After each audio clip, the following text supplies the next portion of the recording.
Ladies and gentlemen, would you please start making your way through to the Florence Hall? The event will start soon.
Good morning, everyone.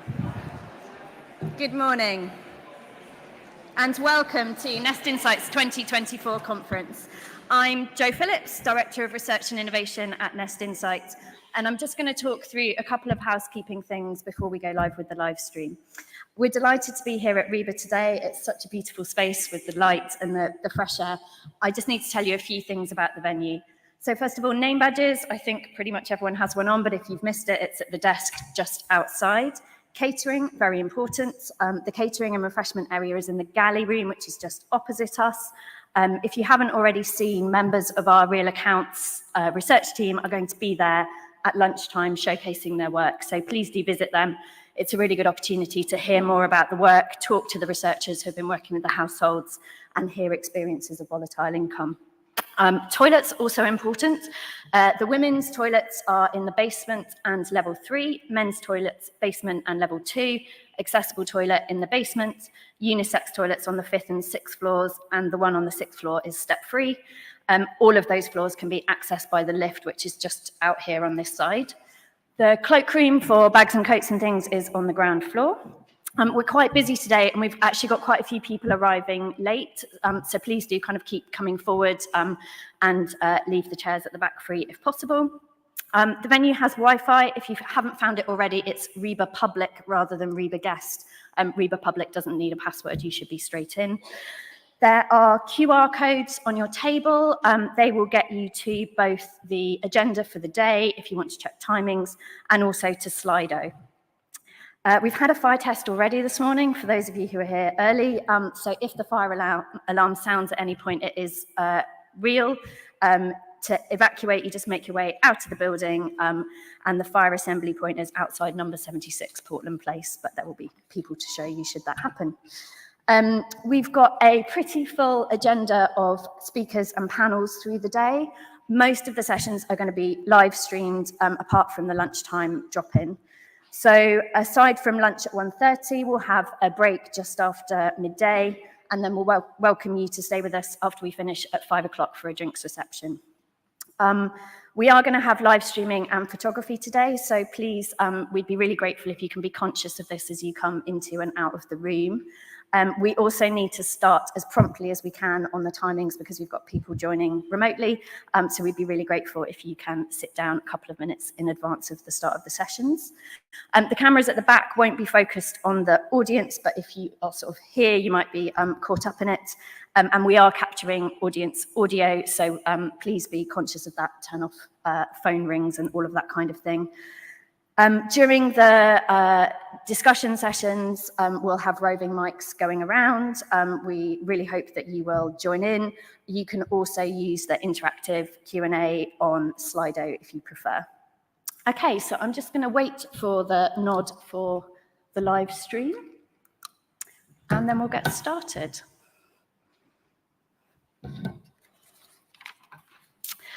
Good morning and welcome to Nest Insights Conference, whether you are in the room or joining us via the live stream. I'm Jo Phillips, Director of Research and Innovation here at Nest Insight. We really hope that this is going to be a solution-focused day, rich with exploration, with ideas, with some good challenge and some lively debate. You are all here to take part, not just to listen. At home and in the room, you can comment and ask questions by visiting slido.com and entering the hashtag Nest Insight 2024, all one word. We're also on LinkedIn and X, same hashtag, Nest Insight 2024. If you do find you're having any issues with the live stream, please email insight@nestcorporation.org.uk and we'll do our best to help. Today's sessions are also going to be available as recordings to watch back or share on our website after the event. So, why are we here? What's our goal for today and beyond? Nest was established to make auto-enrolment into pensions as simple as possible and to ensure that everybody, no matter what their background, their income, the size or sector of their employer, had access to a high-quality pension scheme. The needs of the half of the population below median earnings had rarely been forefront in the industry before auto-enrolment and the creation of Nest. So Nest set up Nest Insight in 2016 to provide robust public benefit research and innovation, looking at low and moderate income workers' needs in the round and to try to ensure that those needs are kept front and centre as the system develops. Nest Insight's mission is lifelong financial security for every household. Our work is focused on understanding how to better support people on low, moderate, and volatile incomes to cope with financial shocks, to build up savings, and to create lifelong financial security in pensions and beyond. People want to manage and save money for now and for later, and to live in the best possible financial health. But all too often, hurdles in the system get in their way, and people are held back. This limits financial well-being and stops everybody enjoying the security and the peace of mind they need to thrive, participate, and progress. People on low, moderate, and volatile incomes frequently encounter more challenges than others in making the best use of what they earn and own. Getting it right for their households could help get it right for everyone and would bring wider benefits of all kinds beyond the financial for individuals, our society, and our economy. So Nest Insight takes a holistic approach to exploring all the ways that products, policies, and services can inclusively support people throughout their financial lives. We work with policymakers across financial services, with employers, industry bodies, academics in the UK and internationally to collaborate and innovate, always with real households and real human experiences at the heart of our thinking. A lot of research is focused on diagnosing problems, and we do need to really understand people's contexts, the barriers they face, how this varies for different groups, who's most excluded, the biggest issues, the direction of trends. But as well as contributing to this foundational research, Nest Insight strives to be solution-focused, always asking, how do we address those issues that the research uncovers? What would meet people's needs better? What would support people to overcome those barriers that we uncover in our research? We look for ideas that could make a difference. We pilot them in the real world. We see what works, how things could be improved, and then we share the learnings as far and wide as we can to support all of you working in different parts of the system with insights and evidence for action. We're a small team, but we're part of a large and growing community of really passionate and committed change makers. We work collaboratively, including with many of you here today, to try to join up across silos, push the boundaries, and make new things happen. This conference is a space for all of us to continue to build those connections, to share learnings and ideas, identify ways to make the system work better for people seeking improved financial security. It's a really timely moment for us to come together as our new government gets going. A government that's focused on economic security and growth.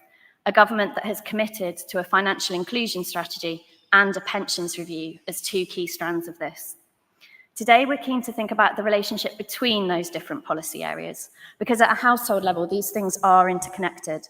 And there's a real opportunity if we recognise that and start to try to resolve some of the tensions and challenges that people face. As everybody here knows, too many households lack financial resilience. This is undermining their ability to build true financial security for today and for the longer term, through saving and ultimately through building wealth. Those things are connected at the household level. Empowering people to be more resilient helps them to carve out the time, money, and headspace to save. Saving, in turn, helps make households more resilient. And it also creates the platform from which longer-term security is built, whether through retirement saving, other forms of investment, or accessing more secure long-term housing. There's a growing body of evidence showing that people who have financial resilience today are more likely to be able to save more for the future. These things are also connected at the macro level. A higher savings ratio creates greater investment capacity in the broader economy. Better resilience reduces mental health issues, reducing sickness absence and increasing productivity in work. In the longer term, increased resilience for households reduces the kind of hardship which can undermine educational attainment and feed through into lower earning capacity and hampered social mobility for future generations. So a strategy to improve household financial resilience and increase saving should be an essential part of a strategy for economic growth. But we don't yet have a joined-up lifelong financial security strategy. We've been addressing problems individually according to which bits of the sector we sit in, what products we offer, who we're regulated by, and how we define the domains of different government departments. What results from the perspective of individual members, customers, service users, citizens, people, is a series of individual products and policies which at best don't quite join up as they could, and at worst might actually conflict with each other. A truly cross-cutting approach would identify the outcomes we most want to support households to achieve, the behaviours that would help them to get there, and the barriers the current system puts in their way. It would be about financial inclusion in the broadest sense, a system that achieves inclusive outcomes, not just one where the right products are technically there for those who can find their way to them, although it is clearly important to have those products accessible to people. And it would do that in a system-wide way so that people aren't being forced to make choices between more immediate and more longer-term priorities using incomplete or imperfect information, with enormous uncertainty about the future and with different and confusing economic incentives and trade-offs. Nest Insights research, some of which we'll be sharing today, is helping us and others better understand how different financial interventions and decisions interact across people's financial lives. For example, our Real Accounts programme, working in partnership with nearly 50 households over time, shows the true extent of volatility experienced pay period to pay period by many people, and how that volatility consumes mental bandwidth, forcing a focus on near-term financial management over longer-term financial planning. Our work joining up and analysing big data sets in new ways shows how the default settings in our retirement system are extremely strong across all incomes and all levels of financial security, and in the face of powerful external forces like escalating minimum contribution rates, the pandemic, and the extraordinary rise in living costs. It shows how these things combine so that households that lack resilience or manage on low incomes appear to be, but also through increased borrowing and reductions in other forms of saving. These are challenges as we think about what form a lifelong financial security strategy might take. They also give us some notes of caution as to why a narrow focus on one part of the picture, such as looking at pensions adequacy in isolation, for example, risk potentially leading to some tensions and unintended outcomes for some of the people we're trying to support. But our research also starts to point towards solutions to these challenges. For example, the huge effectiveness of pairing opt-out accessible savings tools with workplace pensions. These approaches are inclusive and popular. They work, bringing new people to saving and helping them to build financial resilience while complementing existing pension savings participation and contributions. Seen from that broader financial security perspective, payroll auto-save solutions represent an opportunity to manage some of that balancing act of expanding and deepening auto-enrolment. This could be a win-win proposition, addressing the issue of those who lack cash savings and resilience now, and supporting everyone to build greater long-term financial security, building from a position of greater resilience today. This is why we believe what's needed now is not just a set of unconnected policies around pensions, savings, financial inclusion, but an integrated, lifelong financial security strategy as part of a wider strategy for economic security and growth at the national level. So today, we're going to reflect on auto-enrolment so far, and we're going to push ourselves to think about how it could and should be evolved to ensure that no one is left behind if we consider financial security across adult life and across the whole household balance sheet. The first half of today will be spent on surfacing and discussing some of that foundational understanding. Then in the second half, we're going to move towards more of a solution focus. We're going to start with a look at how auto-enrolment has interacted with people's wider financial lives and what this means as we think about expanding coverage and increasing contributions. While some people need to save more for retirement, is that the case for everyone? After a short break, we're going to consider the experiences of households on volatile pay. We'll discuss how they navigate systems that are built on the assumption of a regular, predictable salary and how that shapes their options and goals for financial security in later life. Then after a lunch break, during which those in the room will have a chance to talk to some of our Real Accounts researchers, we're delighted that Gavin Lewis, Managing Director at BlackRock, is going to give our keynote, Making the Economic Case for Equity. Then we'll close with a session focused on solutions, highlighting existing innovation in the provision of workplace financial wellbeing, and thinking about how both the market and public policy around pensions and savings might evolve to ensure no one's left behind in the pursuit of financial security. So thank you all for being here. Let's get started.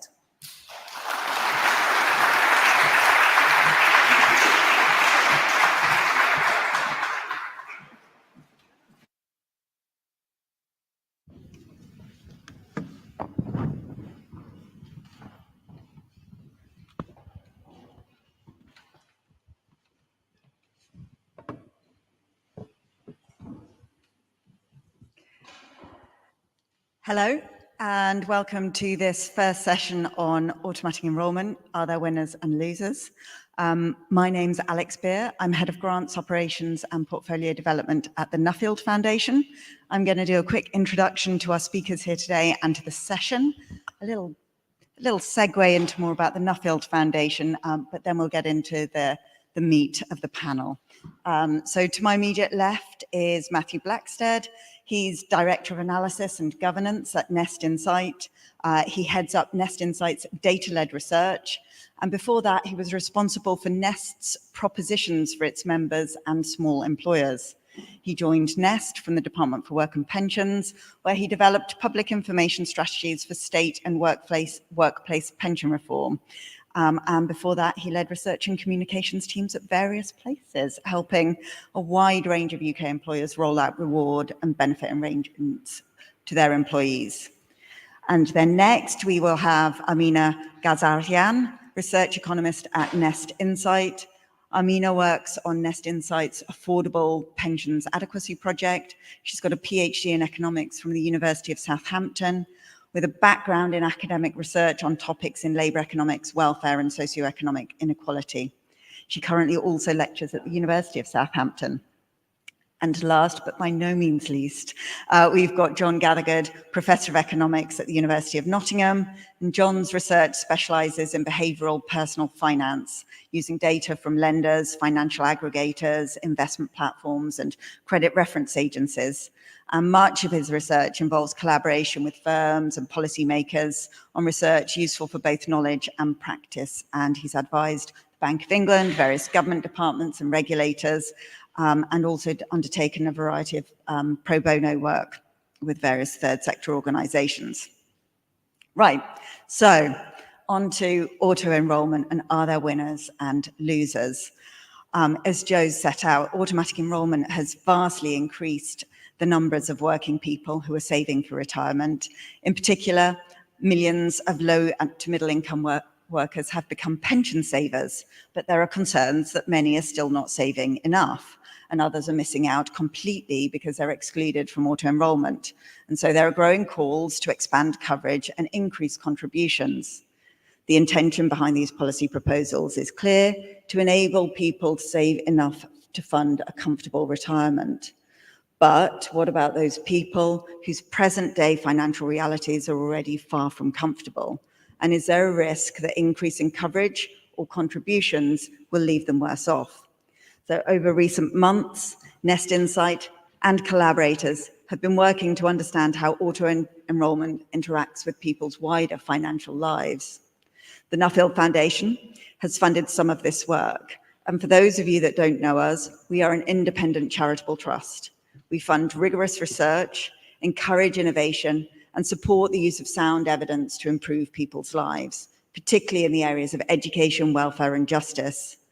And in welfare, we're interested in the ways in which well-being, whether that's financial, social, mental, or physical health, can be addressed through policymaking or practice at different stages of people's lives. The subject of today's panel has relevance across the life course, considering people's ability to save when they're working, with implications for their well-being later on.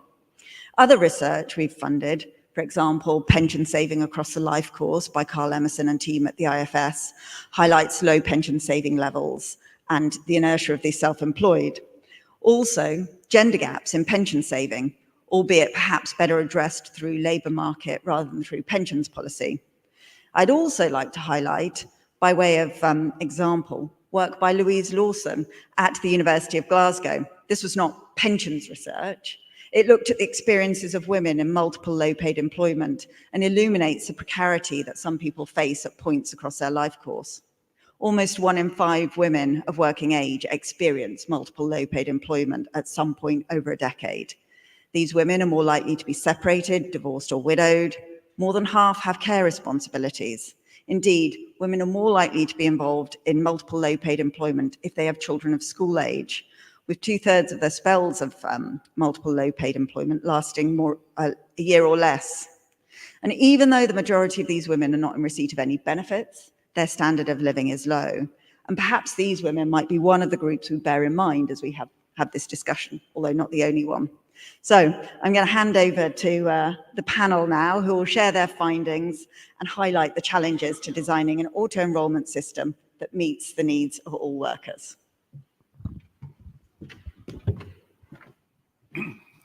Thanks so much, Alex. This looks like I can see what's on the screen behind me. I can't. It's a black rectangle. So I'm gonna have to look away occasionally, but forgive me if I do. Alex has very nicely, and Joe have very nicely teed up what I'm going to try and set out for you here now, and what my colleagues and collaborators here, Amina and John, will give you a much more sort of in-depth view of after I've finished. Fundamentally, what we're going to be giving you a little bit of a glimpse of here is some of the top-level findings from a whole raft of data-led studies that we've been doing over the past few years, all of which have been focused on auto-enrollment and looking at the impact and the effects of auto-enrollment. But I guess one of the key things I want to leave with you, and hopefully this session will really help tee up for the day, is auto-enrollment is not just about auto-enrollment, and it's not just about pensions. The studies we're about to highlight for you here are funded by a raft of supporters, all of whom we're incredibly grateful for, not just Nuffield Foundation, but also Money and Pensions Service, BlackRock, JP Morgan Chase Foundation, Phoenix Insights, many of whom represented in the room here. And the very fact that there are so many supporters to this work program just highlights the fact that we have here a real patchwork of studies of different parts of the system, different parts of the household, different parts of people's life course that we've been exploring through different data methods and trying to focus different lenses in on the question of how's auto-enrollment really working for people. And I guess as a way of just teeing everything up, one of the things I'd really like to highlight is that what all that data work has done, particularly as we pulled it together and synthesized it and thought about what it means, is it's really making us just reframe and rethink how we look at auto-enrollment and what we think about its purpose. And I'll just quickly run through in my talk over the next few minutes, 4 areas in which we might just be putting a little bit of a different lens on auto-enrollment. The first one is around the goal. So obviously, in a sense, auto-enrollment has a very simple purpose. It's to increase the amount that people are saving towards their retirement income through largely defined contribution pensions.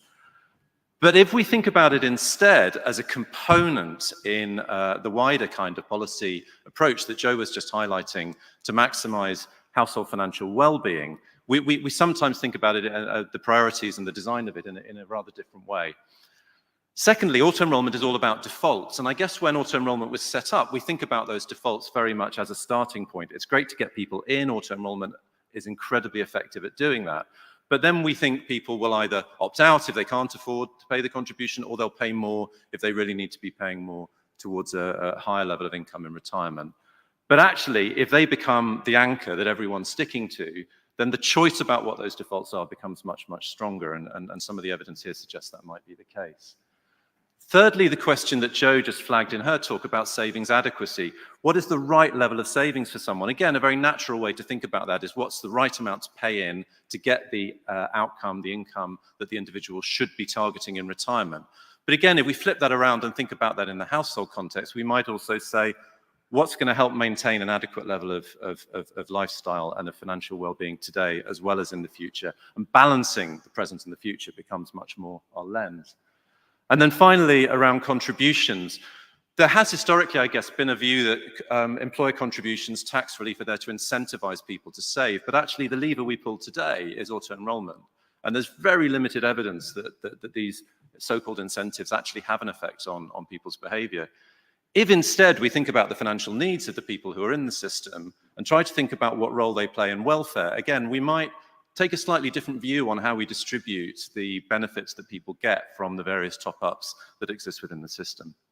So what I'm going to do in the next few slides is just run through each of those points and try and say what I mean, try and show you what I mean. So first of all, auto-enrollment, the policy intervention happens at the level of the individual, like so much of our financial system. And yet, of course, we know that the impact that it has and the financial reality that it's being introduced into is a household one. So there's a situation that people have today in a broader context. And then as we'll be running through here, and John particularly will highlight in some of the data-led research that we've done on debt and on savings, there are ripple effects. So it's not just, auto-enrollment isn't just being introduced into the household. The cost of the contribution to the individual is also having an effect. And then, of course, it's also having effects that ripple through into retirement. If it affects someone's housing position, that is an effect they're going to feel right through into retirement. Secondly, this point about what role defaults play. So again, we maybe think about defaults as a starting point for people, and they of course have got people at a starting rate of savings in very, very high numbers.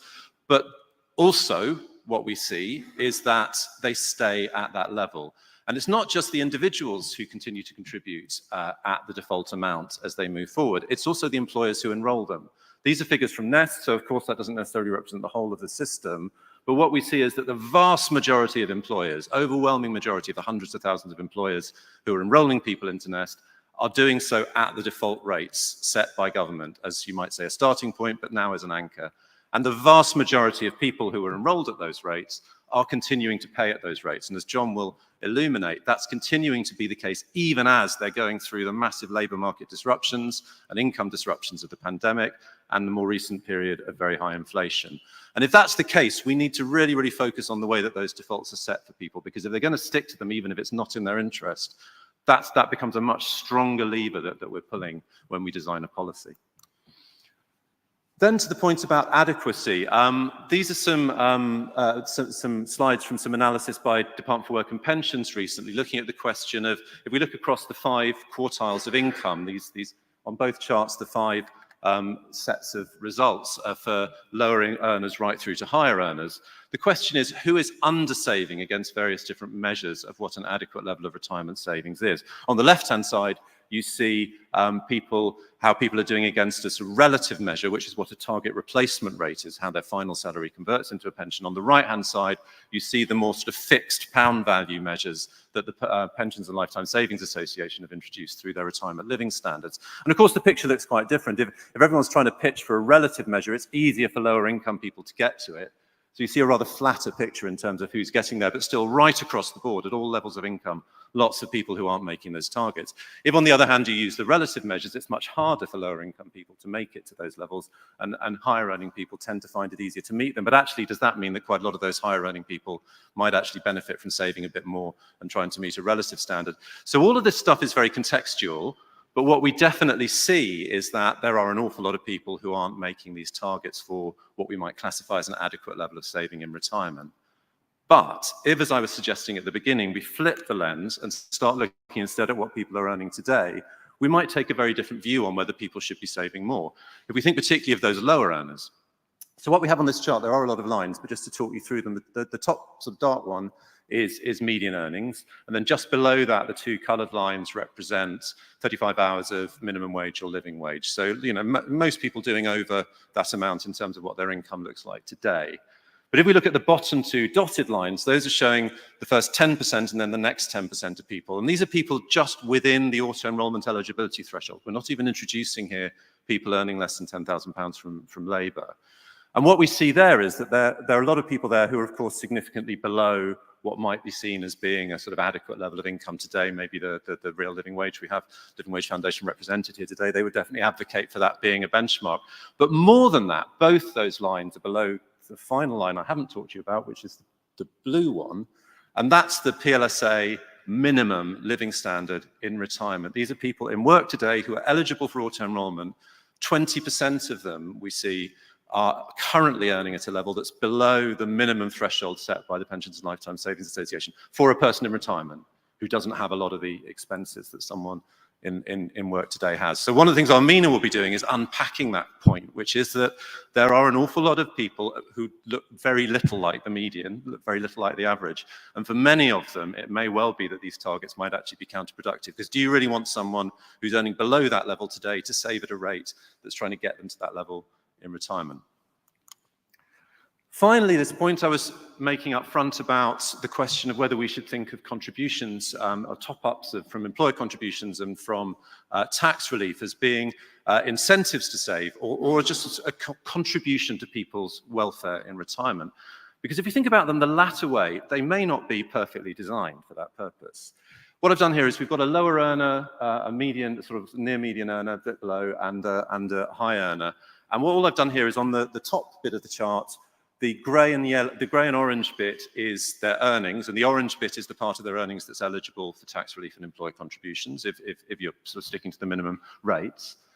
And then underneath that, the calculation of what the tax relief and employer contribution will be. And what we see is that proportionally, partly because of the effect of a higher rate of tax relief, but also because of the threshold at the bottom, which is slicing off some of the salary that people are eligible for contributions on, the level of welfare, the level of top-up that higher earners are getting is significantly higher than that received by lower earners.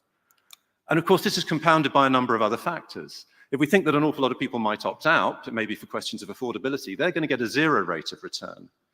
And this is a question, not a statement, because this is this piece of data research that we have yet to do, but if we find that when employers have to pay contributions on behalf of their employees, they slightly reduce the salary levels or the salary growth that's received by all their workers, then anyone who opts out of auto-enrollment is going to be affected by that slight scraping of the level of salary increase they might have had, but they're not going to benefit from the employer contribution, the cost of which is leaving the employer to do that. Now, as I say, that's speculative. We are working on a study with John at the moment, which we hope will give an answer to that question of whether auto-enrollment contributions by employers affect the pay rates they offer. But if that's the case, that's another thing that's adding to this potentially regressive system of top-ups that people are receiving. And then the final piece of data here on the right is that the IFS have shown, and we've seen this as well in our own research on employer contributions, that employers pay more anyway in percentage terms towards the through matching towards the pensions of higher earners than they do towards lower earners. Add all that together, and if we were putting a welfare lens on how automatic enrollment is working, it is quite regressive, and it's more regressive than we tend to think just by looking at tax relief. So I just want to leave really those headline framings with you, the question of whether we're talking about pension saving or household, or the question of whether we're talking about defaults or standard levels of contribution, the question of what we should think about in terms of adequacy, and this question about whether pension contributions work in terms of welfare, and leave those in your minds as I hand over to my much more expert colleagues here who are going to talk through some of the results of our studies, which I hope will really flesh out those points for you. Thank you very much.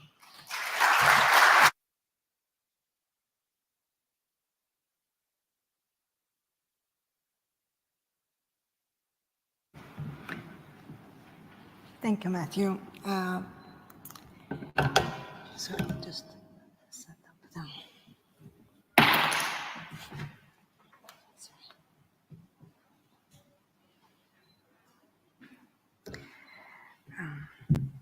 Okay. I will continue with our study on pensions, on retirement savings adequacy and explain why one size doesn't fit all. The rationale for this study is hidden in this slide that's similar to what Matthew showed earlier. When we look at average household income, which is the green line here, average household labor income per adult, we can see that is pretty much similar for males and females. However, when we look at the individual labor income, we can see, which is the purple line on top, we can see that there is significant significant difference for men and women, being significantly lower for women. While it is okay, while you would think that it's fine for women to have, on household level, they have similar income. However, in the event of household breakup, their retirement savings are based on the contributions from their individual income, and therefore will be reflected with lower savings, lower retirement savings at the retirement in the event of household breakup. Apart from the variation between individuals and gender inequalities, we can see, as Matthew also showed earlier, that there is significant variation between different percentiles. So there's the households with lower income falling way below certain benchmarks, like here being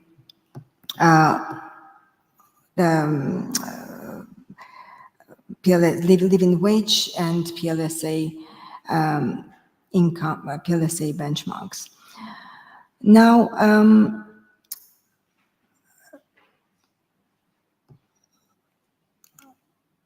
so this study, the purpose of this study is actually to see how different individuals and households' financial economic circumstances are, and how those differences are translating into differences in retirement savings. So we want to go a bit deeper into the first graph I showed and see how that feels on individual level, on household level, and look at what the effect of those differences in income on other economic outcomes. This study is a collaboration between Nest Insight and Phoenix Insight, and I would like to thank Phoenix Insights for supporting this work. We use individual and household longitudinal data to model individual and household income subject to a number of individual and household characteristics and circumstances. We look how individual and household circumstances translate into differences in economic outcomes. We model the different scenarios based on 30 personas and derive the optimal retirement adequacy approach given their individual circumstances. In this presentation, I'll share a preview of what the modeling is telling us, with the more comprehensive persona level analysis to be included in the final report.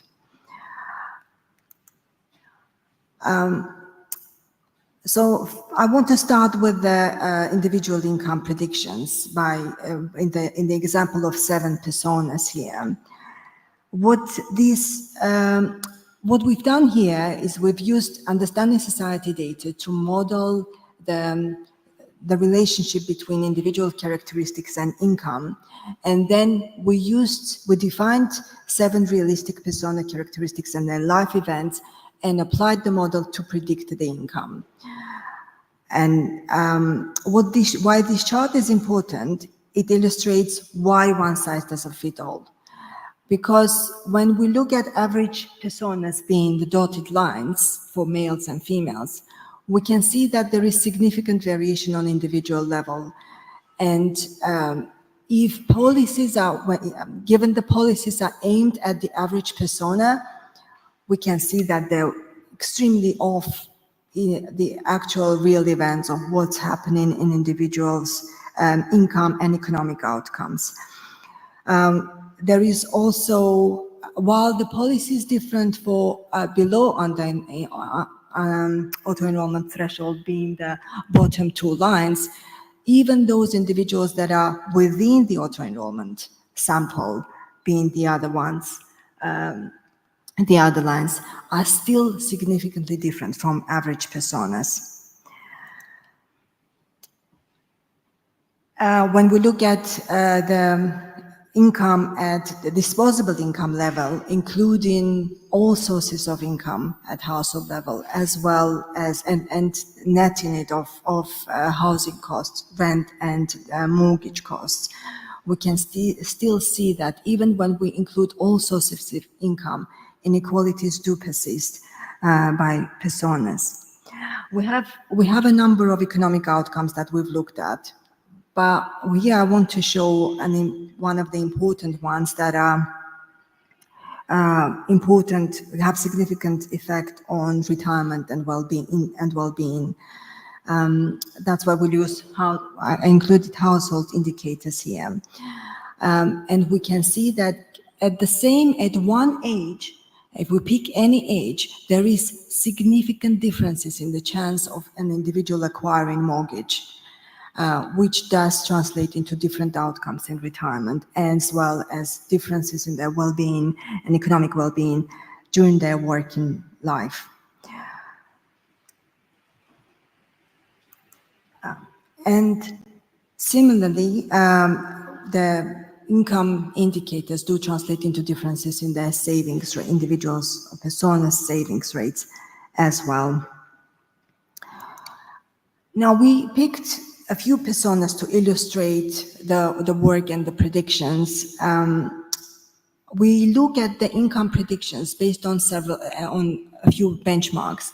Two of them, one of them being living wage by Living Wage Foundation as the wage that one would expect to have a certain standard of well-being and to have income, labor income above or at the living wage level. The other indicator that we benchmark that we included is PLSA retirement standards, and we think of PLSA as being the absolute minimum consumption basket. As individuals in their working life would have at least this much, but bearing in mind that it doesn't include certain working life related expenses, being commuting expenses and even housing. So when we look at that, we can see for one of the personas, there is significant variation over lifetime. But when we look at average persona, we can see they're quite comfortable and actually well above all the benchmarks. And when we aim the policy at averages, we get others being extremely off the adequacy target. And similarly, we can see for those individuals under auto-enrollment threshold, their working life income is falling below PLSA minimum standard, even when we look at disposable income level, which is the orange line. So to summarize, this study is showing that inequalities on individual, household, and over the cycle means that there's no one size fits all. And households should maximize their income, not only their retirement income, but the income over the whole life, working life, and their retirement life. And adequacy should be holistic and take into account the bigger picture of including individuals, households, financial situation, risks, uncertainties, and their well-being. Thank you, and I'll leave the floor to John.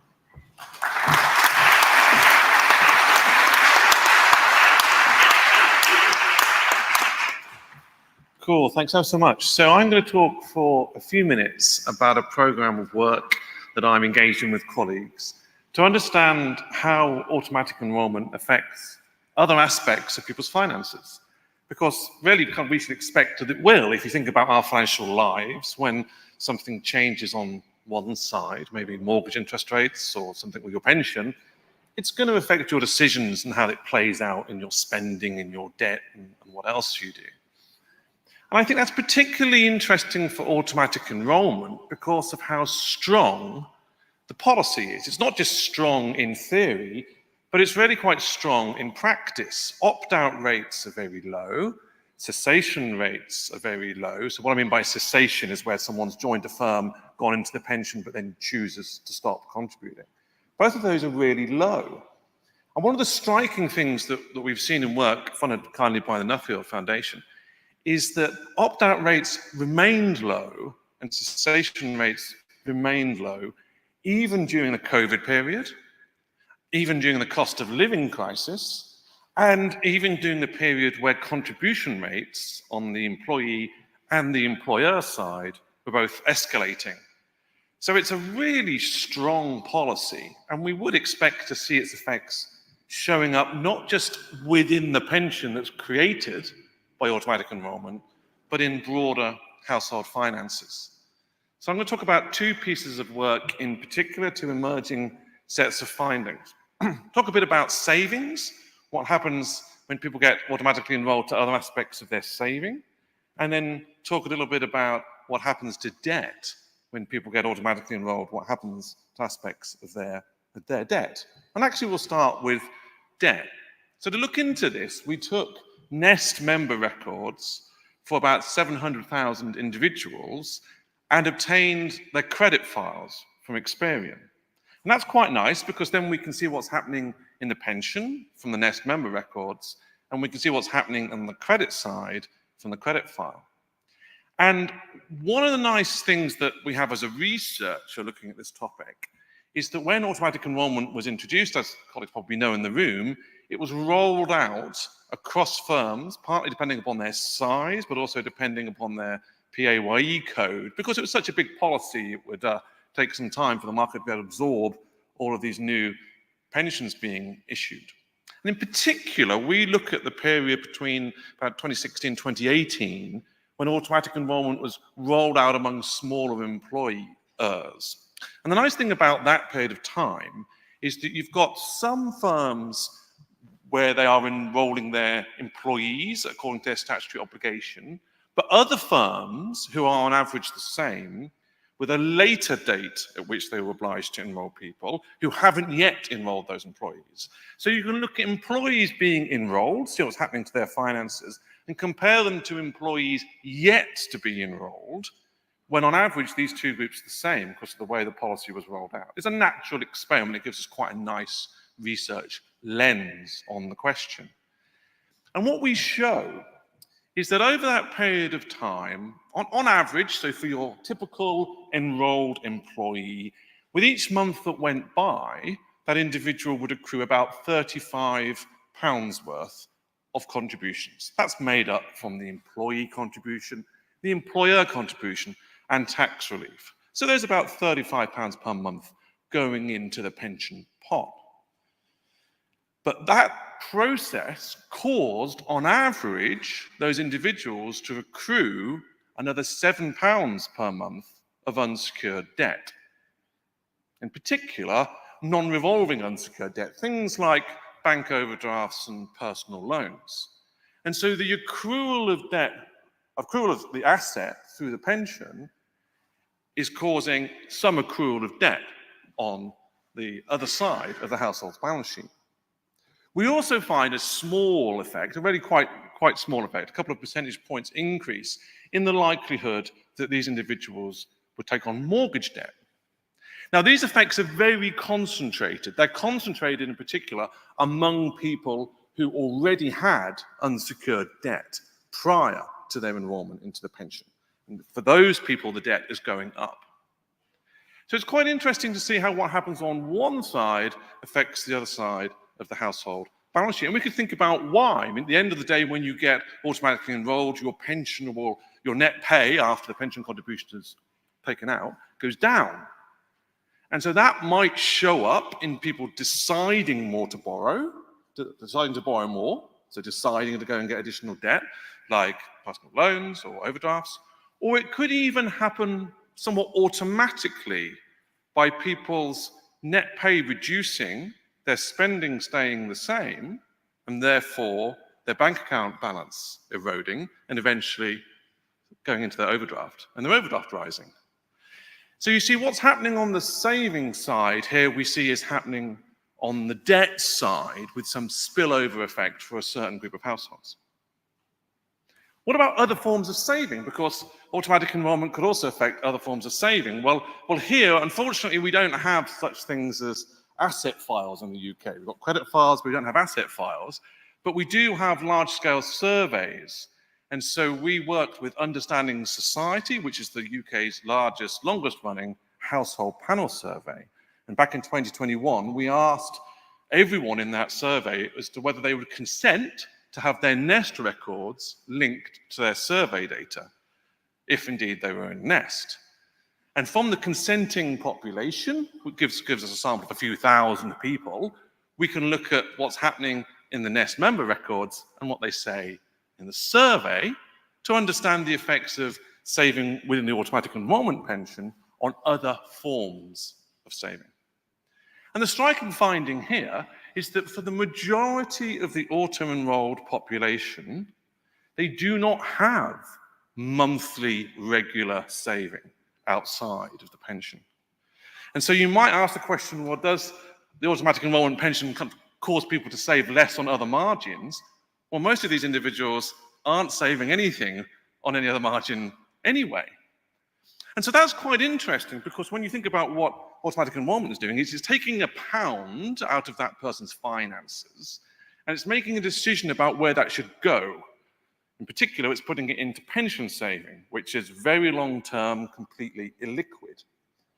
But for people, majority, who have no regular monthly saving, you would think some share of that pound might be better put into a rainy day fund, into a short-term liquid bank savings account or an ISA, something that maybe could be accessed in emergencies or to replace lost income in the event of job loss.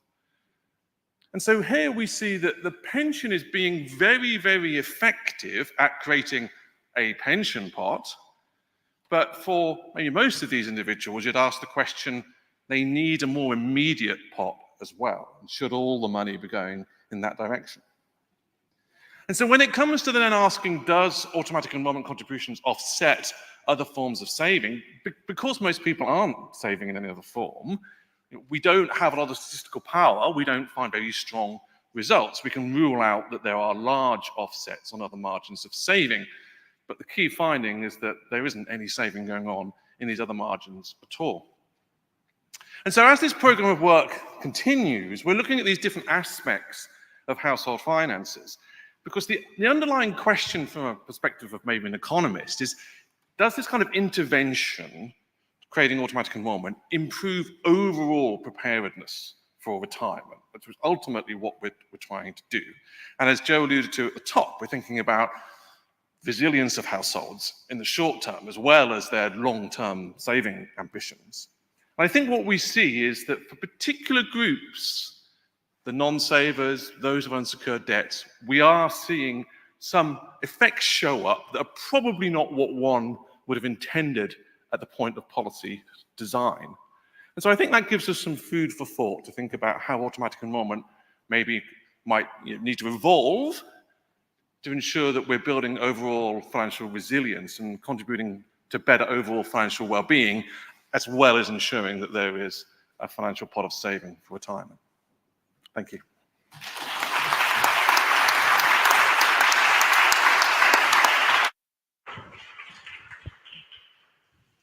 All right, so thank you very much, Matthew, Amina, and John, and a brilliant job at sticking to time as well. So Matthew, you talked a little bit about the importance of taking a joined-up view of household finances. Amina, you looked at the sort of various ways in which households are different, and so you need to take into account the diversity of household circumstances. And then John, you were talking about the many dimensions of household, or perhaps a lack of dimensionality in household finances, or more so than you might anticipate. So we're going to have a brief discussion here, and then I'm going to open it up in a little bit for questions from the audience, so get ready. Right, so we've considered how when policies are tailored at an average household, they fail to respond to their circumstances, or perhaps fail to benefit those households whose circumstances don't fit the average. So yeah, how can we make sure that we keep a focus on this diversity of needs?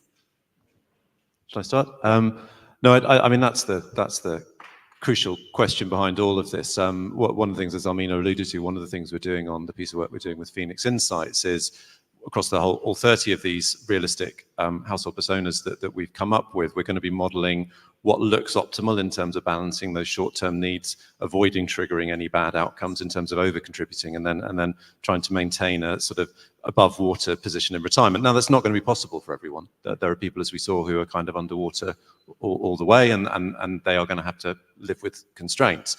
But for those who might have the ability to balance, then there might be options. The challenge is, how on earth do you design a system that's going to meet what we know, as we're looking at these numbers, is an incredibly diverse range of challenges. And I think that the point that we're getting to, and the things that you need to start with, at least, are that there are certain priorities that you definitely have to meet. So John alluded to one of them, and you probably bored to death hearing it coming to Nest Insight events, but having some liquidity, getting that in place first, and in terms of what that does to avoid the risks, is really, really crucial.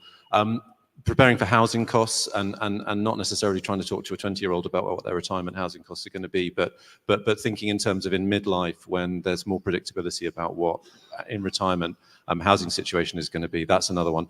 But more generally, I think finding ways, as Joe alluded to in the introduction, of making the system more forgiving in terms of people being able to make choices which aren't a hostage to fortune, and where they're having to make a commitment potentially at a very early stage to one strategy, and given the uncertainty and the sort of bumpiness of some of those curves, maybe needing to change their strategies later on in life. Thank you, Matthew. Amina? I would just add to Matthew's points that we should be aware that each decision that individuals are making or not making affecting not the one outcome that they aimed at, but also other outcomes. And it is important to have that in mind when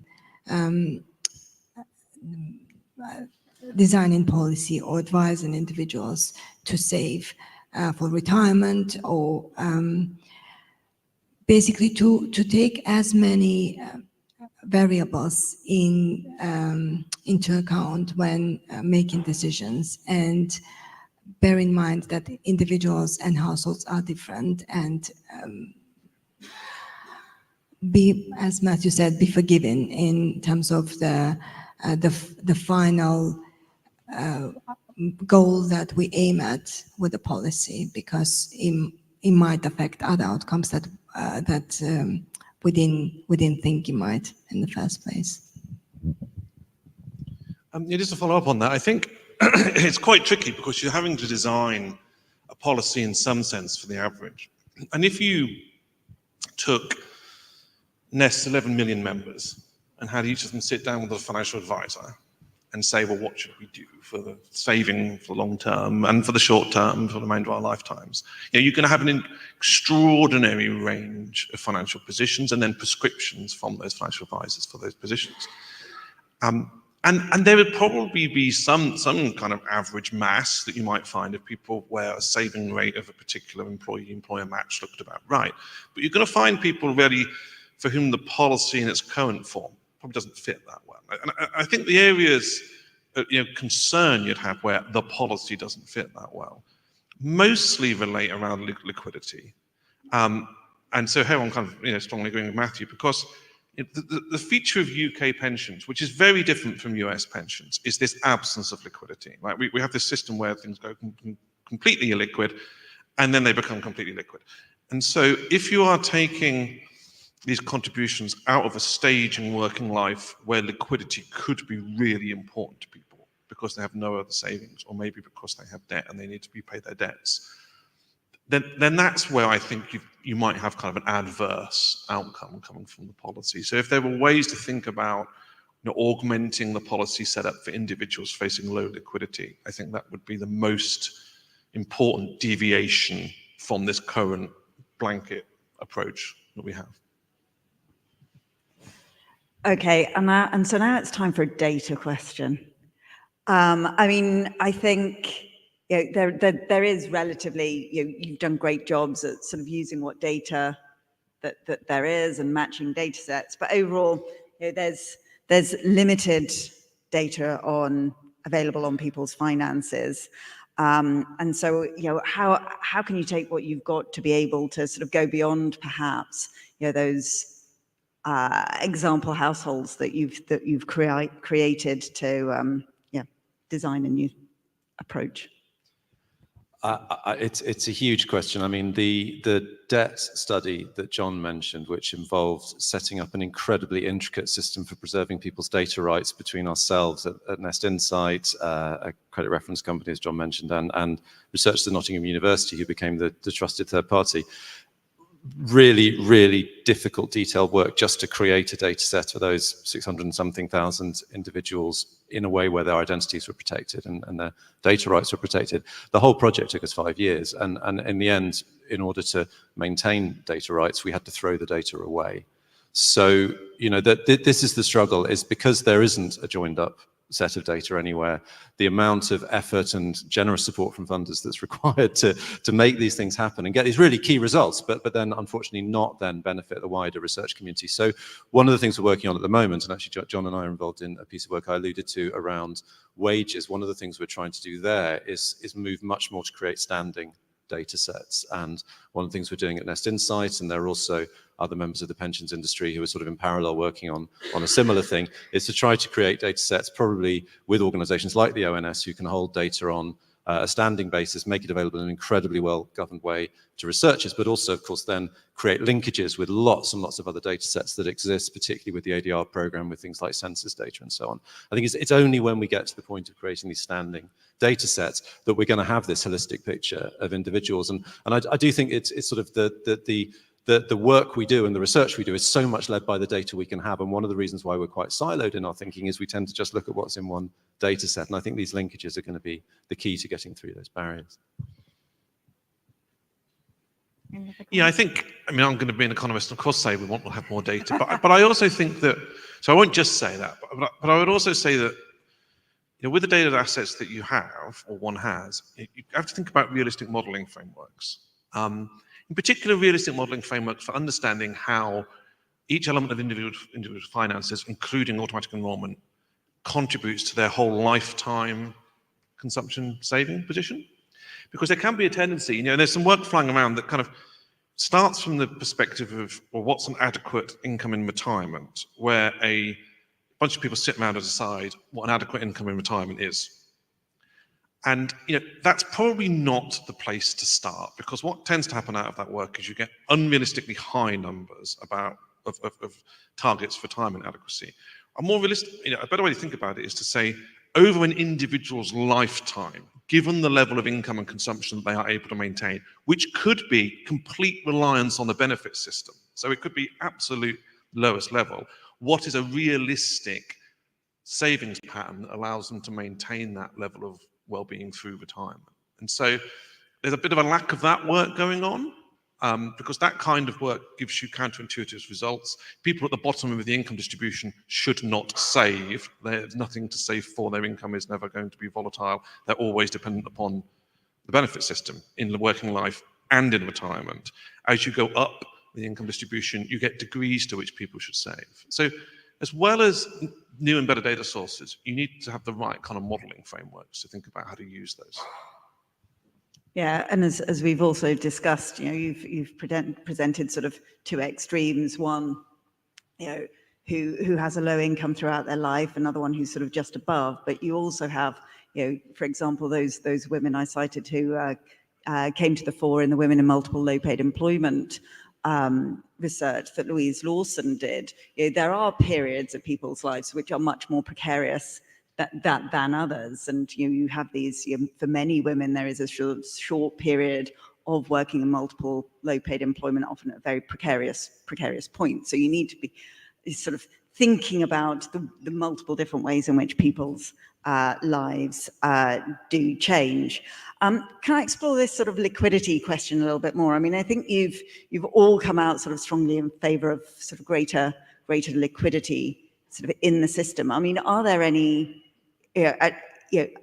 are there different groups for whom sort of liquidity should be different? Are there reasons you shouldn't introduce sort of more liquidity? Can I ask you to reflect on that?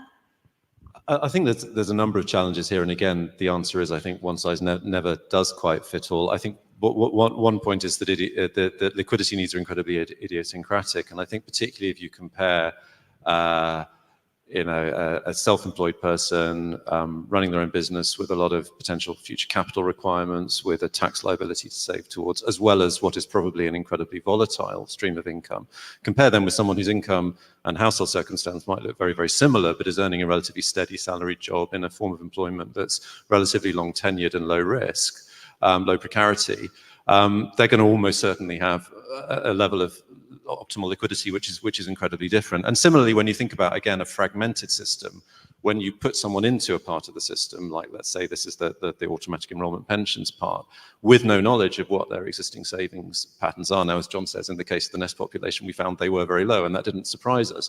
But you kind of don't know that when you design the system in. So again, I think it's that the problem is partly the idiosyncrasy, and it's partly that the system itself is not very sensitive to the multiple things that people are doing because it's so fragmented. That's not an answer, but it hopefully fleshes out the question. Thank you, Matthew.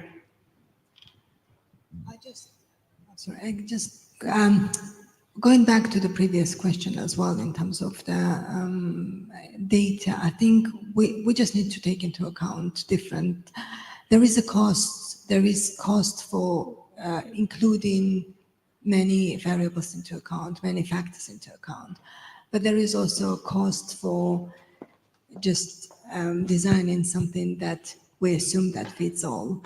And the same goes for liquidity. I think we just policies need to take into account different circumstances. And it might be costly, it might be inconvenient, but it does increase precision of the predictions and the policy decisions that we're making. It goes back to the financial advisor. I mean, you sit down with your financial advisor and say, look, your debt advisor maybe and say, I've been auto-enrolled into a pension, and the advisor says to you, well, you've got no savings and you've maxed out on your credit card. Are you sure this is, are you sure this is the best place the extra pound should go this month?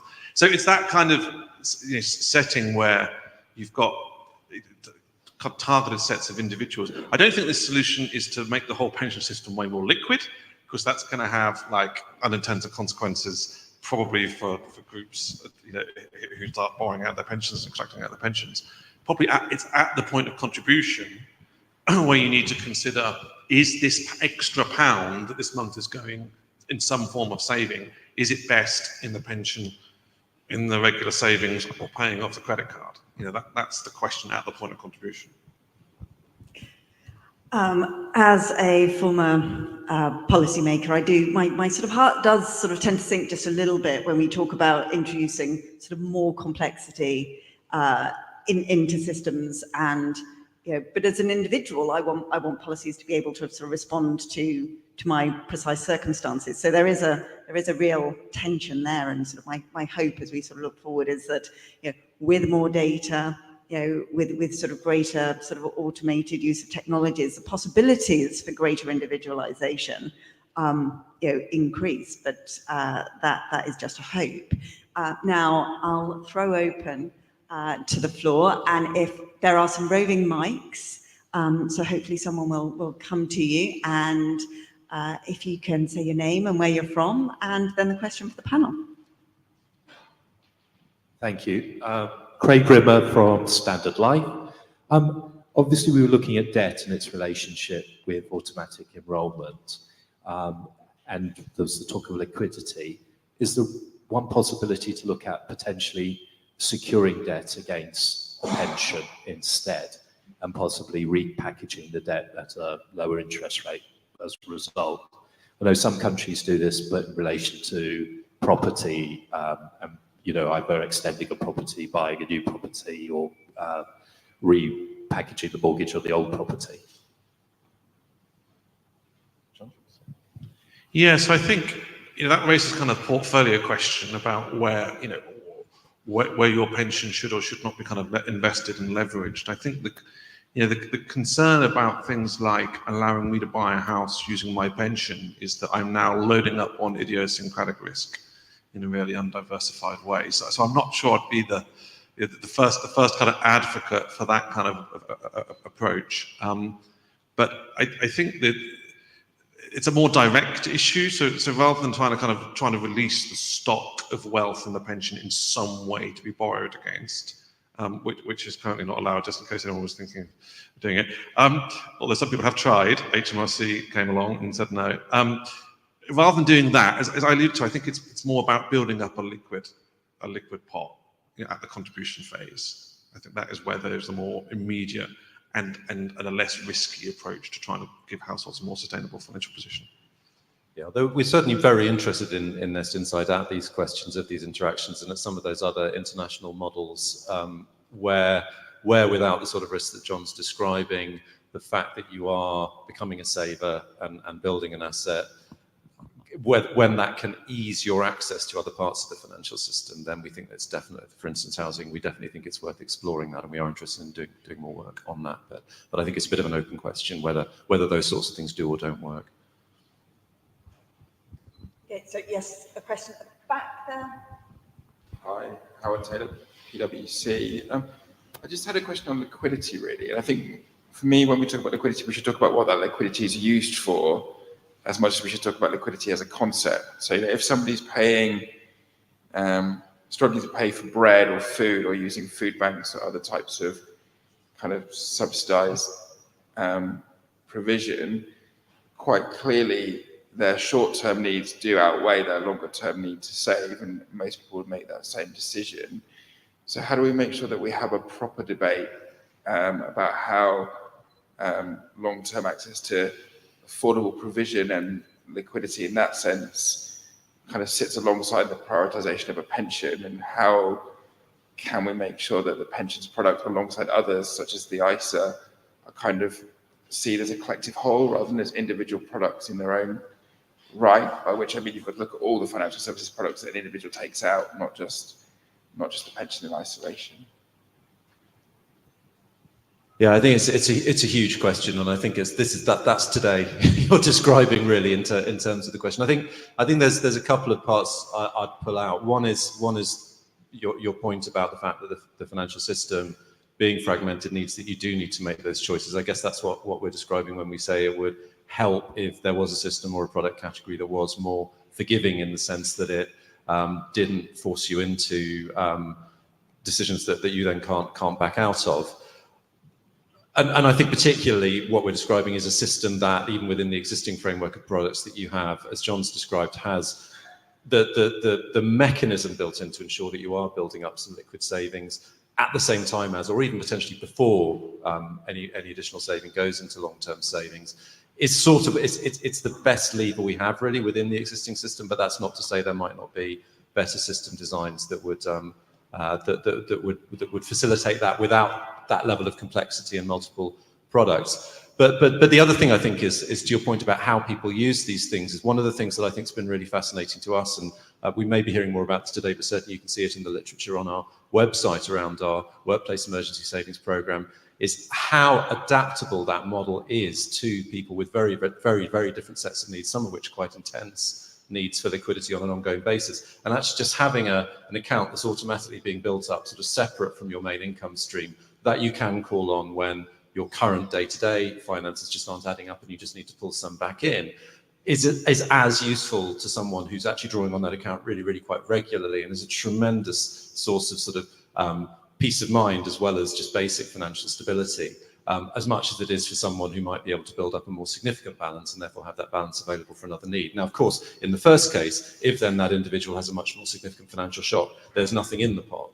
So there are limits to how much those sorts of strategies, as sort of ongoing strategies based on immediate need, are going to keep you going. But in both cases, certainly that basic mechanism, it's not the full answer, but it's an intervention we can use today. It is having huge value to both the person in more extreme need and the person maybe who's got a little bit more balance in their finances. So I think that's our answer for now, but it's definitely not the whole picture.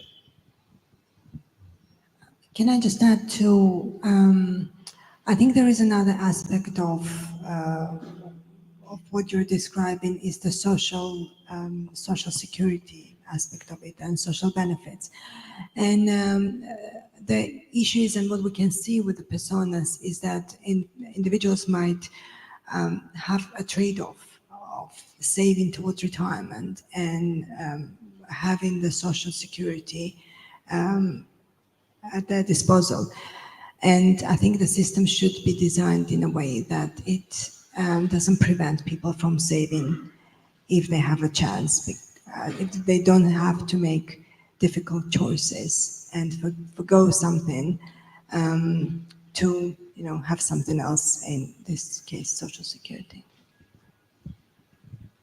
Okay, we'll take another question from the floor. We'll keep taking questions, but I do just want to say to those watching online, if you do have any questions, then please just type them in and we'll take those as well. Thank you. Hi, Debbie Price from the University of Manchester. If we were in another kind of forum, people would have been talking about compulsion and increased rates to AE. And in forums dominated by the pensions industry, those are two current conversations. I dare say they'll form part of the review, but I can't really tell from the morning's very, very interesting talks where the speakers stand on those issues. Shall I go first? There are definitely, and I think the DWP breakdowns of people below an adequacy target kind of make this point. There are definitely many people who should be saving more. And they do tend to be more the above median earners, but that's half of people. So, you know, we definitely shouldn't discount them. And actually, when we look at those savings rates, I think one of the challenges there is that if you're trying to encourage people who maybe are particularly at the upper end of the income distribution to save towards these static pound-based income targets for retirement, they may actually be under-saving. So that's why I was showing both the replacement rates, which are proportional. You know, the higher you earn, actually, the more useful it is to have a target that moves with your earnings, so you don't have the shock of a sudden change in living standards when you reach retirement. And actually, I think particularly given the low level of assets that a lot of higher earners have built up for retirement in midlife because of the history of the pension system, there are an awful lot of relatively high earners who have that shock coming. And I think you know there is a real need for additional saving to prevent a big social impact, you know, around that group particularly. At the other end of the spectrum, though, I think the point we're making is quite a simple one, which is there are many people, particularly at the very lowest end of the distribution, who, as John said, really aren't going to benefit from saving because it would be reducing their present day welfare to create a situation where they might actually be, as Amin says, eating into benefits in retirement and aren't going to significantly do better than they would do on welfare. But in above that, there is a group of people who would definitely benefit from more saving, but who might suffer negative financial impacts if they were to save. And I think it's there that we should be exploring the possibility of a system that maybe doesn't require those people to make contributions in order to receive an additional contribution. But then I think the other element, which I really only alluded at quite briefly in my introduction, that makes this all really hard is, where is that money going to come from? Because if it's employers, then I think there is some evidence, although we think it's quite limited at the moment, that when you increase through policy the amount that employers have to pay into the system, there is some effect on negative wage growth, or at least suppression of wage growth. And therefore, particularly as I mentioned in my intro, for people who do opt out of the system, they're going to be suffering from that limited wage growth, but not benefiting from the employer contributions. And so I do think we need more evidence really before we can kind of fully answer that part of the equation. As I say, we are working on that there, but I think anyone who's got more evidence on that really needs to be fed into the system, because until you can square off all those different dimensions, you don't really have an answer. So no, I agree, we're not presenting you with an answer, but I think that's partly because the evidence isn't quite there yet. Yeah, I think as rates escalate, there's probably a couple of things to think about. I mean, two maybe causes of caution. So one is these offsetting effects, right? I mean, the research that we did on debt was in a period where the employee contribution rates are very low. I mean, they've gone up, and so those effects, if magnified, become quite large. And so I think that requires some further work and some caution. And then I also think that you've got to look at this question of who is paying for it. It's a very simple question. Who do we think pays for the employer contribution? There's only kind of two people who can pay for it. So it's three people who can pay for it. The workers can pay for it in lower future wage growth. The firm can pay for it in lower profit. Or the person who wants a job can pay for it in not being offered a job because the firm doesn't hire so many people, right, effectively, right? So the job doesn't exist. It's a bit like a minimum wage argument. We think minimum wages are generally good, but at some level, firms just aren't going to be able to afford to employ people. And so you've got a similar kind of situation here. We think these contributions, long-term savings are good, but we've got to think seriously about who pays for it, especially at what point firms might decide, you know, we're going to hire few workers or employ fewer hours because of the payroll contribution. Yeah, but as we've learned from the minimum wage, that level was somewhat higher than we anticipated. Are there any questions from online? So a few themes reflecting the panel discussion so far. Maybe just a couple of quick points to end on. Nathan Long asks, to what extent should reform to the short and long-term saving system consider households as opposed to an individual. And then finally, a potential yes or no answer to this question from Alistair McQueen. Auto-enrolment is a blunt instrument, but its positive impact outweighs its negative, and this pragmatism should direct its future development. Does the panel agree? One-word answers. I think both points are extremely well made. I think you're both in the room, aren't you? This is very strange. But both points are incredibly well made. I think that if there was a mechanism by which the system could take the households into account, then yes, absolutely. But I think the question is what's that mechanism in a situation where we are all very sensitive to the amount of data that's held on us, particularly by financial institutions and government. I think it's easy to see how you might do better bringing together data that could help design systems in bulk, but I think it's very hard to see how you could use direct data to personalize, except if you were involving financial providers who manage finances for households. And that's one big reason why you very often see in the sorts of things we're trialing at Nest Insight, we are working with financial technology businesses who have the ability to do things in a much more tailored way. So maybe a bit of a mixed economy. And Alistair, yes, absolutely agree with the point about, you have to be pragmatic and you have to move forward. I think what we would just say is you also need to make sure the guardrails are there. So if, for instance, we do find ourselves moving towards a policy position where employee contributions need to rise, we must do that in a way that protects the financial well-being of those in less comfortable circumstances. That just has to be a red line. All right, so we're at time. So if I can ask Amina and John for their final yes/no answer on the need for pragmatism. I think any standards and benchmarks are useful and are very important to aim for. And policy, even on general basis, is important to aim for, because without that we're just lost. We need the guides to go after. The word of caution here, I suppose, is about being pushy about the policies and being not allowing flexibility for circumstances that require that flexibility. And you get the final word, John? Well, yes, because I think, if you're in an economy which has a state pension with the lowest replacement rate in the OECD, and those financial advisors talked to 11 million people who didn't have a workplace pension 10 years ago, and said, well, what do we think should happen? I think the average answer would have been, we need a workplace pension. So with pragmatism, yes. All right, thank you very much, John, Amina, Matthew. And now to tea and coffee.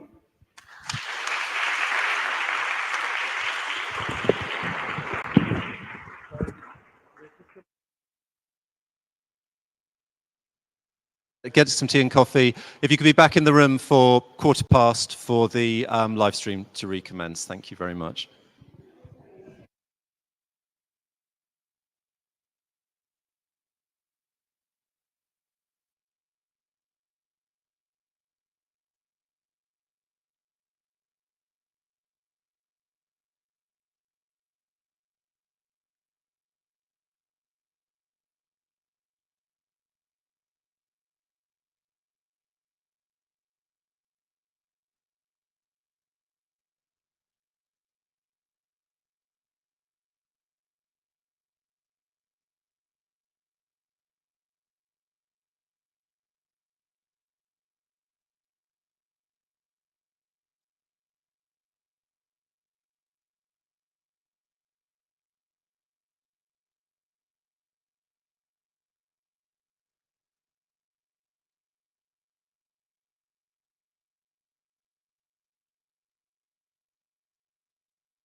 Ladies and gentlemen, if you could just make your way back to the Florence Hall, the next session is about to begin. Thank you.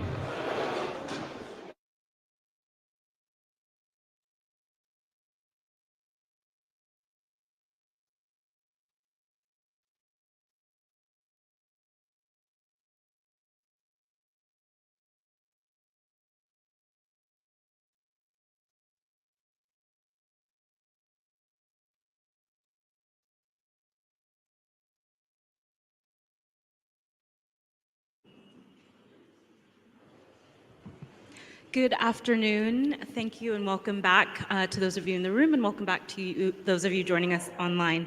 My name is Shopio Tulana. I'm head of research at Nest Insight. I'm joined by Olga Bioska, professor of economics at Glasgow Caledonian University, Muna Yassin, CEO of Rooted Finance, Camilla Egerton, director of transformation at Nest, and Andrew Blair, head of auto-enrollment and Nest policy at the Department for Work and Pensions. And this panel is on income volatility, bringing that into the conversation today, and living from learned experience.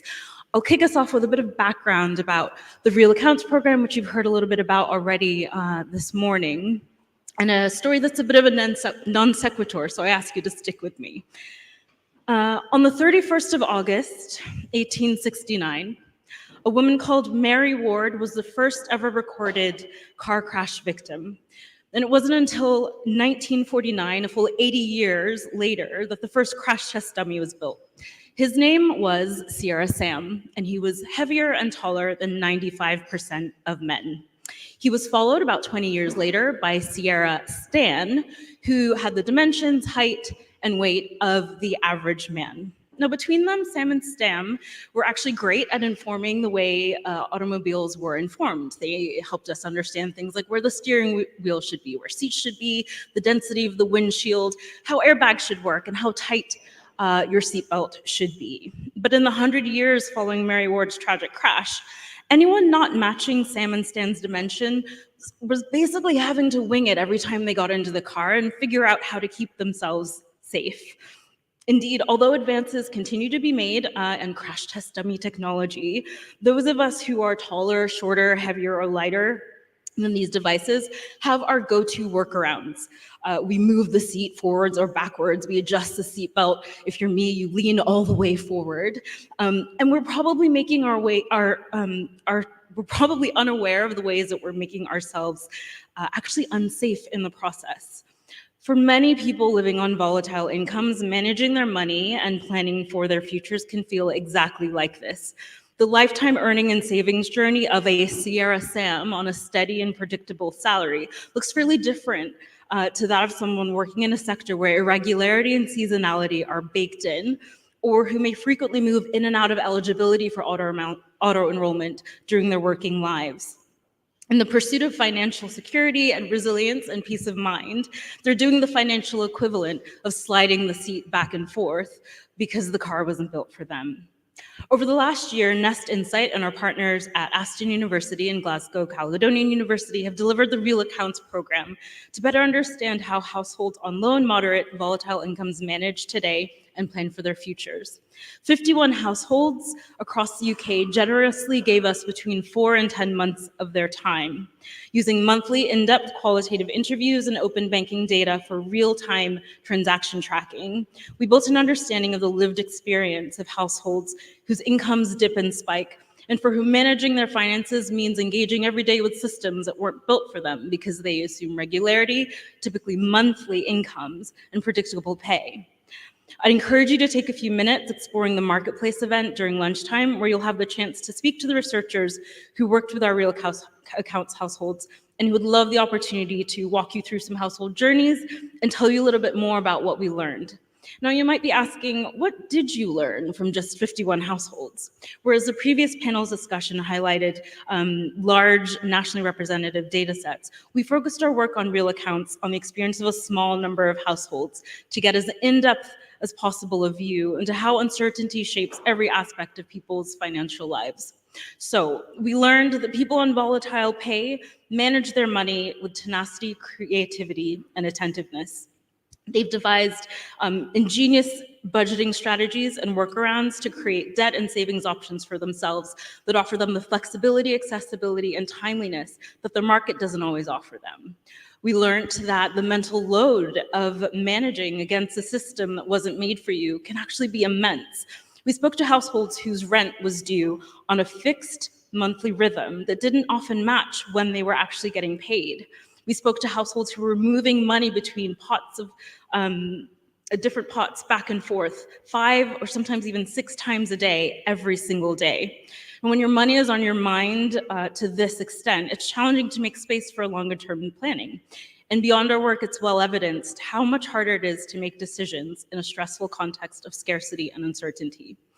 And we learned that income volatility is a hidden vulnerability affecting so many more people than we had initially thought. By getting such a granular in-the-moment view into households' finances and behaviors, we saw that even households who look like they're cruising along at the end of the month are often week to week, narrowly avoiding a collision with financial disaster because of their irregular incomes. By our estimates, as many as 25 million people in the UK live in households that are affected by volatile pay.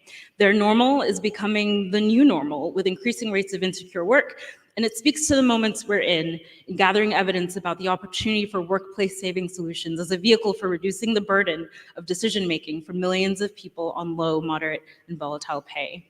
So that's why we have convened today's amazing panel and want to introduce income volatility into the discussion about the future of auto-enrollment. Matthew, Armina, and John touched on the ways that targets that don't take household circumstances into consideration and don't address those with low or no savings will leave many behind.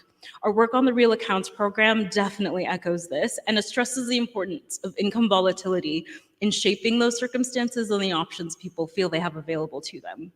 Our methodology relied not just on the precision of transaction tracking and the capabilities of the app we used for that, an open banking platform, but it also enabled people to tell us their stories in their own words, month after month. And so we bring to this discussion what we're calling a lived experience lens, which basically means it will build meaning and understanding based on how the policies and solutions we'll discuss today would be experienced within real households. The panelists will consider how the current systems reproduce in retirement the challenges that people face in working life, and will explore opportunities to create a system that moves towards more equitable outcomes for those on volatile pay. Incidentally, today, 155 years later, after Mary Ward alerted the world to the need for better understanding of car safety for different bodies, women are still more likely than men to be seriously injured if they're involved in a serious car crash. But just this year, new test devices are emerging that are improving our understanding of the safety needs of different bodies of different sizes and shapes, including a new female crash test dummy that isn't just a shrunken, slightly adapted version of a male dummy. Although there's still work to be done, she's a good reminder of how systems, models, and processes can evolve to accommodate and meet the needs of diverse people. Here with me to discuss the systems in which auto-enrollment is embedded and can respond to the complex experiences of households on volatile pay are Olga, Muna, Camilla, and Andrew. I'll hand over to Olga. Thank you, Shope. It's really good to be here today to discuss the Real Accounts findings because it was such an interesting project. So from the Unicenter perspective, we are trying to link the financial management, so the financial lives of people, to health and well-being. We've been doing that for a long time. So we know that there's particular financial products that enhance mental and physical health / well-being. And this Real Accounts project has been, again, confirming that the financial lives of people are a lot more complicated than you think. So there is this myth, right, that we've all heard about, people on low and moderate incomes, people on irregular pay, they don't care about the money, they don't budget, they don't plan, they're not capable, they're not willing, they don't save. So what is it that they're doing? They're spending all of the money right now. I think this myth has been debunked, but a lot of research that we've been doing, both in the research and the policy arena, right? But there is still lack of proof, and lack of proof comes because, as the previous panel was saying, it's really hard to actually get the data. And I think the magic of financial diaries, which is the methodology that we've used, as Shope was explaining, is that you actually get very powerful insights into the lives of people and how people are making the financial decisions day by day, right? So I think people on low incomes, particularly those who are at the expense of regular pay, they think about money all the time. Money is at the forefront of their minds all the time. We haven't spoken to anybody who has told us, well, I don't know why I took this loan. I don't know why I put this in a savings pot. Well, I don't know why I took this mortgage. Everyone using a financial product has a rationale for it. And, you know, the choice might not be great, but there is also a lack of choice, and we need to remember this. So, and in the Real Accounts project, this was very, very clear, because I'd say over 70% of the transactions, you know, monthly transaction, daily transaction, Shobi gave us an example there, were internal transactions. So transactions that you make with yourself from your current account, your savings account, to another current account, to your credit card, to wherever, or within the household, right? So to your partner, to manage the money. And it's this managing liquidity within the household of the portfolio that consumes a lot of energy, a lot of mental bandwidth. So I think we don't have any right of saying that these people are not managing the money. They know absolutely where every penny needs to be at every time. The thing here is that financial decisions are complex to make, and even more so for people who live in uncertainty. They are very difficult to reverse. They need to be made really fast. And sometimes they can bring very immediate and negative consequences. If you make a mistake, well, I certainly have a lot of slack, but these people don't have slack. They don't have slack. So if they make a mistake, the consequences are very immediate, very, very hard on them. So I wanted to say, to perhaps complement what was said in the previous panel, we saw a lot of the people in the Real Accounts project, and throughout the years that we've been doing this kind of research, saving. The problems like the term of saving is not exactly the same as the one that we see, right? So these savings are a lot more short term, and they end up being depleted. But people, the behavior of saving is there. People try to save, they put it in different pots, they have actual objectives that they aim for. But then obviously some of them don't have things come up that deplete those savings, and things that are very immediate. We were discussing liquidity before. So, you know, your kid has broken their shoes, they need shoes now. Your toilet needs to be replaced, it's broken, it needs to be now. You need to be able to afford transport to go to work, it needs to be today. So these decisions need to be fast, and in this context is what people are working with. There is, though, and this behavior of saving, we can see in that people actually don't save for themselves, but they save for their kids. And we're seeing a lot that people who are living perhaps before the, below poverty lines, but they are still saving.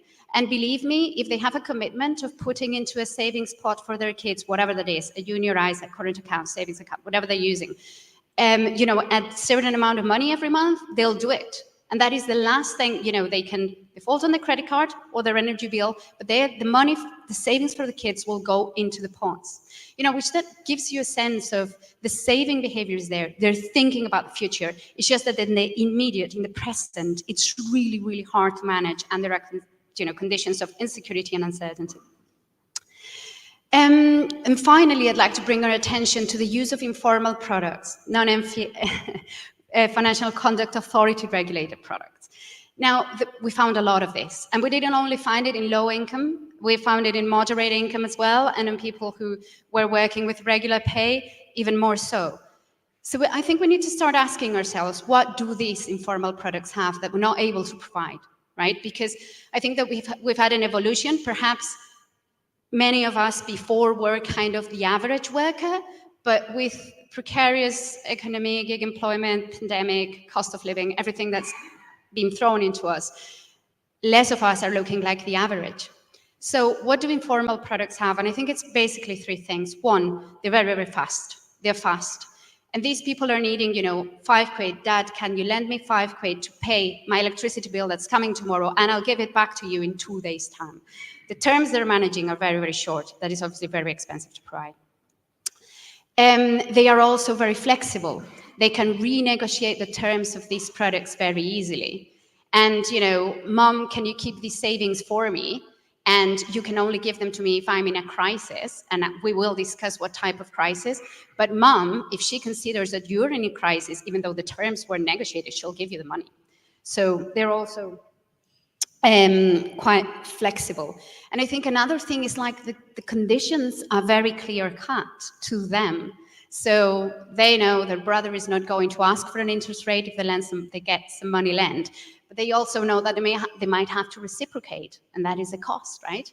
If he comes and asks money for me, you'll need to pay back in the future. So I think this set of characteristics that responsible lenders in the UK are working with all the time, for example, and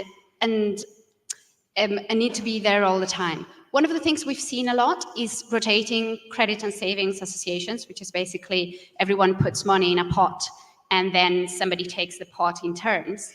Well, this is a mixture of savings and credit and maybe even insurance and pensions, depending on the longer term, right?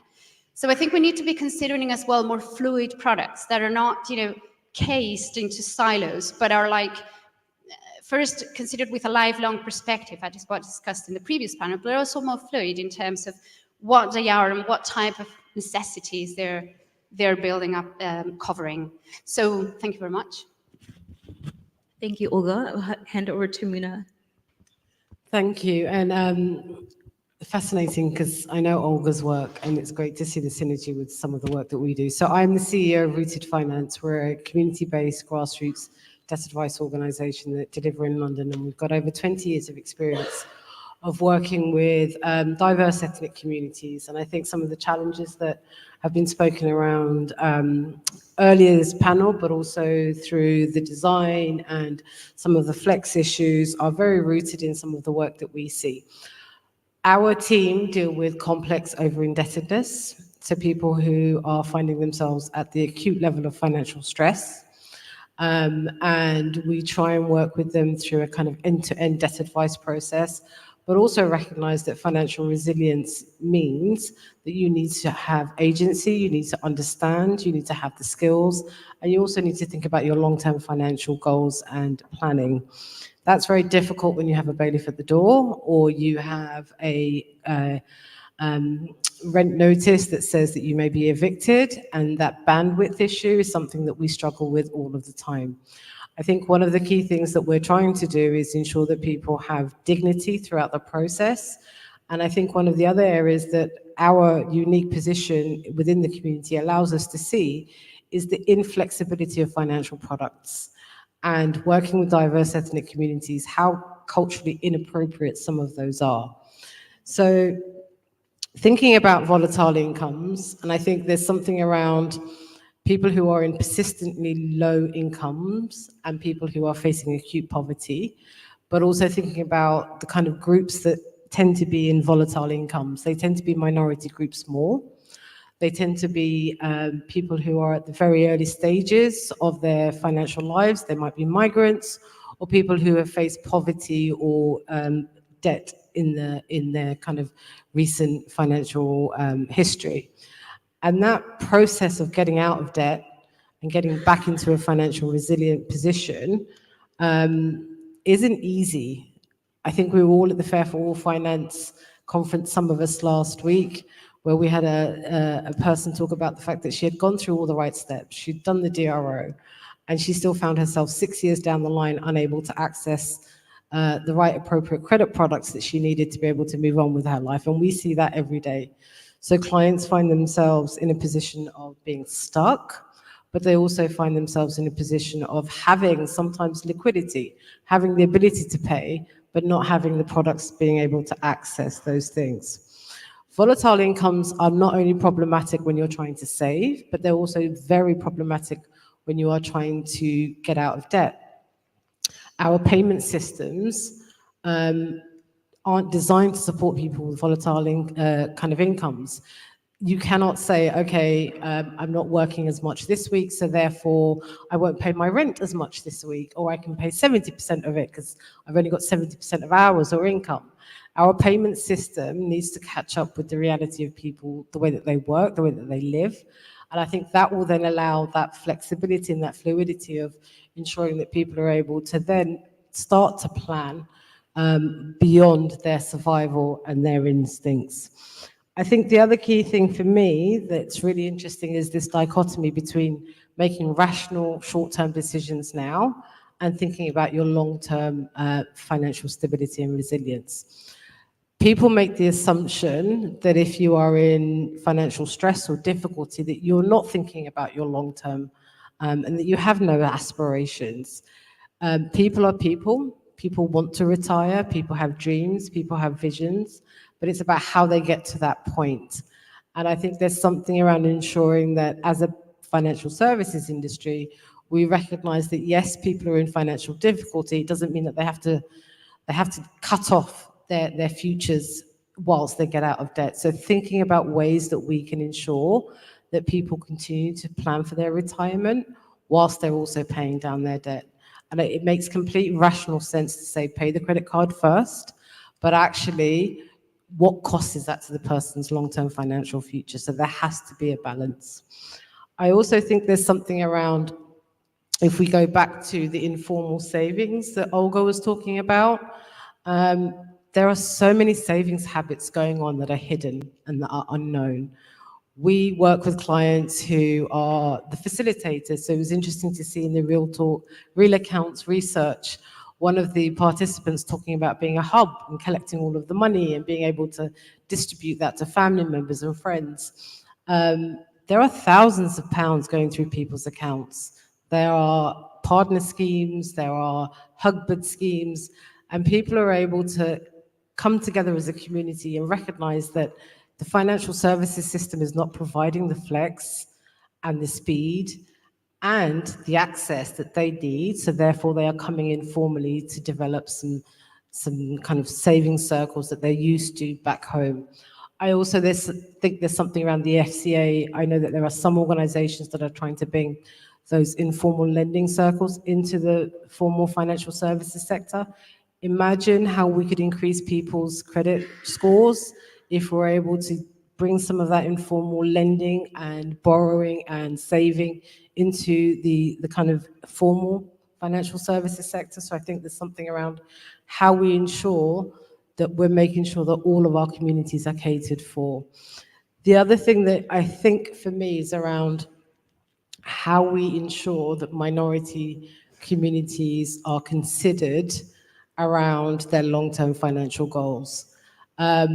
Traditionally, people from my community and my type of background depended on their children. It would be your children with your retirement. But if you're thinking about the number of people that are diaspora and they are in this kind of sandwich generation, they're looking after children, they're looking after parents, that's not an option for them going forward. And there are lots of retirement schemes that are around property back home, and people are making investments outside of this country because the tools and the services and the products are not here. So there's an opportunity to make and design products that people will use. I also think there's a massive trust issue. We know that around 26% Legal & General did a research piece recently that 26% of minority ethnic groups don't trust their long-term financial planning with the banks and the institutions in the UK. So I think there's a massive leap around education and ensuring that people recognize, and you do that by designing culturally appropriate services. You listen to them, you understand, and then you build that trust back, because that money is going in remittances out of the country and it's being developed elsewhere. I also think there's something around understanding. A lot of our clients talk about how they would prefer to have conversations with people that look and sound like them. So ensuring that there's representation within your financial services, your pensions, your long-term financial planning, and ensuring that you're able to communicate with people in the language that they understand, and design the products that they understand. But I'll leave it there for now. Thank you. Thanks, Minna. Over to you, Camilla. Hello, I'm Camilla Egginton. I'm the Transformation Director at Nest, and I'm absolutely blown away by what I've heard so far, so I might just rip up elements of this, because I think we need to respond to it immediately. So you've described the need for flexibility, you've described the need for speed, you've described the need for organisations to go deeper in their understanding, to understand different factors, intersectionality of factors. That, I think, requires quite different institutions. that's not just a question of policy design, it's not just a question of service design, it's a question of institutional design as well. And I'd love us to reflect a bit of that in the panel today. I do have a sort of personal anecdote that really brought this work to life for me. So you talk about the very real impact, human impact, that income volatility can have, and the sort of lost human endeavor that it can actually generate. My brother, who's a lot younger than me, manages a pub, or more to the point, he did do. He could not manage that pub without making himself ill, because the people who worked there were suffering the ill effects of income volatility, were unbelievably stressed. It led to workplace bullying. It led to very real emotional problems and challenges in their lives. And it led to him walking away from that work because he couldn't do it. And I just sort of sat with that information when he first told me about it. And then I was sort of, reading all these headlines on saving that you see, and we get so used to in this industry. We see headlines that, up to a third of UK adults this year have under £1,000 in saving. You go a little bit deeper, less than a quarter, or a quarter have less than £100. You go a little bit further again, a sixth have nothing saved. And you get so used to those headlines. And then I thought about the experience that my brother had managing that pub. And then Chopé shared her research in a room that I was in. And it hit me like a truck. It was like the biggest light bulb went off in my brain. Because this is one of those rare pieces of research that asks why those things are happening. It actually goes deeper. It asks us to understand the very real experiences which are leading to the headlines that we see and the data that we see. And that asking why, I think, is something which is incumbent on all of us. We all now have that responsibility to go further and ask more in response to the research that Nest Insight have put in front of us. Now, as Joe was saying earlier, asking why is obviously part of the story. You then have to ask what you're going to do about it.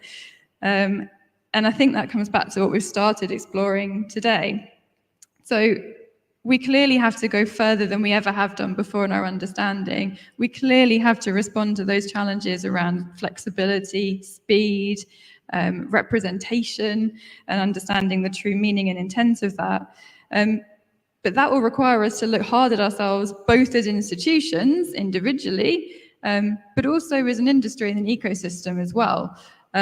So maybe this is the time we start breaking down some of those barriers and thinking completely differently, not just about the problems we're solving, but how we frame the problems and how we frame the solutions.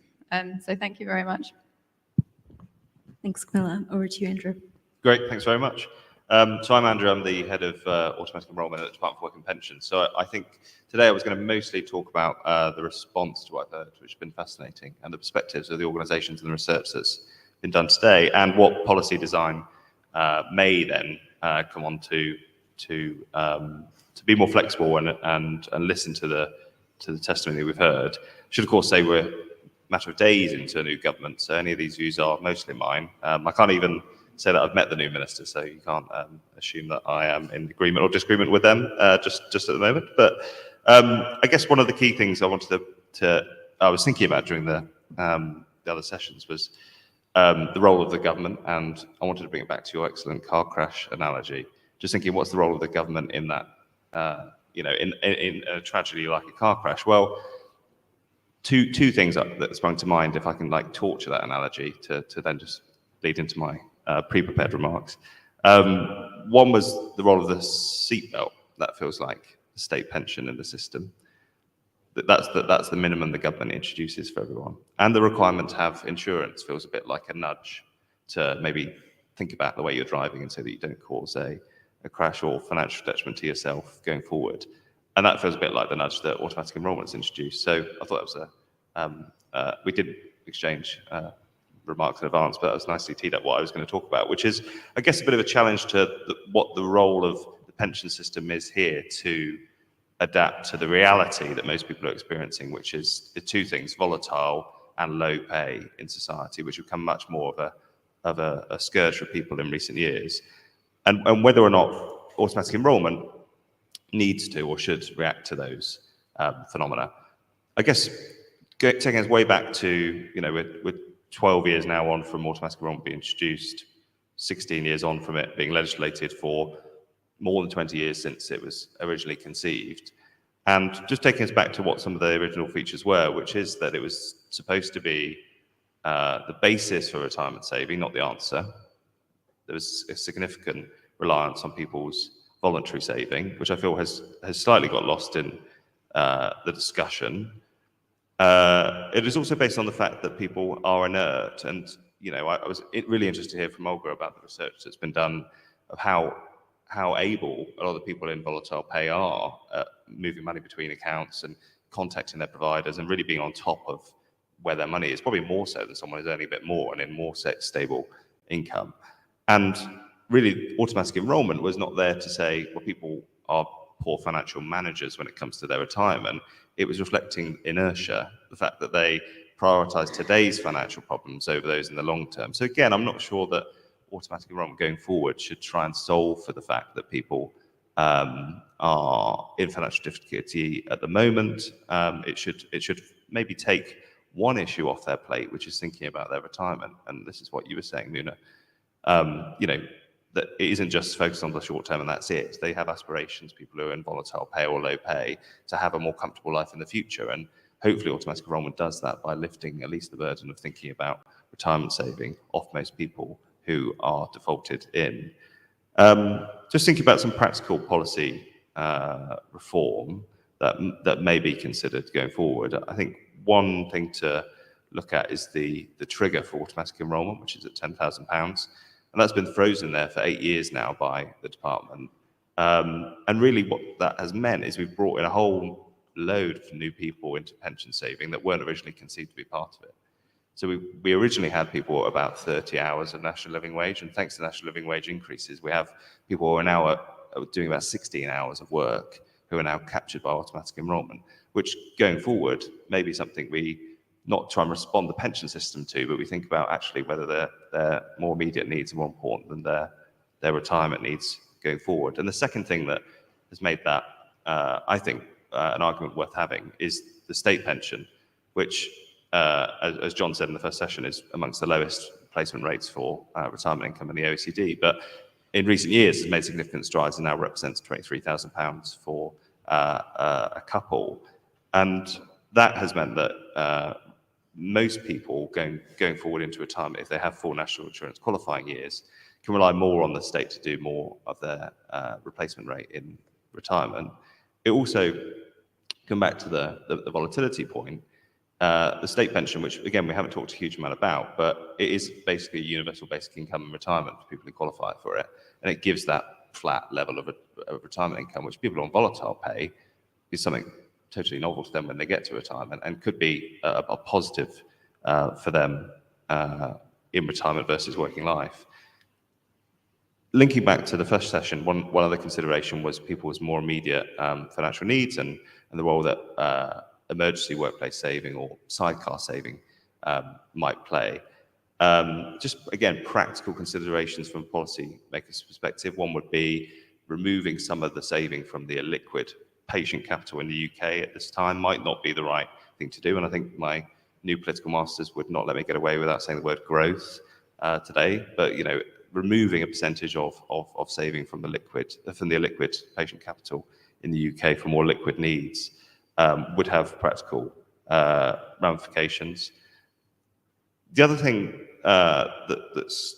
that strikes me beyond practical implications is just the role of the employer as well going forward. So volatile pay, I think in most circumstances, reading the NEST research, is kind of a product of volatile number of hours or volatile kind of contracts that people have with their employers.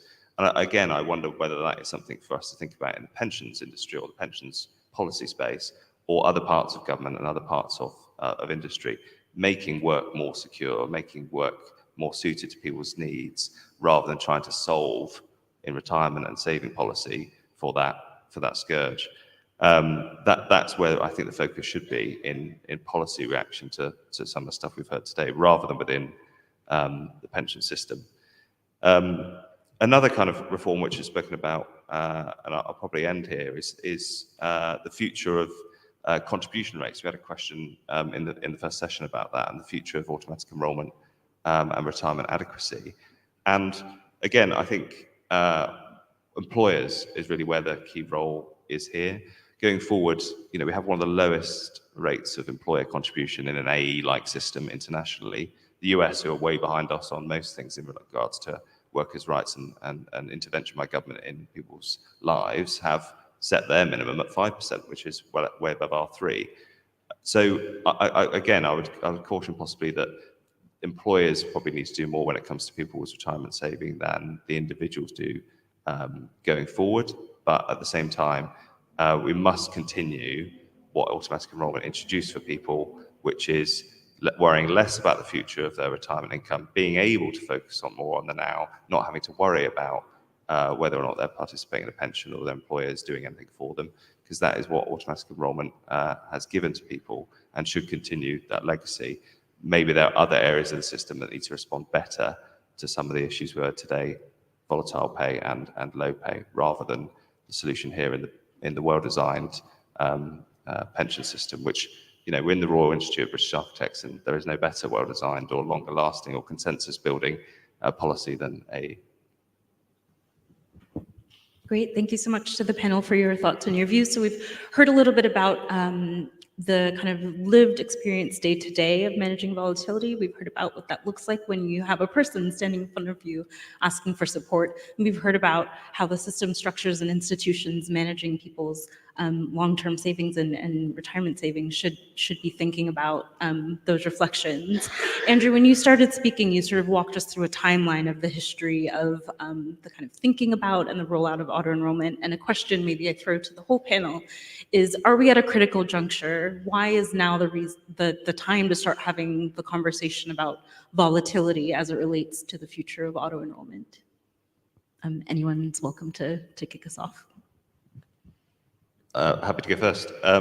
So I think the reason why now is the time is because of the phenomenon that I explained, where people are now coming into the system who weren't originally conceived to be in it. And that has got worse as a problem. That's not necessarily a bad problem, but it has amplified as a problem since the national living wage increases have kicked in.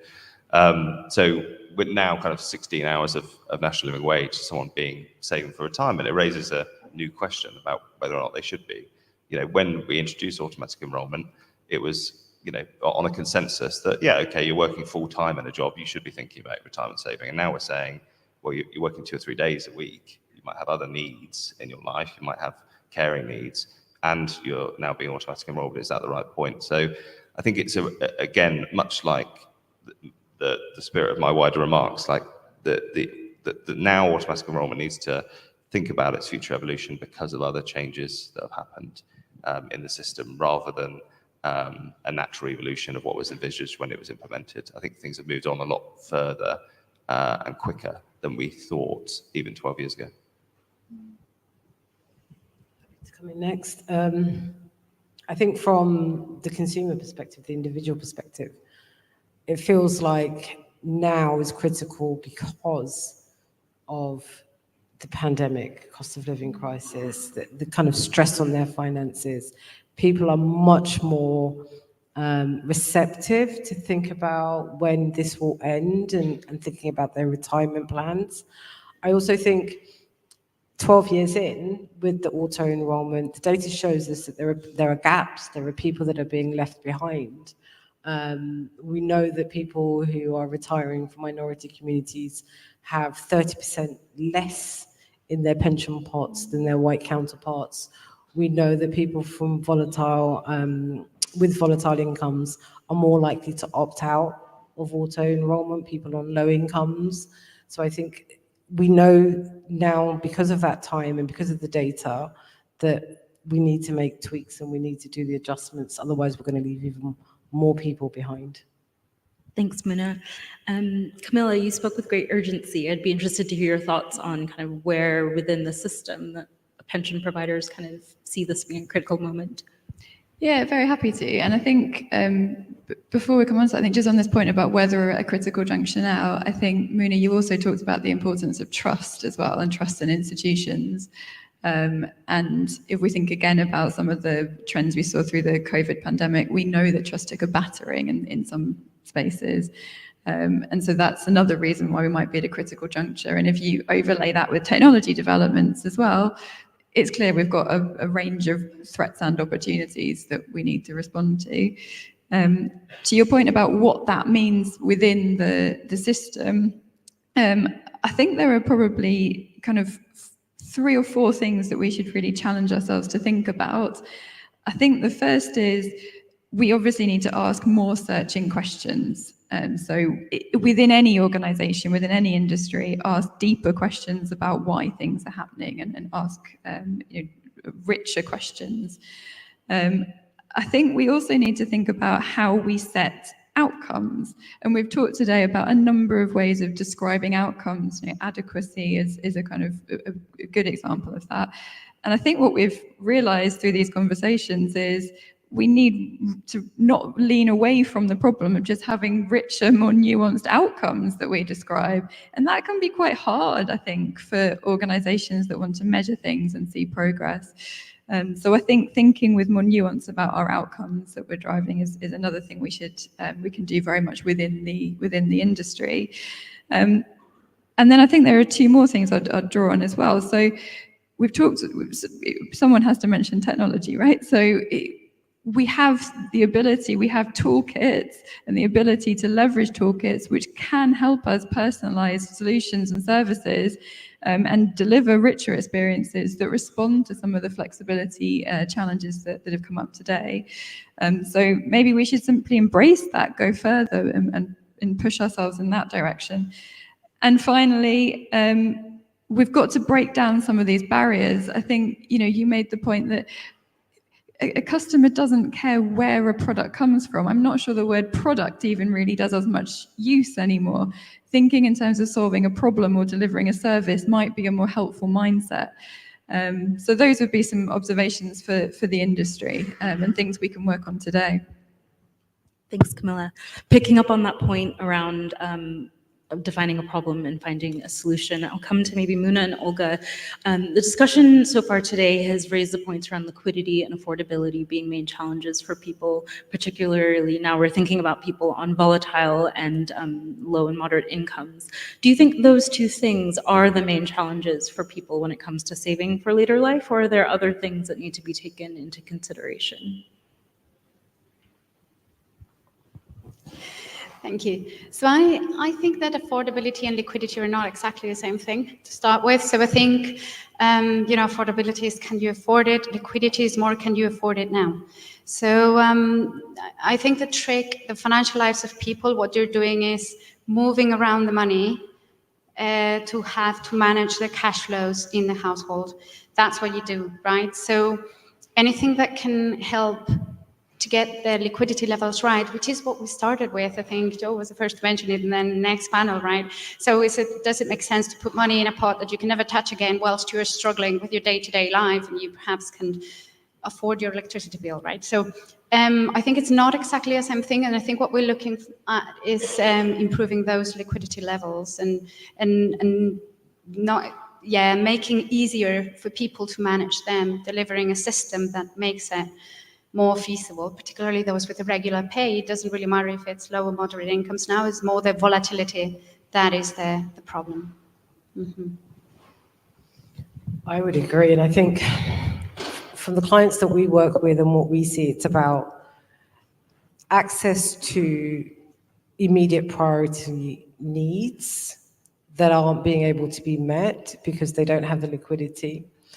And then being able to afford things, but not having access to the credit or the services or the products to be able to then access the things that they want to be able to do, or be able to advance their education, improve their house, etc. So in a way, it's both, but in a way for us, it's around the access part is the most important thing, because people are able to access cash when they need it, usually through their informal networks, but it's that long term, it's that step change, it's that next level of being able to prove their affordability and that they are good for whatever next level of their financial journey.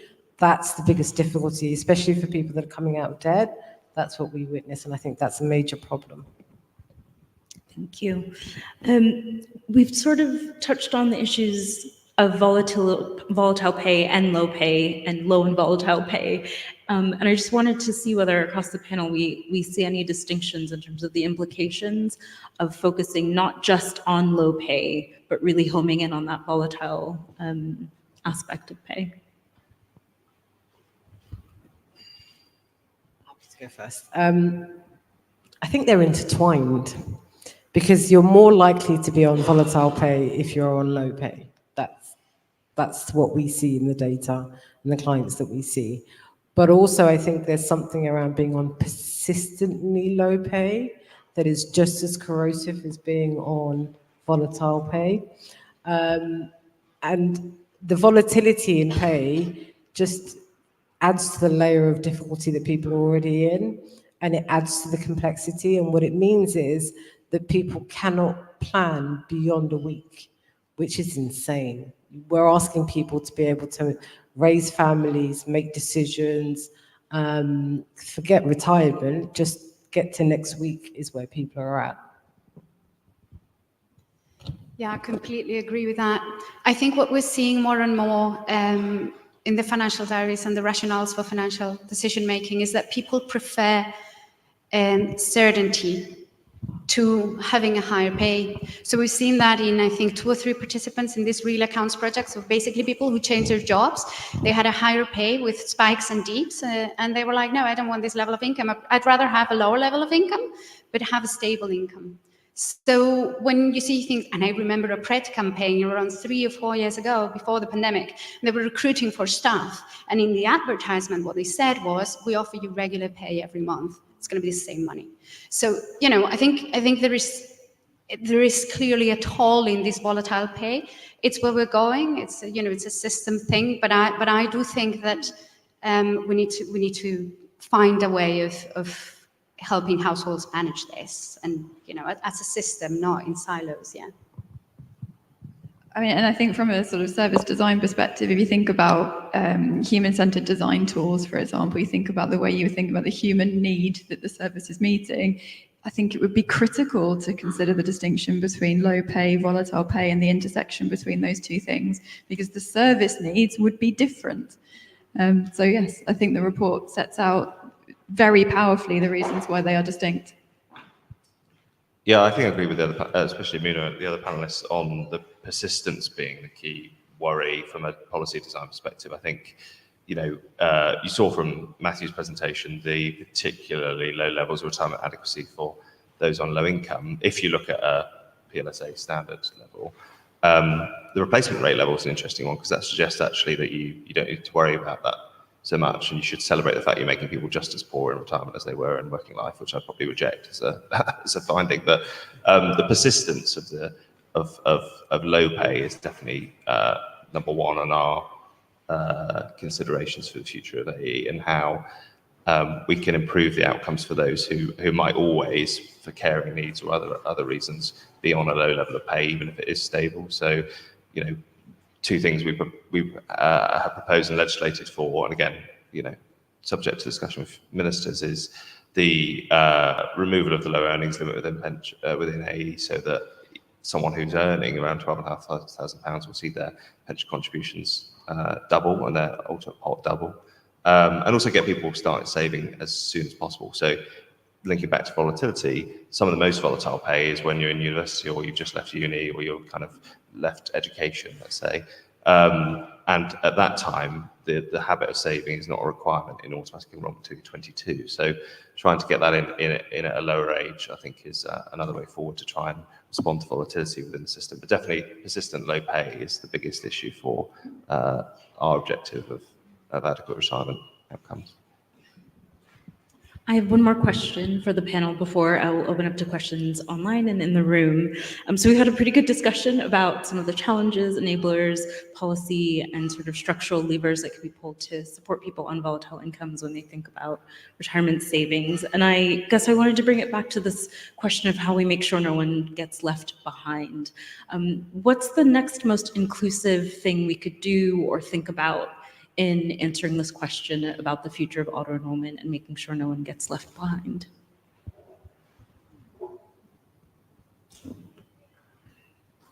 Sorry, I look like I've stumped everybody. We don't have to boil the ocean. It could be one small thing. I mean, I guess I might just say embrace the complexity of it, right? And be open to the idea that there are nuanced answers and nuanced responses to the different challenges that we see. And I think as service designers, for example, definitely embrace those challenges and think about the very real people's needs, who those services are fulfilling. So I think a lot of the tools are there for us in terms of intelligent service design. We need to apply them and perhaps apply them more boldly than we have done in the past.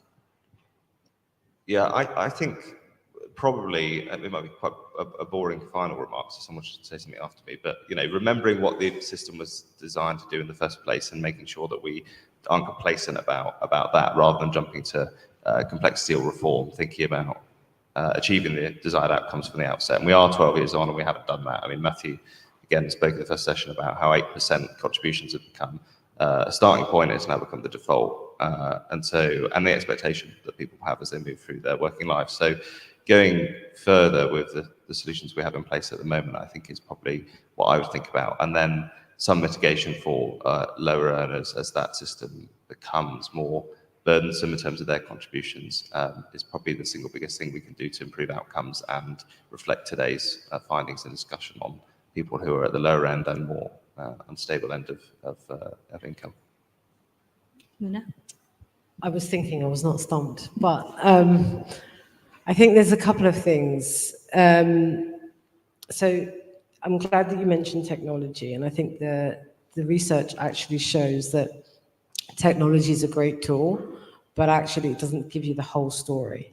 So making sure that you understand what's underneath those numbers or behaviors, and be that working with research teams or local organizations, or finding a way and a direct route to the consumers that are affected through lived experience, etc., to be able to inform your service design. So that would be my first thing, make sure that you don't just rely on technology.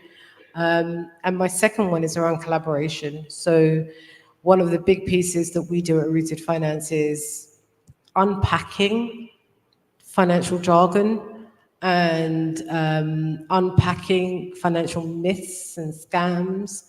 And so use trusted organizations and trusted routes to get your messages across, to be able to test things directly with the community. Will that land? Will that not land? And then, as a way for dissemination, because lots of our clients aren't even aware that they're on auto enrollment until we tell them it's on your payroll. And just making sure that people understand what it is they're paying for and how they use that tool properly. So I think an education piece is still missing and is massive. Thanks, Mina. Olga, final word? Yeah, well, I think I'd agree with all of that. And I think what we're talking about is really adapting towards the new world, new realities, different groups of people being left behind, the traditional ones, but perhaps it's becoming more and more obvious. So I think it's, I would definitely vow for collaboration. I think, but not even across, academia and government and financial service providers or whoever across the system. It's also about, those financial service providers providing different types of products or financial advice or, all of those need to be better linked up. I think that we are operating in silos. We are, I think, so we are kind of constrained with what our funding is, I'm doing this and I kind of disseminate my results, but perhaps not enough. And I think we all need to make an effort of connect with the right people and kind of disseminate and mix and do the best we can to connect. Yeah.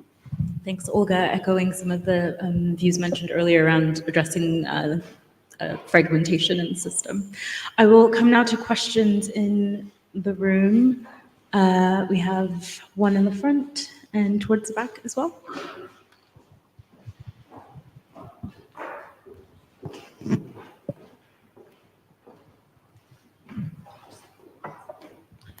Hi, I'm Matt Bland from the Co-op Credit Union. Thanks very much for the presentations. It's really interesting. Particularly Olga and Muna talking about the experience of low-income households is something that we deal with every day and really resonated with me.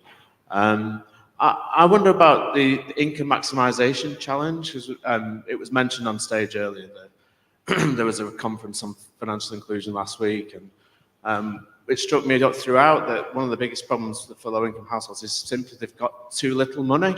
And there's also a well-researched gap in the claiming of benefits, about £20 billion per year. And sorry to put Andrew on the spot with him being from DWP, but I wonder about with the new government and an opportunity potentially to realise, real maximisation of that income to really address the fundamental problems that people have. And also contribute to growth, because we know that low-income households will spend that income if they receive it. Yeah, happy to answer that. Really interesting question. Just on the first point about too little money, I think that was what I was trying to say when I said that, pension system adapting to people's circumstance. I don't think we should necessarily accept that and just try and adapt to it. Maybe to the collaboration point, there's a resistance to some of the changes that are happening and being forced on people. So one of those being the fact they have 0-hour contracts or low commitment to hours from their workers. Maybe there's resistance to that needs to happen rather than just accept it and say the pension system needs to adapt to the way things are going. So I agree with that. Similarly, on people having too little money, again, adapting the system to reflect that rather than pushing for change might be accepting fate. On unclaimed benefits, definitely a key area. One that I've worked on in the past, a pension credit, and it's not for people working life, but pension credit, low levels of take up there, about 6 in 10 people eligible. We've seen that creep up, and the government have done major awareness campaigns, but I think it's not really one that government can do. I don't think people will be listening to the government. I'd probably be surprised to see the government probably assume they were lying, saying that there's money here that you can claim, please go and get it. It's probably through networks like yours that needs to happen. And we have seen success on pension credit with great work that we've done with people like Carers UK and the Money and Pension Service, trying to increase awareness of retirement benefits. So more of that, I think, is definitely needed. Yeah. Thank you. Next question. Quickly add to that. Sorry. I think there's also a cultural issue. So we find lots of our clients are embarrassed to access the benefits they're entitled to. There's a stigma attached to it. So I think there's something about us as a society making sure that we destigmatize that it's your money, you've paid into the pot, you're entitled to it. So I think there's something around making sure that we all get that message across, and then people won't be afraid to come forward and claim the benefits they're entitled to. Completely agree. And on the income maximization, I think it's also a systemic thing. So we need to all make sure, as financial service providers, etc., that we are kind of giving the best chance, perhaps before lending a microloan, whatever, that people are receiving. So I know there's like income maximization calculators and things like this. And I think we should be making a lot better use of the technology that is there, that is available, and it's quite cheap. So of, delivering, communicating better and making the most of the income that people can access but don't know about. Thanks. Okay, now on to the next question. John Parker from Reddington. So thanks for an interesting set of discussions. It sounds like a lot of the people that you work with and talk to as part of the Real Accounts project perhaps were operating sort of outside of the sort of FCA regulated product set. And because the FCA, at least on paper, has a strong push around vulnerability. And I'd just be interested in your views as to whether you think that goes far enough yet, or whether there's still more work to do. So it's taken the FCA a while, anybody from the FCA here today, it's taken them a while to find vulnerability. And that is because it's really, really hard, right? So it's not easy. I think we all, as academics and policy institutes, we all work with different definitions of vulnerability. And I think when the FCA came up with something, we were all, oh, right, we take this, we know it's this. But then you go into the research or into the product design of your financial service or whatever, and then you start getting, you know, there's the caveats, and it becomes really, really hard. So are they doing enough? They are doing enough. They are on the right path, but it's just a really hard path, I think. Yes, I'll leave it to Moon. Thank you. I would just add to that a lot of our clients have been in FCA environments, credit regulated, have had problems with those, and then have gone back to the informal systems that they're used to. I think with the FCA, I know of an organisation, I don't know the kind of informal savings schemes, it's gone through the whole FCA authorisation process. FCA is a bit like, this is very complex for us, and has asked them to jump through a million hurdles. But actually understanding that deeper understanding, accepting complexity, and I think the FCA is moving towards that, but very slowly. And whilst that's happening, people are continuing to use informal because they can't wait. Yeah, and I just want to go back to something you said earlier about people's access to services as well. I think there's something that was really powerful in that. That again, when a firm is, or an organisation is designing a service and just doing that in isolation of understanding the kind of range of ways in which people may access services, we're sort of almost going to always have that vulnerability problem, regardless of how effective the regulation is, because you're not getting a full picture. And I think it comes right the way back to what you said, which is just this relentless curiosity, this relentless desire to step outside of the services that you deliver, and actually understand the wider ways in which people are accessing support. And actually, it's only with that kind of constant desire to know more, to understand the why we're seeing the behaviour we're seeing, that you will get to the root of resolving some of the vulnerabilities, which ultimately will show up in very different ways in very different service environments. So we should just, I think it would be a sad state of affairs if we ever just relied on regulation. Thank you. Any other questions in the room? Yep, one in the middle there.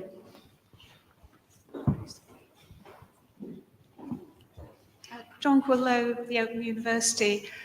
I have such sympathy with what you were saying about the real problem being income too low. And, that makes it feel like it's tinkering around the edges if it just looks at the products and access.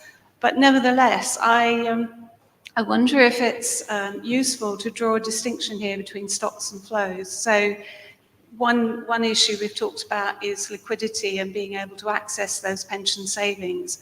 But the other side is just the flow of contributions. And I wonder if it would make sense for automatic enrolment to make it easier for people to temporarily suspend contributions. Opting out feels a bit nuclear, and it's a bit long-term before you're then opted back in. But some system where you could maybe opt out for like 3 months at a time to give you a breathing space, and then renew that opt-out if you want to. So a sort of more flexible temporary suspension, which would seem to fit better with what the panel have been talking about this need for juggling money on a short and fast basis. I'm sure employers would hate it, it's awful admin burden on them. But we've got lots of tech now, and we're looking at how we can design the product to fit people rather than people fit the product. So couldn't we do something like that? Yeah, that's a brilliant question. I think that one of the reasons, some of the research that we've done in the department with people around whether or not they use the opt-out function is they're very often worried about what they'll lose. And that was why it was designed like that. It was designed so that people would worry that they would lose their employee contribution, tax relief, investment growth. That was the point of it. Maybe that's one thing that needs to be softened. And one way we could do it, your idea is a very good one. Kind of a more temporary, softer opt-out. Maybe change the terminology because that sounds out. It's like you're out. But another one is a temporary suspension of employee-only contributions. So employer contributions continue. It strikes me as odd in the system that employers are able to save money based on an individual's precarious financial situation. And maybe that's something that could be looked at in the future. That's just, again, personal view and lots of things up in the air. But yeah. I mean, I guess the thing I would note is that what we talked about there was a policy response, and there's a distinction between a policy response and a kind of service response, and not all of these things require policy. Some of them could be the function of kind of good service design as well, or pushing ourselves to kind of work more at the intersection between those two things. And I think that's maybe one of the themes that's certainly coming through for me today, is how do we get better at exploring that intersection and kind of really pushing those boundaries a bit. And so to your challenge around flexibility, I'm really struck that we heard earlier about how automatic enrollment contributions are very sticky through a cost of living crisis. So is that a policy response, or is it a service response that's kind of needed? It's a question, I think. Muna, Olga, any thoughts on this kind of time-bound, flexible solution? Just totally agree. It's those kind of service designs. So for somebody who has financial stress and it's short term, the ability to switch it on and switch it off would be immense. It makes sense. Yeah, completely agree with Mona. I think breathing space is needed in the same way that we've managed to do it with other products like that. Something like this would be brilliant, but the practicalities of this, I understand, might be a different matter. Thanks. Any other questions in the room? Otherwise, we'll go online. Oh, yes, towards the back of the room there. Hi, Bea Boiler from the Institute for Fiscal Studies. I was interested in hearing a bit more about the specific outcomes and the specific challenges faced by self-employed people in particular. We've been kind of focusing on people on volatile incomes, and I guess we typically think, large parts of those groups might be self-employed, not subject to auto-enrollment. We know private pension savings face very different trends compared to employed workers. And I'd be interested in hearing a bit more about the kind of specific challenges there for self-employed workers. Great, thanks for your question. Panel, where do self-employed people fit into this picture? Yeah, very good question, and it's something that we haven't really spoken about. I think we're doing some excellent work with Nest Insight on the self-employed population, thinking about building in solutions into their existing interactions with things like the tax system, existing interactions with things like their accountancy or their book software, which I think is with support from BASDA as well, which has been really, really eye-opening for me, because today I've spoken mostly about things from the perspective of the employee, but the self-employed have far lower levels of retirement adequacy, and slightly higher levels of other asset adequacy, mostly because they own their own businesses. And we tend to think of that as kind of like, oh, well, they have other assets, but those are much less easy to convert into a pension than a retirement pot. So yeah, it's probably the big question that remains is the growing rate of self-employment, especially since the financial crisis and the gig economy emergence. How do we adapt AE to that? And I think the findings that we have from the work that we've done with Nest Insight in the past and we're doing currently is that AE isn't the solution for those people. Obviously, they don't have an employer, but also probably to the points we've spoken today, doesn't represent the needs of self-employed people, particularly the high rate of volatile income based on their kind of customers. And so a different solution is needed that is built into their interactions that they have at the moment with other areas of the system. Very, very early stages, but I think thinking about apps that people use for their books or their accountancy and kind of showing them the tax relief benefits of contributing to a pension is a promising route forward. I mean, I think that I absolutely agree that it needs to be a focus area. I think the note of caution would be we tend to talk about the self-employed as if it's one homogenous group, when of course, in fact, there are multiple types of self-employment, very different income profiles, very different volatility profiles. And to the comments that were made earlier, actually getting a bit closer to understanding the needs of the sub-communities within the self-employed will be, I think, really critical, certainly from a kind of service perspective, if we're going to really deliver something of value. Great, thank you. I think we've come to time, so we'll leave it there, and I don't want to get in the way of lunch as well. Thank you so much for your brilliant questions, and thank you to the panel, and I encourage everyone to check out the Real Accounts Marketplace during lunchtime. Thank you.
Okay, if we could settle down. So, thank you. Welcome back to those in the room from lunch and to those joining on the live stream. Hope everyone's had a chance to have a break and refresh and catch up with people in the room. So it gives me great pleasure to introduce our keynote speaker for today, Gavin Lewis. Gavin's been a great friend and inspiration to Nest Insight going back, really right back to our earliest days, actually. He used to work at one of our previous strategic partners, who I won't mention by name, but now is a managing director at BlackRock, where he's responsible for the strategic direction and growth of the UK institutional client business, which encompasses defined contribution, defined benefit, and the local government pension scheme. And of course, BlackRock are now a current strategic partner of Nest Insight, and it's through their foundation and their firm's emergency savings initiative that they've been really central for many years now for us in our work on emergency savings, which we've referred to a lot during the course of today and will continue to do so. But Gavin is a superhero with many alter egos. He's also a trustee of the Old Vic Theatre Trust, of the NFL UK Foundation, and of the Pensions Policy Institute. He's been recognised by the Black British Business Awards as the Senior Financial Services Professional of the Year in 2020.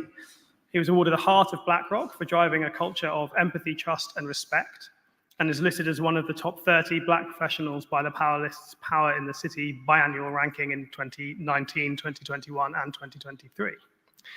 And it's really as one of these alter egos in which he's appearing here today, because Gavin is also the author of The Opportunity Index, a book which really I would say is essential reading for anyone who's interested in many of the issues that we've been discussing today. The book examines in great depth the economics of inequality, and he'll be drawing on some of the ideas in the book and on his subsequent thinking in his remarks today. The book talks about the effect of this inequality on business, on institutions, and on the wider economy, and about the practical solutions that might address those inequalities. And in this, he shares with Nest Insight a focus on the need for real-world solutions and on the wider economic benefits of getting those solutions right. So we're very excited to hear what he has to say. And Gavin, I'd like to welcome you up.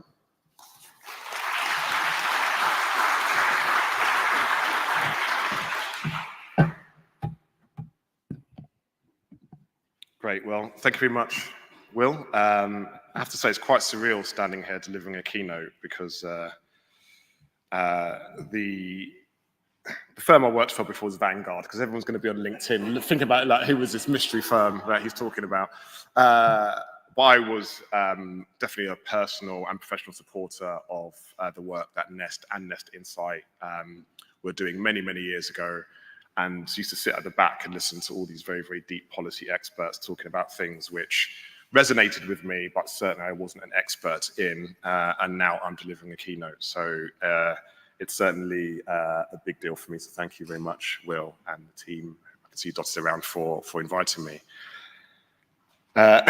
So the subject which formulated the majority of my book was about inequality.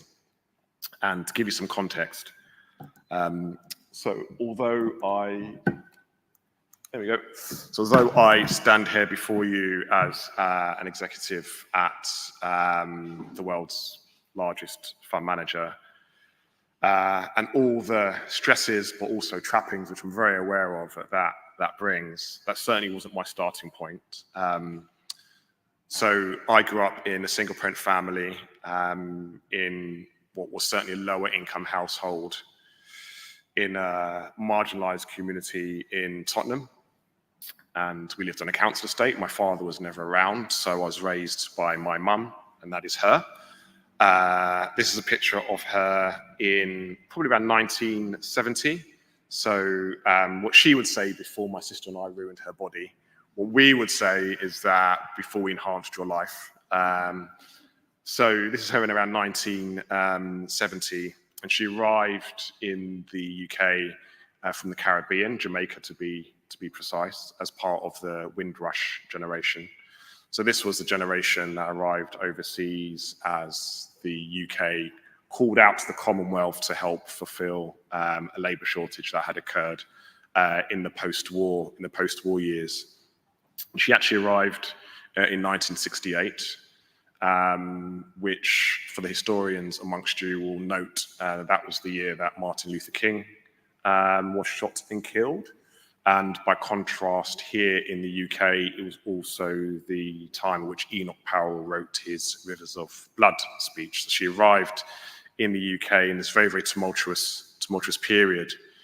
And I have to say it's quite odd because I feel like I traverse two very, very different worlds. I feel like I'm rooted in Tottenham. I spend a lot of time in the community in Tottenham.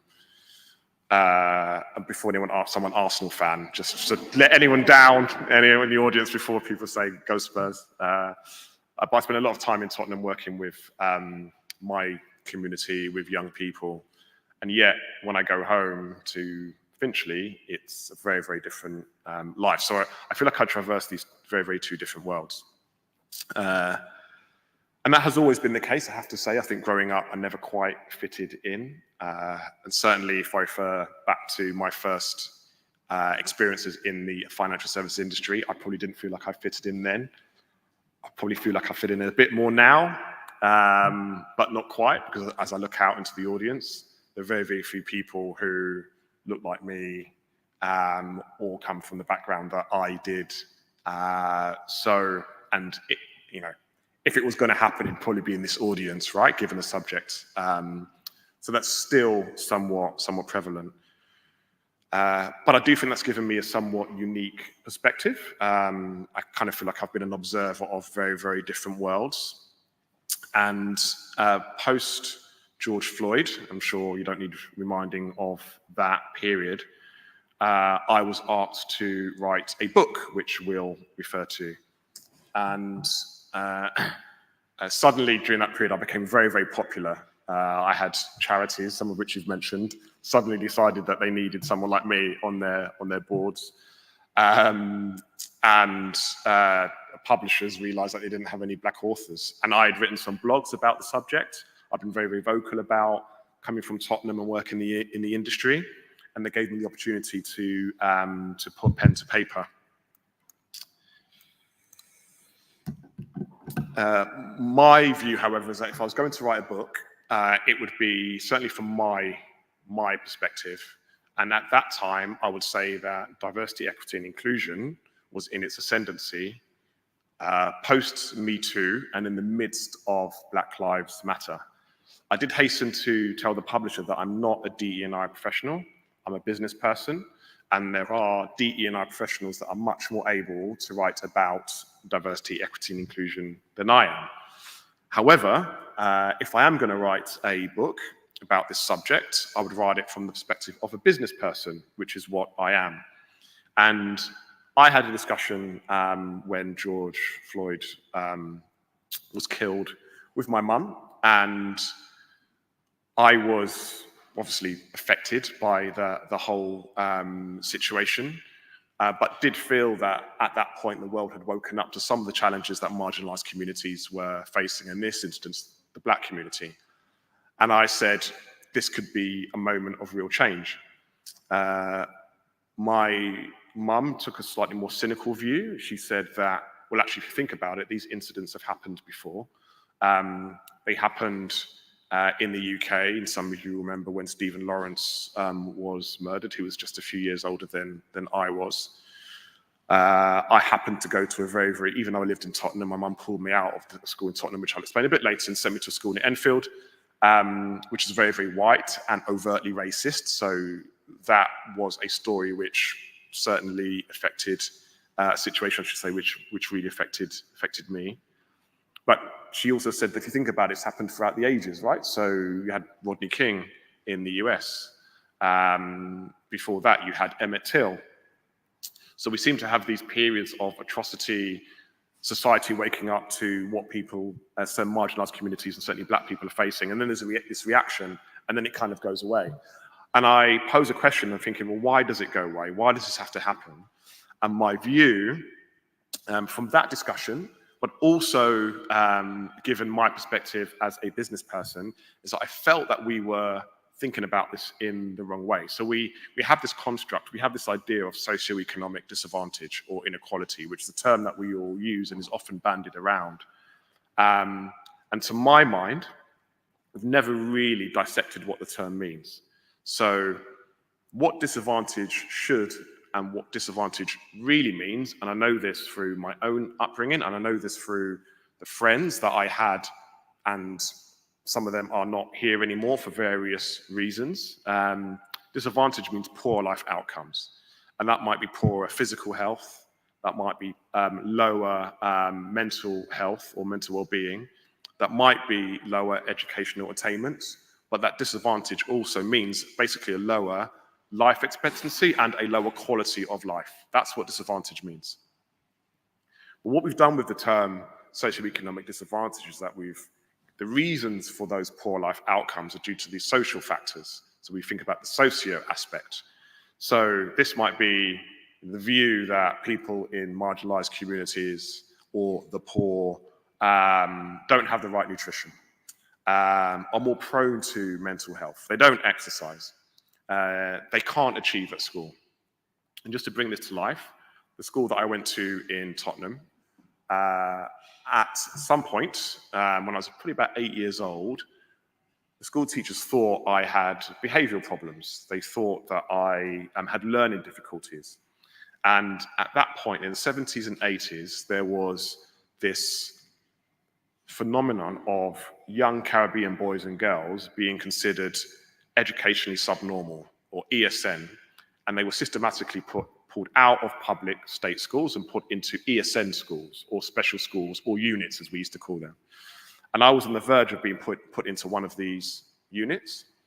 My mum thought differently and pulled me out of the school and sent me to a school in Enfield. Her view is that actually my son isn't, challenged cognitively. In fact, he's just bored and he's not been stimulated enough. And I went to school in Enfield, which is a very, very white school, I might add, and I flourished. But the view of the teacher was immediately that this young black boy can't achieve in the classroom.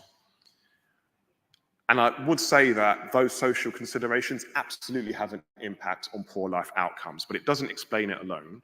And my view is that there's a whole economic aspect, the economic side of things, the economic in socio-economic, which we've ignored. And I'm glad that I was able to join the end of the panel, because I think some of these issues have been started to be addressed. So those economic factors in that socio-economic construct are, for example, the ability or the wherewithal to prioritize health. And it is simple as, if you don't know where your next meal is coming from, the last thing you're thinking about is going for a run around the block and how many steps you've done and trying to get your heart rate up. I can guarantee you. It's freedom from stressors, which might be triggers for emotional difficulties. It's access to quality education, not just the biases in the school system. The interesting thing is that I don't think this is anything new. So when I was doing the research for the book, and by the way, well, you're a bunch of academics so and policymakers, I'm sure you've probably published a lot. I was a bit naive because I did all the research myself, and I didn't realize I actually could have just hired someone like a PhD student to do it. So if you are going to write a book, make sure you know what you're doing before you do it. But the good thing about it is that I actually did absorb a huge amount of information. And Martin Luther King, many of you will obviously recall his "I Have a Dream" speech, which was made in 1963. I think that does Martin Luther King a real disservice, because he was also an accomplished speaker, obviously pastor, community leader, but he was also an accomplished author. And he wrote many, many books, but the one that I researched the most and read the most was something called "Where Do We Go From Here?", written in 1967, still available now. And actually his view was that for the black community, and obviously he's talking about the black community in the US, we will never, and I quote, "we will never have freedom until we have economic rights." So what we've eventually done is taken this concept of civil rights and boiled it down to how we achieve equality in the workplace, how we achieve equality in the classroom, which is part of it. But there's this other issue in terms of what are economic rights and what do they look like? And I think we've gone from there and fast forward to where we are now. And I just don't feel that that whole issue has been fully addressed. So I began to write this book, and I was determined to do something very, very different. And obviously I'd consumed and read a lot. I'm being heckled by a fly, by the way, if anyone can see. I'd consumed a lot, and I thought, the whole subject of the transatlantic slave trade, well, that's been done to death, so I'm not going to write about that. And as soon as I began to, if anyone's read the book, they'll know where this comes from, but I started to peel the layers of the onion back to, well, how did I get here, and why was it so difficult, and how come I'm the only one, and where did my mum come from, and where did my grandmother come from, etc. And what role does finance or economics play in this whole thing? It led me back to the transatlantic slave trade, and I tried not to, and then I was like, I'll make that the third or fourth chapter. I had to start there, and it was the first chapter, so I thought this is going to be very, very cliched. But even then, there was this real voyage of discovery. So I think we have to understand the economics of, for example, particularly for us in the UK, revenues from that period account to probably around 8 billion in net new revenues for economy year on year. So it's a staggering amount of revenue which was accrued from it. I'm not going to turn this into a lecture about the transatlantic slave trade, but what I would say is that, again, I think we've underestimated the economic importance of that, not just because of the amount of money that was made during that period, but also because it really allowed the UK and the US to industrialize, and which is why, maybe not the UK, which we'll come on to a bit later, but certainly why the US still it was one of the reasons why the US still has economic hegemony. But the original thought around the reasons for the transatlantic slave trade were because there was this strange Darwinistic view over like ebonics. So black people are inferior to white people, and therefore they can be used as labor. And authors wrote about this. So again, for the geeks amongst you, there was a book, which again was part of my research, by Winthrop D. Jordan. And he wrote a book in 1968, again, same year, White Over Black, American Attitudes Towards the Negro. And his view is that the reason why the transatlantic slave trade became so large was because of this the perceived inferiority of black people rather than white people. Actually, there's another view, which is that the reason why that period, and it wasn't just the UK, it wasn't just the US, there were other Western democracies, Spain, Portugal, France, the Dutch, that also participated in that period, was actually that it made economic sense first. And there was a chap called Eric Williams called Capitalism and Slavery. That book was published in 1944. That was his thesis.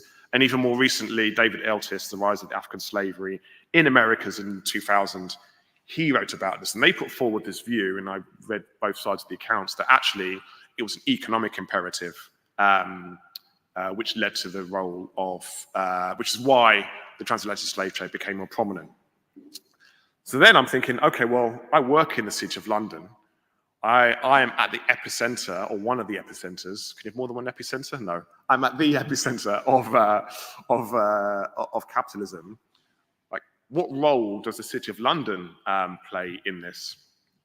And I give you many, many examples, but perhaps sometimes it's better to give you a visual. So this is not the Bank of England, which people sometimes assume it is. This is the Royal Exchange, and this is where this is one of the first exchanges that was built and developed in the City of London.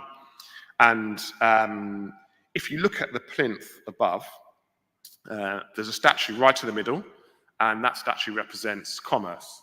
And she is holding the Book of Commerce and the rudder in her hand, and she's surrounded by 12 different figures that represent different centers of commerce when the Royal Exchange was built in the 18th century. So you'll see, if you squint your eyes, or you can just take a tube and go and have a look at it because it's still there, a Turkish merchant, a Chinese trader, the list goes on. But if you look to the right of commerce, you'll see there's a figure kneeling down. I'll just zoom in for you. And that figure represented, or represents, because again it's still there, an African slave kneeling at the feet of commerce.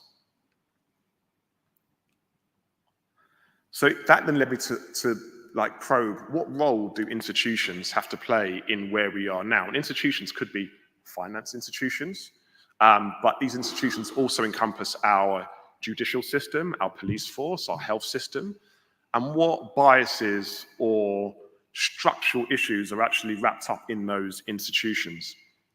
Just to give you an example, there is a pub in the City of London called the Jamaica Inn. Anyone that works in the city might know it as the Jam Pot. It's just behind Cornhill. No drinkers in the. There's one person nodding saying I've been there. I've actually there's no drinkers in the audience, so there's one person that's been there. And actually outside the Jam Pot, there's a blue plaque which said, "Here is where the city's first coffee shop stood." And coffee shops were where the well-heeled went to trade, and they would trade goods from the empire. And that might be coffee, it might be sugar, and it was slaves. And these coffee shops became the first trading venues in the city, in the City of London. So it was ingrained into how the city operated. And just to draw some parallels, the city is changing somewhat. So you do have, people from my background now who, not many, but who do hold more senior positions. But to even enter, you had to come from the right family, you had to dress the right way, you had to go to the right school, you had to be invited.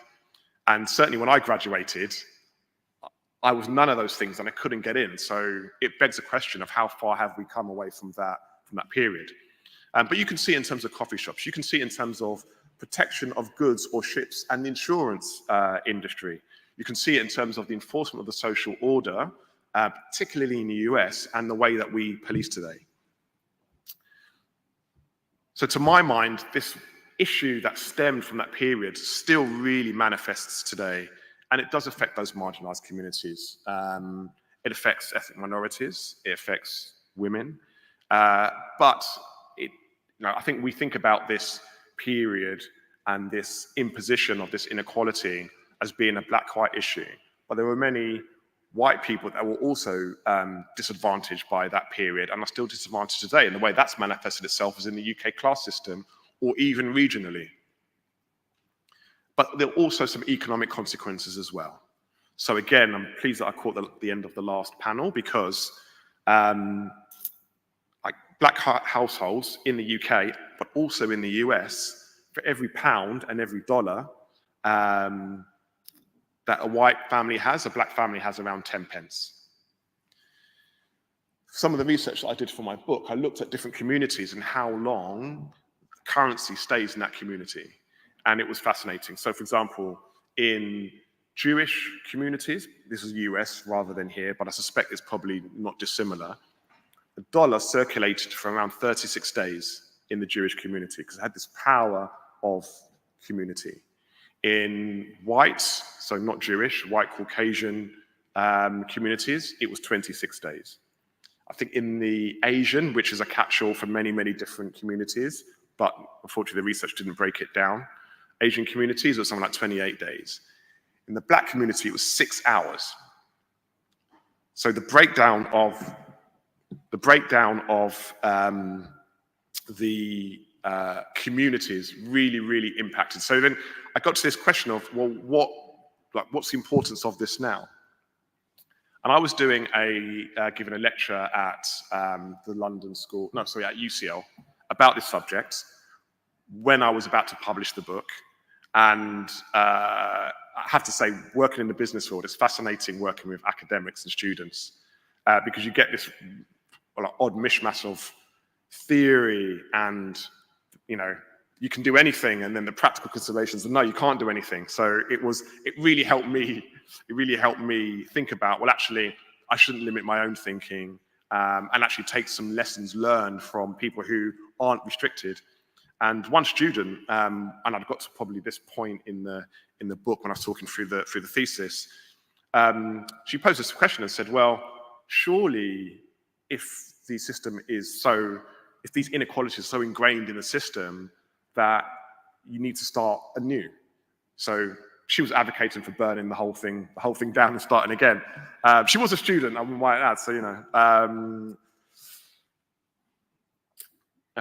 But that then led me to ask some questions. So what do and what can we do? What does financial resilience mean? And what are the wider implications? So to answer some of these questions, we did, and I say we, it was myself, an academic from the University of Edinburgh, and an actuary. So we did some research, and we looked at a whole bunch of, using the British household data, a whole bunch of inputs into incomes and life outcomes. And it doesn't sound like a stretch, but there is this huge correlation between the two. And there's absolutely a relationship between income and wealth. I think we over-index on the wealth consideration, and I think we over-index on the wealth consideration because wealth can be inherited. You can value wealth. It doesn't fluctuate. But how do you actually build wealth? And I think we've underplayed the role of income, because income was within our control. And actually, agree with the panelists earlier, low income is the challenge that we have, is at the center of all of this. So how do we improve incomes? What does equal pay like, and what role do corporations play in this? But then also, because the discussion always seems to be focused on this aspect, what impact does this have? So I'll just reference two examples of the impact that we found when we did some of our research. So in the book, I reference the concepts of universal basic income, and I give all the pros and the cons and the challenges that we had. But what we didn't seem to do when we talked about guaranteed income or universal basic income is actually the output of it. So I had the opportunity to meet someone called Mayor Michael Tubbs, and he was a mayor in Stockton in California. Some of you may have heard of the Stockton Economic Empowerment Demonstration, called SEED.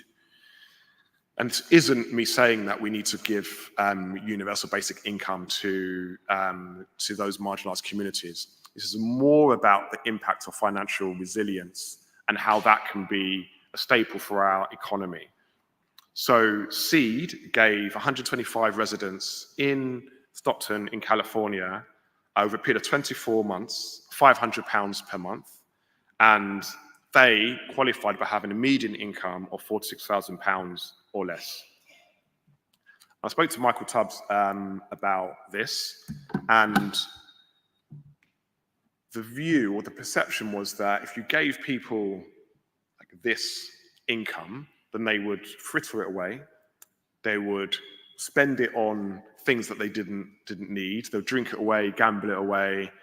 And actually the experiment and the results for everyone to see were the opposite. So one of the questions is, how do you lift people out of poverty? How do you lift people out of these poor situations? How do you help people? And this is one of the couples that was, one of the families, I should say, that was in the experiment. What SEED found is that the guarantee of that income allowed them to, and you can relay this all the way back to those socioeconomic considerations. Their kids performed better at school. They went to get their health checks. They checked in on their neighbors. They were able to apply for jobs. So it had this profound impact on their ability to resolve some of those challenges that we've been trying to unwind.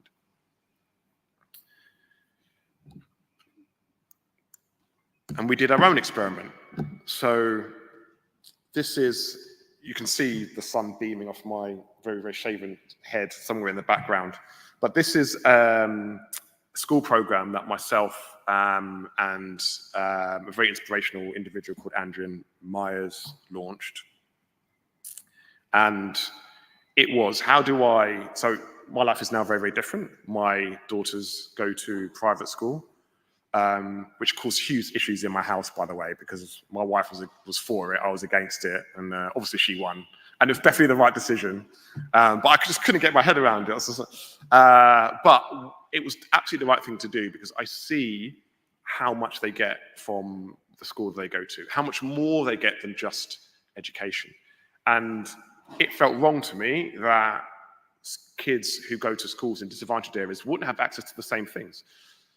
So we launched this program, and we launched this program to give those kids, 16 to 18, access to a financial qualification, access to work experience. We brought them into the city. They were able to meet city professionals. They were able to build networks, and it's been great for me personally, but way more importantly, it's just accelerated and fast-tracked what these kids have been able to do and what they've been able to achieve. So one of the girls, Asha, unfortunately, she decided that she doesn't want to work in finance. She wants to work in law, but that's okay, because she's going to be working in financial law, and she's got fast-tracked to one of the Magic Circle law firms, and was one of the very, very few students who's been able to do this. So she's able to get work experience while she's doing her degree. And the reason is because, as well as studying law, she's got a financial qualification because of our program. So this is life-changing. And there were so many stories like this. So her life chances, her life outcomes will be better, or may be better, because someone intervened in the same way that someone intervened in my childhood, and that was my mum, to give me a better shot. And I know that my life outcomes are much more improved because of the higher income that I have, because I'm able to think about this. So we do think about this in the very, very macro sense. So the ability of Asha to contribute a greater amount to society because she earns more and she spends more and she consumes on the micro level is incredibly important. But if you add those things up, what I can't reconcile is why and how inequality is not considered a risk factor to UK economic performance. And perhaps it's come onto the agenda now, but not as explicitly as it should be. So I do think there needs to be this measure of big economic or policy initiatives, but also the recognition that we as individuals can also affect change. And the change does come from individuals. And I do think the two things need to be pulled together. Thank you.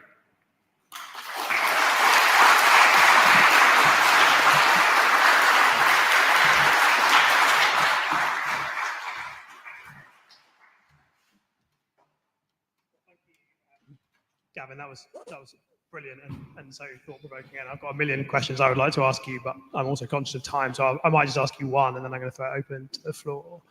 Right at the end there, you touched on something that we've been thinking a lot about in our kind of little domain of savings and financial resilience, which is, the big new government kind of focus is growth, securonomics, productivity, and you sort of touched there at the end on, why are we not having this conversation? Why do we not recognise that addressing some of these issues is not just about addressing poor outcomes at a household level, but it may also contribute massively to better outcomes at a national level? So I guess my question is, what can we do? What should we do? What can organisations like Nest Insight and organisations like others represented in the room do to make those links and bring some of this stuff up the agenda? Thanks, Will. So when I was doing the research for the book, I tried to find a measure of inequality, and I couldn't. The closest that I came was the Gini coefficient, which measures levels of income per head, and then it seemed to stop. And it was not an accurate, if anyone knows, any statisticians will know, it's not the most accurate measure. It kind of measures inequality in a nation, but not within cohorts. Yet we have a measure for everything else. So, I work in finance, and I can tell you that there isn't a risk that the finance industry doesn't measure. And just to think about it now, I mean, we measure inflation risk, we measure interest rate risk, longevity risk, geopolitical risk, climate risk. I mean, we measure every risk that there possibly can be. But for some reason, we have these quite cursory measures of inequality. So I think the challenge is that when it comes to either corporations, policymakers making decisions about this, it's very hard to put initiatives in place when you don't have an adequate measure. So how do you know where you're going from, and how do you know what to get to without that adequate measure? And my view is that the hypothesis is that, and again, I think the FT even wrote an article about this. It comes up on my keyword search, and recently that economists are now thinking about this, which beggars belief given the levels of inequality that have only been exacerbated over the last few years.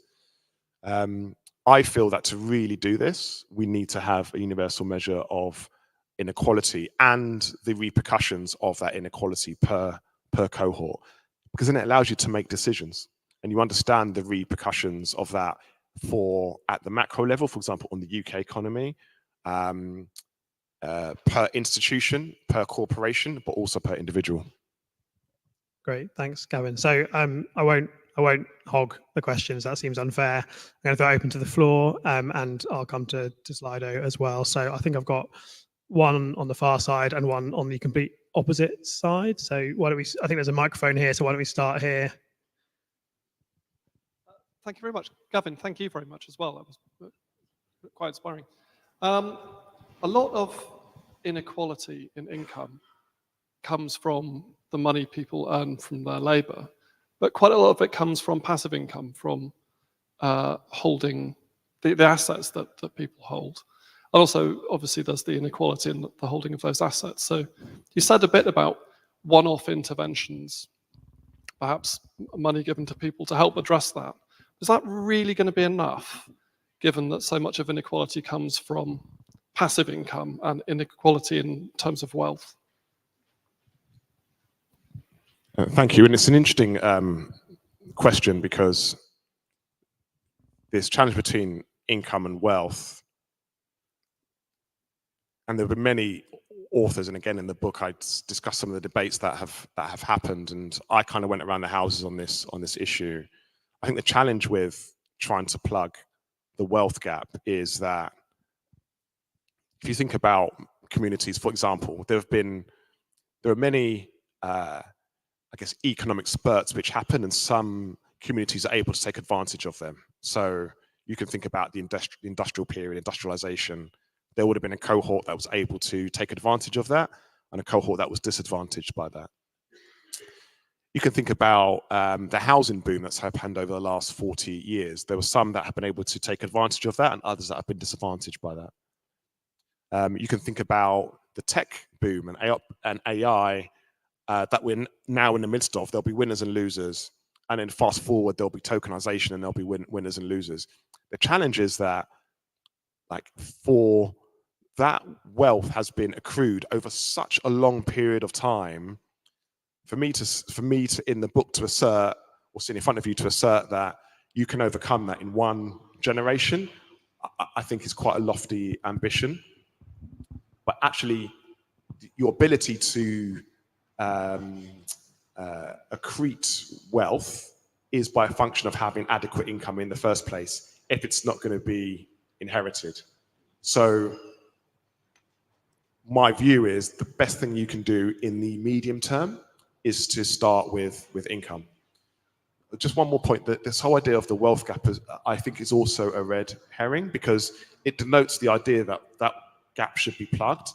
I don't know if it ever will, if I'm honest, because think about how much wealth has been accrued over such a long period of time. So what it really is about is, what role does income play in improving an individual's life outcome that at least allows them to do better than they were doing before? Thanks. So I'm going to take one question here. I should have said, at the back, yeah. Can you introduce yourself as well with your question, please? sure it's how it works for PwC. I guess two half questions really. One is, should we not be measuring what we mean by equity and equality rather than what we mean by inequality? Because should we not be measuring positively what we want to achieve rather than negatively what we currently see that we think is wrong? And I guess connected, I don't think you'll ever plug the wealth gap, but you can say that there are universal things that income should enable people to have. So does that increase the argument for a universal basic income? Yeah, it's an interesting, thank you for the question. It's an interesting concept of, so like, how do you price or how do you value inequality? So you're right, it could be a negative construct or it could be actually look at what we could get. And you know, I'm trying to say not to be cynical, but a lot of this has been done before. So post George Floyd, there was a research report by Citigroup, and they estimated that the value of the black US dollar was worth 16 billion to the US economy.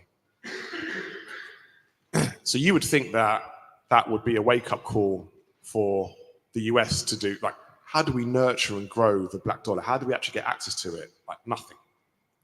Like nothing. You can also see it from a DE&I perspective because, you know, the McKinsey report also said that, you know, the addition of women in the workforce, somewhat initially crudely put, would be, you know, make a 35% difference to your workforce. And what happened? Well, years later, we still have a gender pay gap.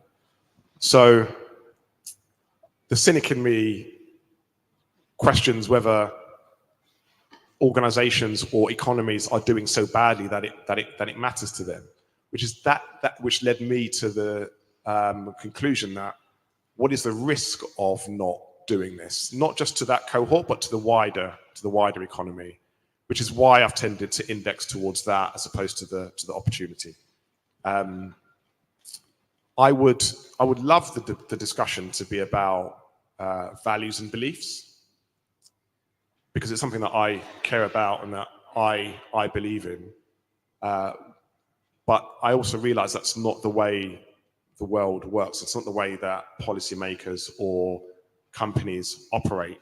They tend to do it on a fairly metriced basis, be it that to what the voting public care about or to what their customers care about or their balance sheet.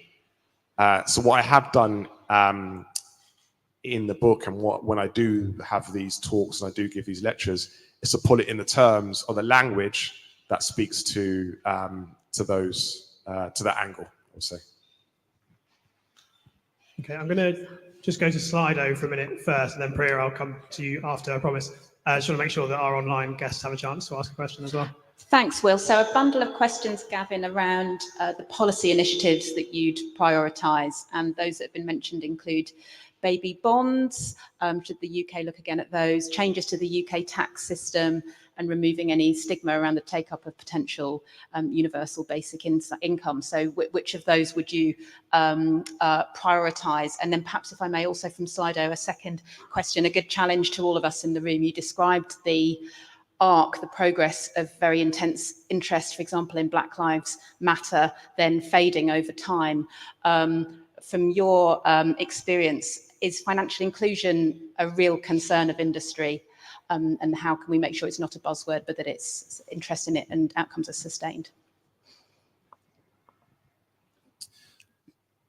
So thank you. I mean, so when I gave the lecture at UCL, I had a professor who sat in front of me, and she said, "Well, you need to, it's obvious what you need to do. You need to tax the rich because that's going to solve all the problems."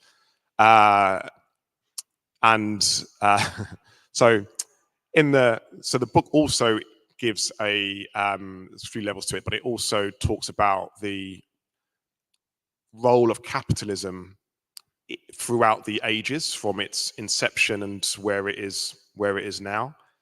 And I think we think of capitalism as this living, breathing thing which has a conscience. It doesn't. Like, it's not. It's something which we put a name to and that we pull the levers of. And so one of the questions was, can capitalism and taxation, 2 sides of the same coin. like the examples of taxation when I looked at this, both in the EU, but I looked at many other regions as well, so Australia, France, etc. Unless you have an intent and you have a measure, I'm going to sound like a broken record, of actually directing where funds go, the evidence that I saw, which I quoted in the book, is that it doesn't make a difference. The other side of it is does capitalism solve the issue?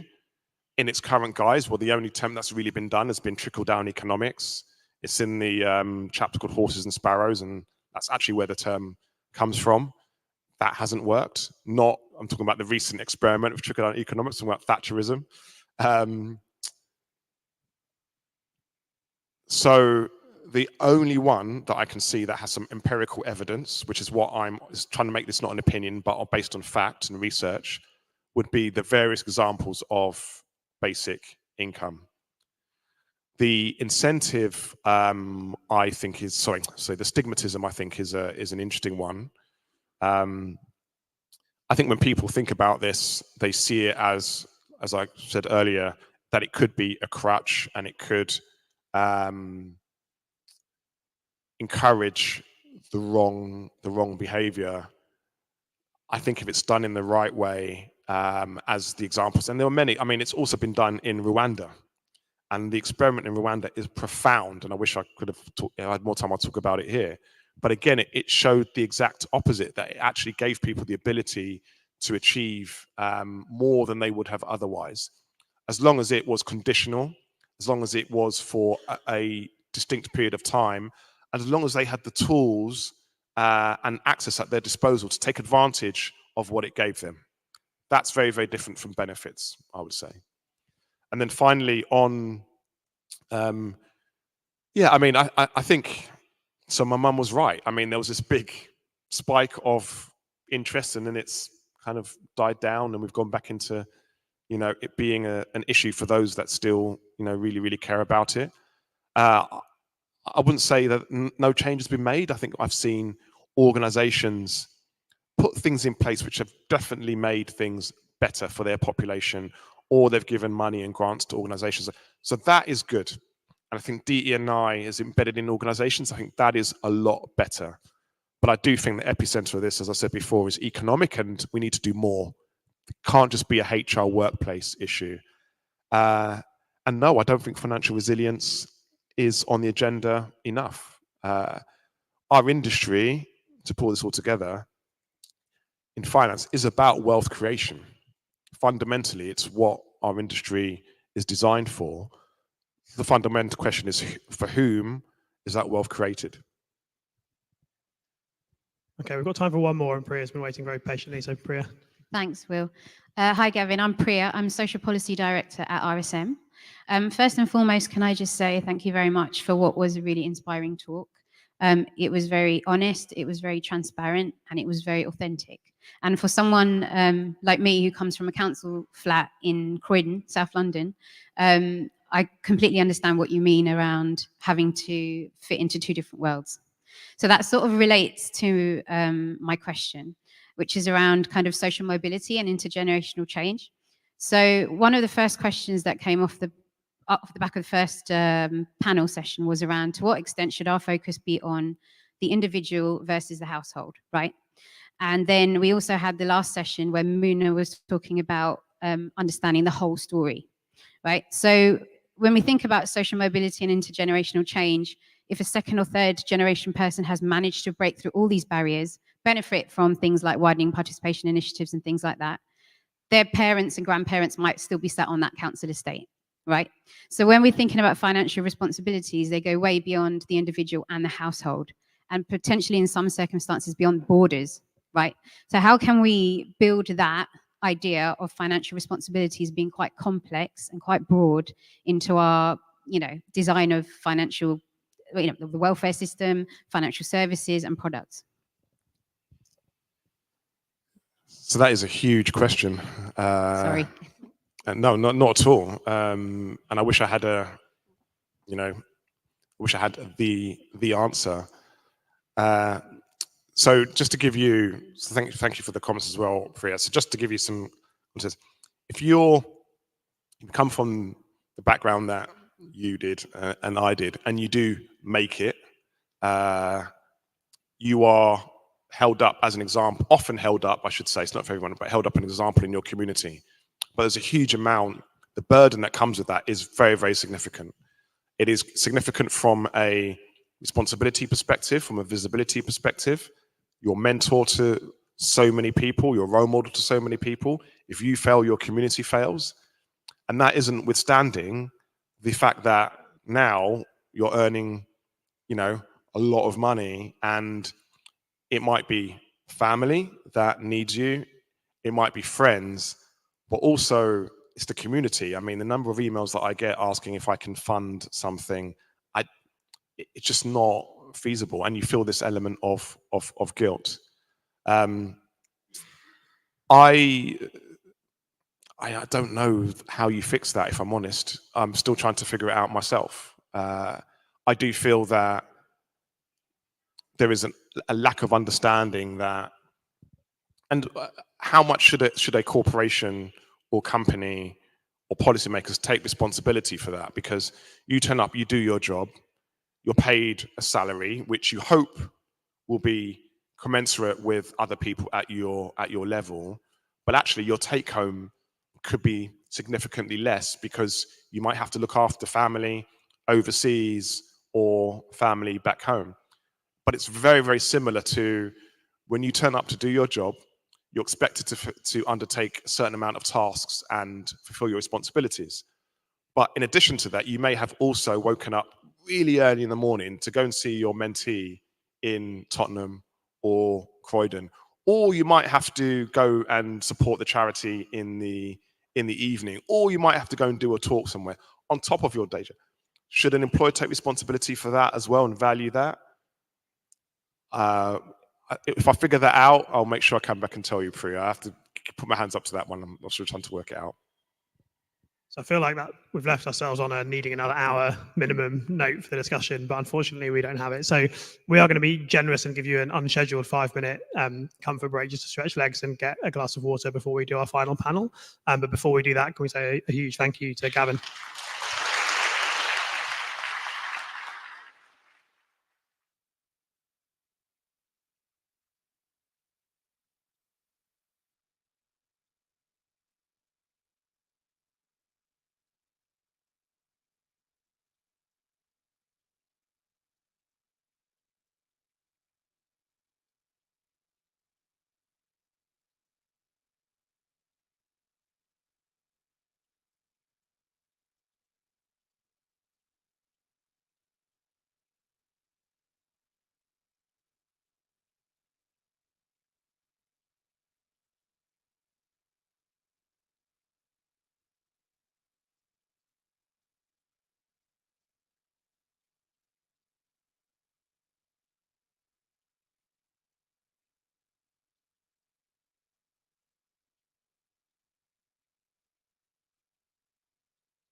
Ladies and gentlemen, if you could just take your seats, the final session will begin shortly.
Okay, so we are making a start on our final panel session of the day. So welcome back, and welcome back to those online. I realised that prior to the previous session, I forgot to introduce myself, which was very poor form. So I'm Will Sambrook. I'm the Managing Director of Nest Insight. And it's really great to see so many people here today. So I'm delighted now to be able to introduce our final panel, which is all about identifying the future policy and market solutions that can help us move on in terms of supporting people's financial security. Jo, back at the top of the day, for those of you who were here, identified in her initial remarks that our work is all about finding actionable solutions to help build financial security, but doing that on the basis of a really deep and wide understanding of the challenges that we're trying to solve. And these have really been central principles behind much of our work, going right back to when we launched Nest Insight 8 years ago, including our multi-year programs of work looking at workplace emergency savings mechanisms and also how to help address endemically low levels of long-term saving among the self-employed. And so in terms of thinking about today, really this morning's sessions, I think helped to paint the picture of those challenges, invoking some of the research that we and others have done along the way and started to pivot towards what some of those solutions might look like. And in this panel now, to close the day, we're going to focus much more fully on solutions. And I said a minute ago, we talk about both policy and market solutions. So this is a discussion both about the things that employers in the financial services sector can do and also about things that could change in the policy space to address some of these issues. So I've got a brilliant panel with me today to help us to think about these things. I'll introduce them as they go up to speak. So we're going to start with Shelley Morris, who is Senior Project Manager at the Living Wage Foundation. Shelley has, just a quick intro, Shelley. Shelley has 20 years of experience in pensions, joined the Living Wage Foundation in 2021 to lead the delivery of the Living Pension Programme. She was formerly at Friends Provident and at Aviva. She spent a decade as a client relationship manager and later worked on digital services for workplace pensions. She was awarded the Unsung Hero Award at the Professional Pensions Women in Pensions Awards last year for her work on bringing the living pension to life. She's going to talk to us about that framework and in particular touch on some of the amazing examples of market practice among employers who've adopted the framework and who show what's already possible for employers in terms of what they can do to support their employees if they're willing to go beyond the minimum that's required of them in legislation. So Shelley, over to you.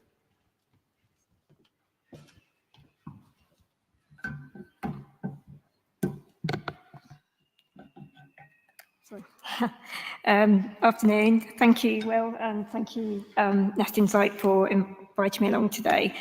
So I'm just going to spend the next few minutes talking about our work, as Will said, on the living pension and some of the ways that employers over the last year and a half have been working with us to deliver this to their employees.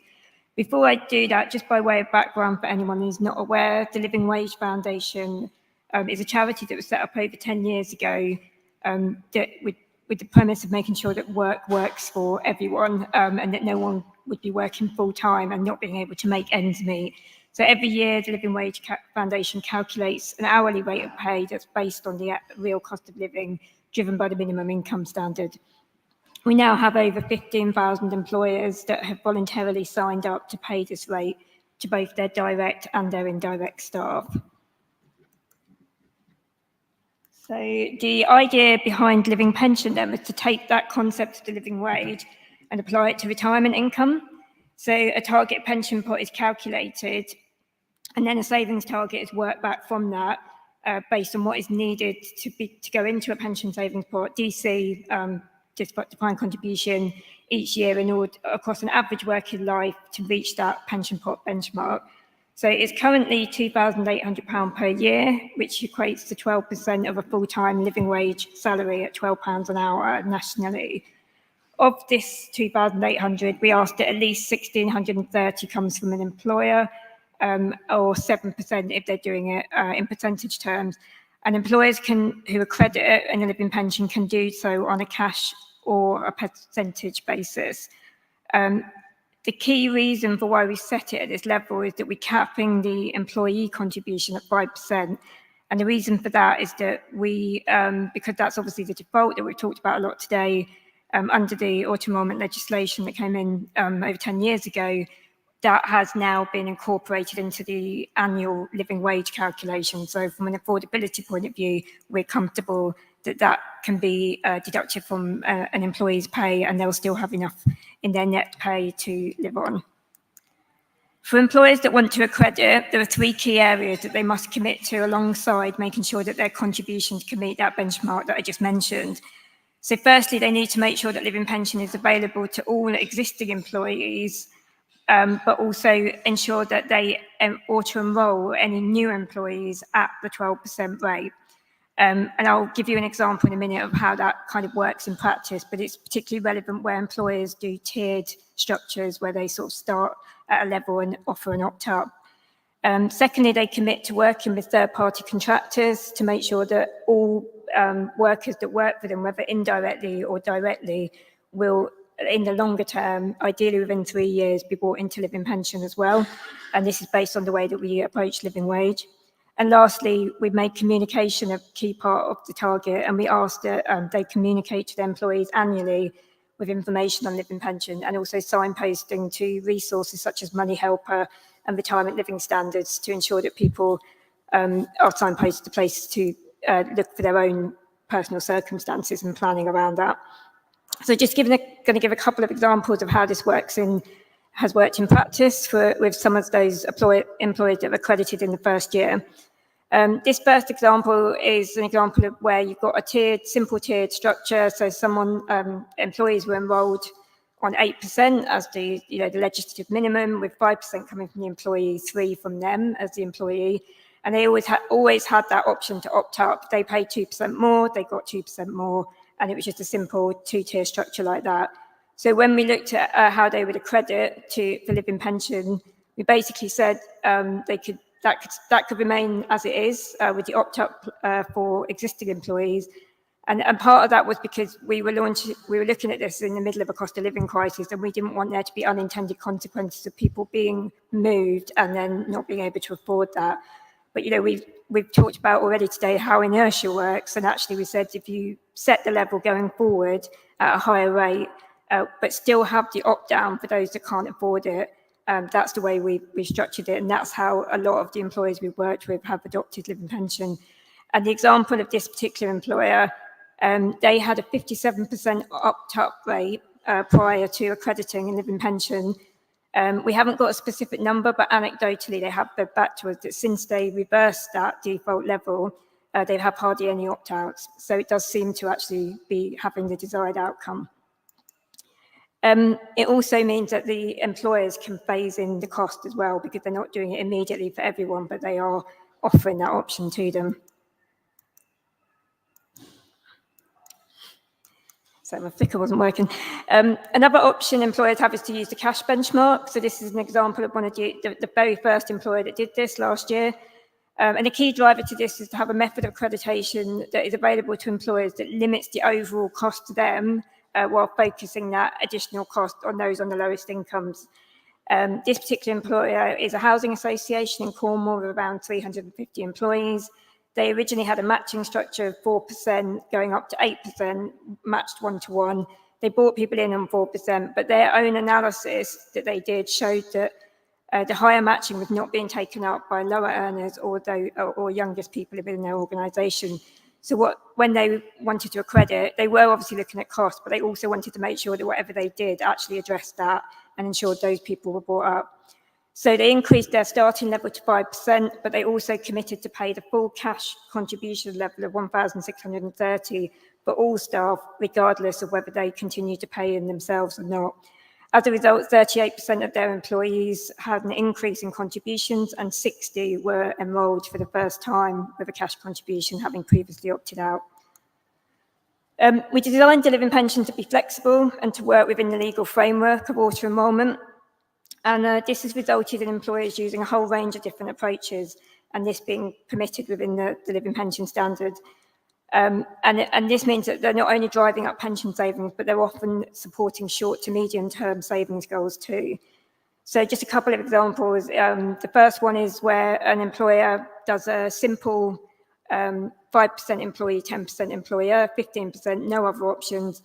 But they do allow their employees, if they need to to have an additional amount of take-home pay, to swap that 5% and effectively, swap it for take-home pay and still retain the 10%. So it's effectively non-contributory.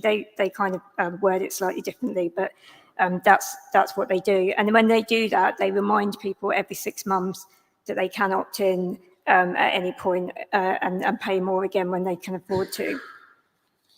Another employer also allows pension contributions, both employee and employer, to be redirected to a lifetime ISA for those that are under 40. And they found that this has been really successful. And obviously thinking about those decisions around sort of housing and getting, potentially reducing your costs for when you get to retirement and home ownership, that's a really effective way of doing that. And then also as part of the standard, we allowed phased implementation for those that are using qualifying earnings currently, so that they can phase in the removal of the lower earnings level by doing this over a 3-year period. Out of the 44 employers that we've had accredited today, 6 used the government minimums beforehand and went up to that level. So we launched in March last year, so just over a year ago, and we now have over 40 accredited employers, obviously a long way off the 15,000 potential, but we have to start somewhere. And the largest segment actually is those with less than 10 employees. So, and you can see here, obviously it's not a massive number yet, but it's a real range of sizes. Also in terms of sectors, it's a real range. The largest are so far charity and financial services sectors, but we've also had an employer in retail, hospitality, security, energy and telecoms. Of those employers, around 16% so far have used the cash benchmark and 75% have made some kind of change. The majority, they flipped that default level, as I mentioned earlier. And as a result of these, because obviously some of it's going to be incremental over time in the way that I've described, it's not necessarily that immediate, but we nonetheless have had over 1,100 employees have had an immediate increase to their contributions as a result of those accreditations. And there's also the potential over the next several years to reach up to 5,000 contracted workers through the largest firms that we're working with as well. So just going to end with a quote from the Housing Association that I mentioned earlier, who were the first to use that cash contribution. They were also the ones to introduce lifetime ISA as part of their benefits review as well. We've got a case study online that is about this if you want to read any more about it. But one of the key things that they said, as well as wanting to do the right thing, they have actually found that by introducing living pension, they've seen an increase in engagement from their employees around their pension, but also in financial well-being generally. So hopefully that is early demonstration that there can be some business benefits around this, as well as helping to close the pension gaps for employees. Thank you very much.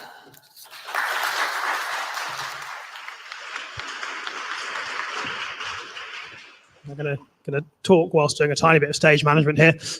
So next up, we're going to hear from Molly Broom from the Resolution Foundation.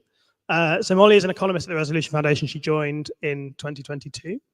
Her research mostly focuses on intergenerational fairness and wealth inequality.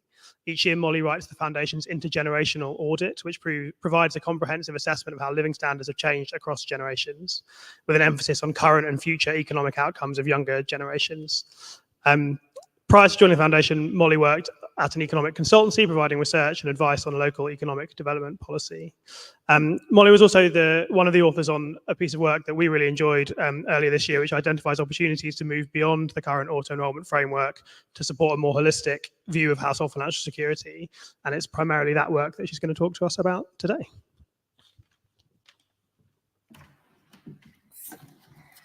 Okay, thank you, Will. Yeah, so as Will mentioned, I'm here to talk a little bit about a policy report that we published last year. Oh no, at the beginning of this year, sorry, so much has happened this year. It feels like a long time ago. And that report took a lot of inspiration from the work that Nest Insight has been doing. So just jump straight into it. So our report showed that Britain faces a triple savings challenge where families have insufficient rainy day savings to cushion small cash flow shocks, inadequate precautionary savings to get them through large and unexpected financial shocks, and insufficient saving to provide an adequate income for retirement.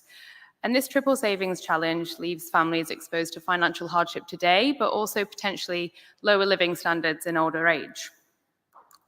So starting first with the rainy day savings, our report finds that millions of families in Britain lack even modest amounts of savings that they can use in an event of a small cash flow shock. This chart shows that 30% of working age people in Britain live in families with savings below £1,000, increasing to almost half among those in the bottom third of the income distribution. And low levels of rainy day savings leaves these families really financially vulnerable. And this vulnerability became clear during the cost of living crisis.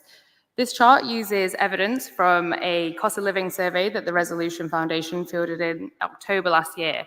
And as you can see from this chart, those with lower savings balances were more likely to have reported using credit cards, overdrafts, or to have borrowed money to cover daily living expenses compared to those with larger savings balances.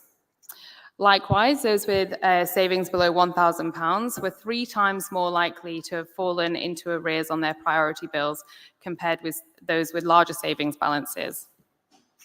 And then finally, this chart also shows that low rainy day savings also leaves people ill-equipped to respond to unexpected expenses.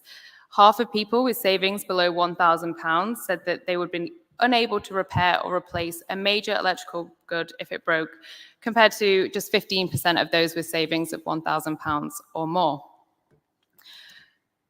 So having some modest amounts of rainy day savings, say of up to £1,000, provides some level of financial resilience, but this amount is unlikely to be a sufficient safety net in the face of more significant financial shocks, such as a period of prolonged unemployment, family breakdown, bereavement, and so on. So the amount of precautionary savings that someone might need when faced with a large financial shock will depend on their individual circumstances, but a common benchmark often used is around 3 months of income. Again, we find that many families fall below this benchmark, with this chart showing that over half of working age people were living in families with less than 3 months income in savings. And unlike the first chart, you can see that this is much more evenly distributed across the income distribution, meaning that this is not just an issue confined to those in the bottom third of the income distribution.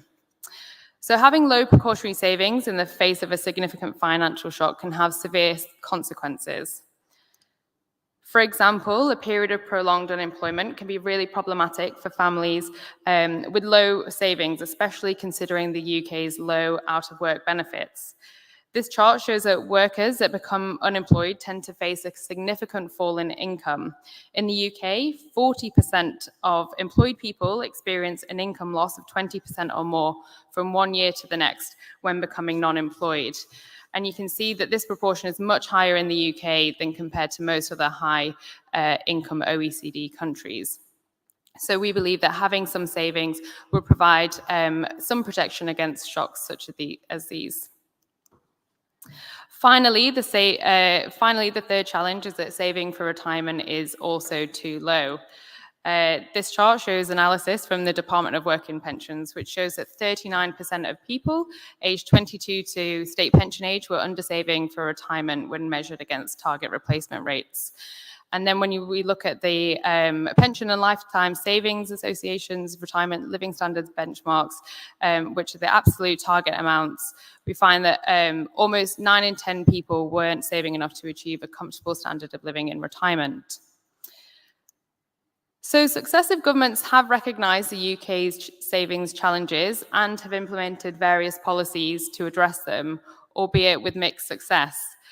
On the precautionary side, the government has introduced a variety of financial incentives to save, which have typically taken the form of tax breaks or bonuses paid on account balances. However, these incentives have proved to be expensive, with an estimated cost of around 8 billion in 2023-24, inefficient as they overwhelmingly benefit the better off, and ineffective at generating additional saving. On the pension side, however, policy has been more effective. Auto-enrolment has transformed pension savings, with the pension participation rate climbing from 47% in 2012 to 79% in 2021. So pensions auto-enrolment, and alongside evidence from Nest Insight, shows that behavioural interventions are much more likely to be successful at addressing the Britain's triple savings challenge. So auto-enrolment clearly provides a successful framework in addressing the pension savings problem. An obvious solution to improve adequacy of retirement saving would be to raise the default contribution rate further. However, there are a couple of risks associated with this. The first one is that opt-out rates could jump up if people feel like they could no longer afford to save at the higher default level, potentially undermining the pension saving system. The second risk is that higher default contribution rates could exacerbate the precautionary saving problem further. Previous academic literature found that when auto-enrolment contribution rates were increased from 2% to 8% between 2018 and 2019, for every £1 reduction in take-home pay due to higher pension contributions, a third was funded through lower consumption, but the remaining 2/3 were funded through either lower precautionary saving or through higher debt. And this evidence highlights that precautionary saving and pension saving are in tension under the UK's saving system, with families having to choose between saving today, saving for precautionary service purposes, consuming today, or saving for retirement. So other countries have also wrestled with this tension between precautionary saving and pension saving, but have alleviated it by allowing access to pension savings under certain conditions. So for example, some countries have allowed access to pension savings when people demonstrate that they're in financial hardship. Others allow loans or withdrawals for house purchases. Other countries provide more liquidity by allowing limited flexible drawdowns or loans.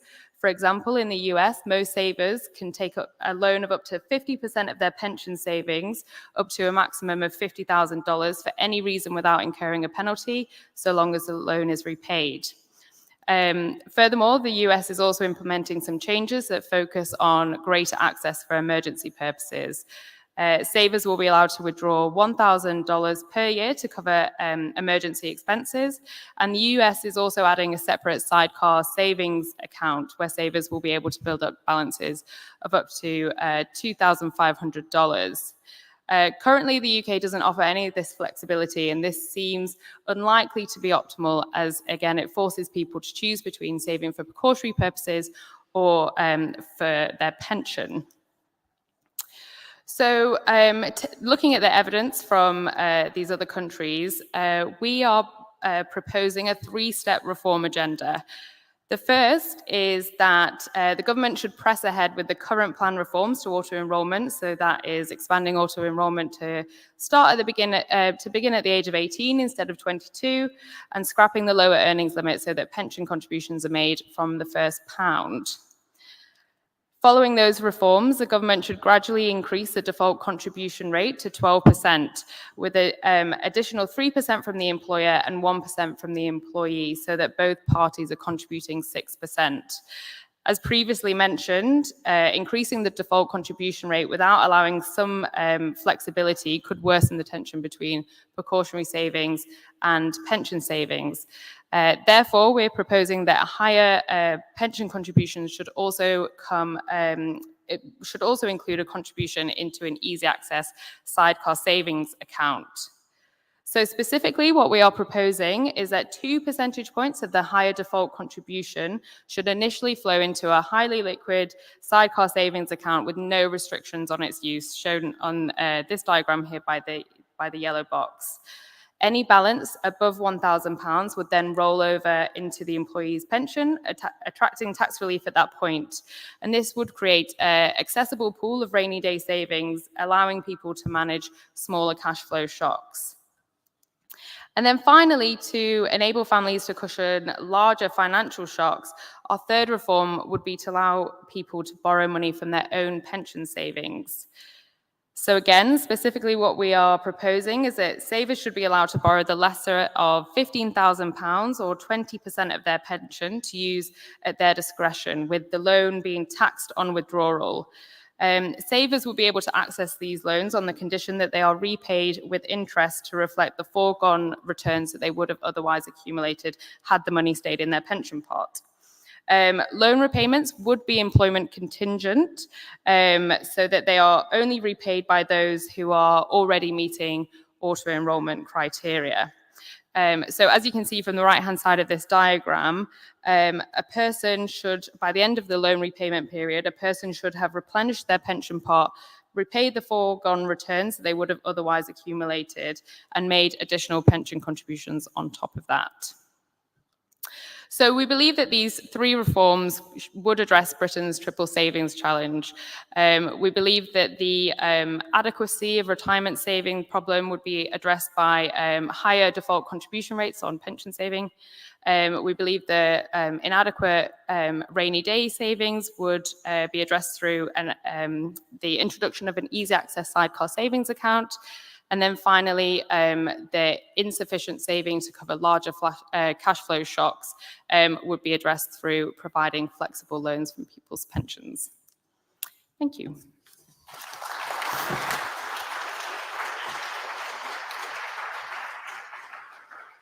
Thank you, Molly. And now for our final participant, we're going to turn to Mubin Haq, who is the Chief Executive at Aberdeen Financial Fairness Trust. He has been since 2018. The Trust is an independent funder supporting research and policy to improve living standards and tackle financial problems.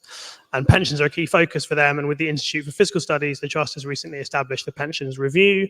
So Mubin's going to talk to us about some of the work the review's already undertaken, as well as some of his wider thoughts, both at the review and that the Foundation have had in terms of how policy might evolve in this area. So moving over to you.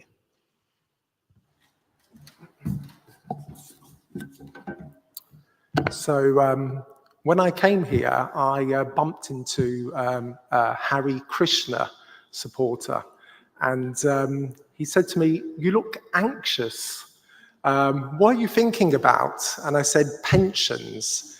And because I was coming here, and he was completely flummoxed by this, turned around and ignored me. And I think that sums up how most of us, apart from in this room and online, think about pensions. It's certainly the experience of my family, so they come to me with lots of questions. I'm not a pensions expert at all. But before I go into pensions, a bit about the Financial Fairness Trust. So we're an independent charitable foundation. Our focus is on improving the living standards of those living on low to middle incomes. And we're interested in personal and household finances. So it's the money that comes in, so people's wages, social security.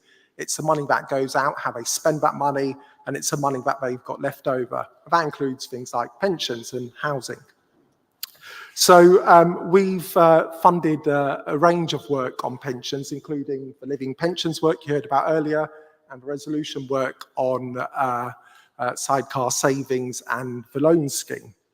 But our most significant work to date has been the pensions review with the Institute for Fiscal Studies, which we launched last spring. So I'll just get into that. So it's a 5-year program Most of the work's going to happen in the first 2 and a bit years. So we've had some reports out already, including on the state pension. We've got some more reports coming out on accumulation, which were due out now, but the election happened. So those were put on hold, but they'll be out in September. And the final report will be out in June 2025. And it so happens the government is doing its own review. So this is quite good timing to try and influence that. It's worth saying that the focus really is on living standards in retirement for those on low to middle incomes. And we're particularly looking at future generations rather than the current generation. But obviously, we are taking that into account. Now, there's lots of challenges which you'll be all familiar with.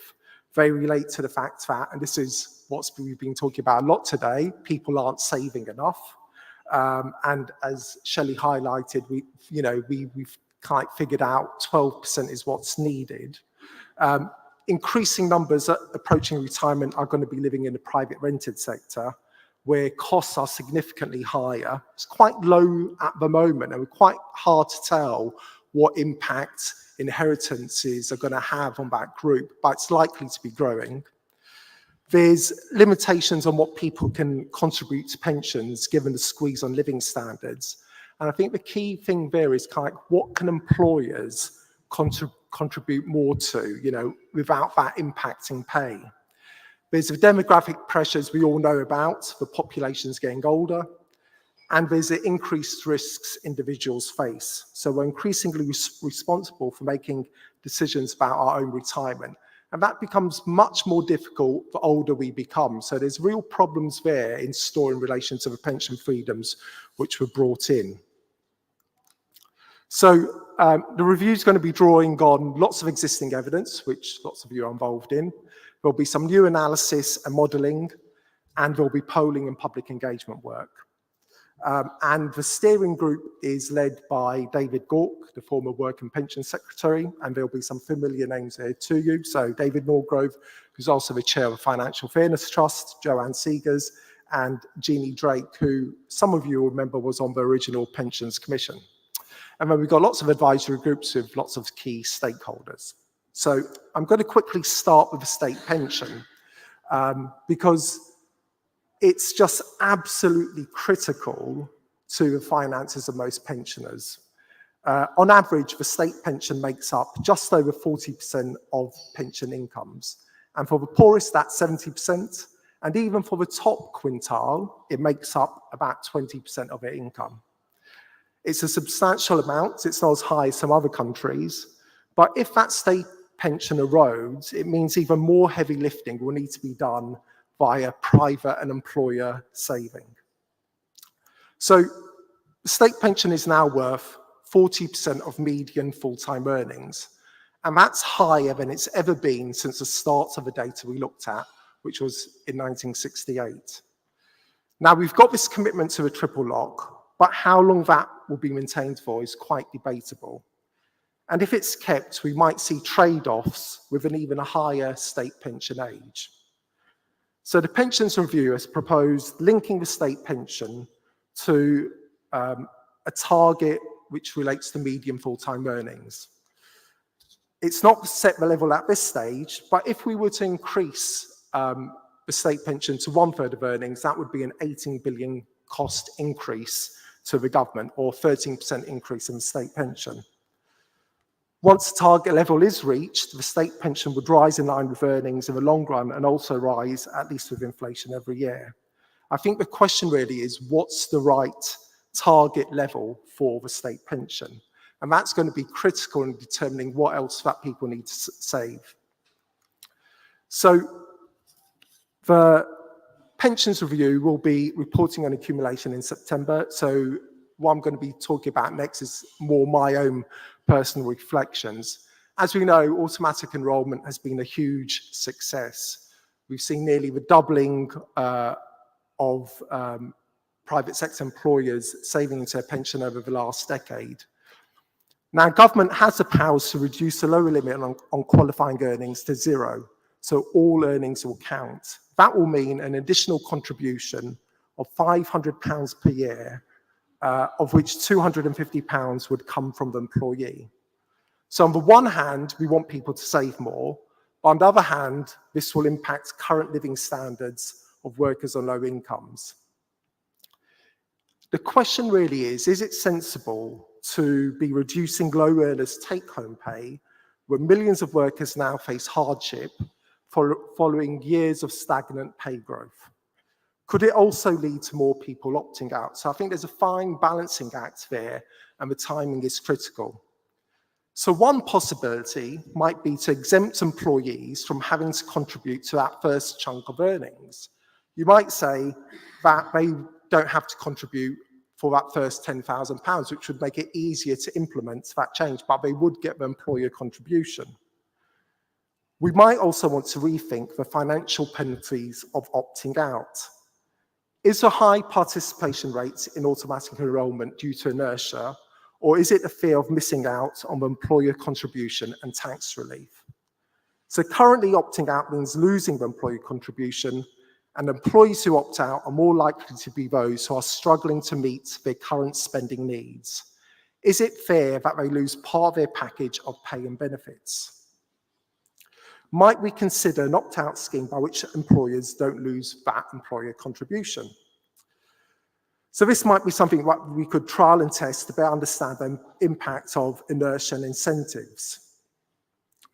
So there's clear limitations on how much low to middle income employees can contribute to pensions.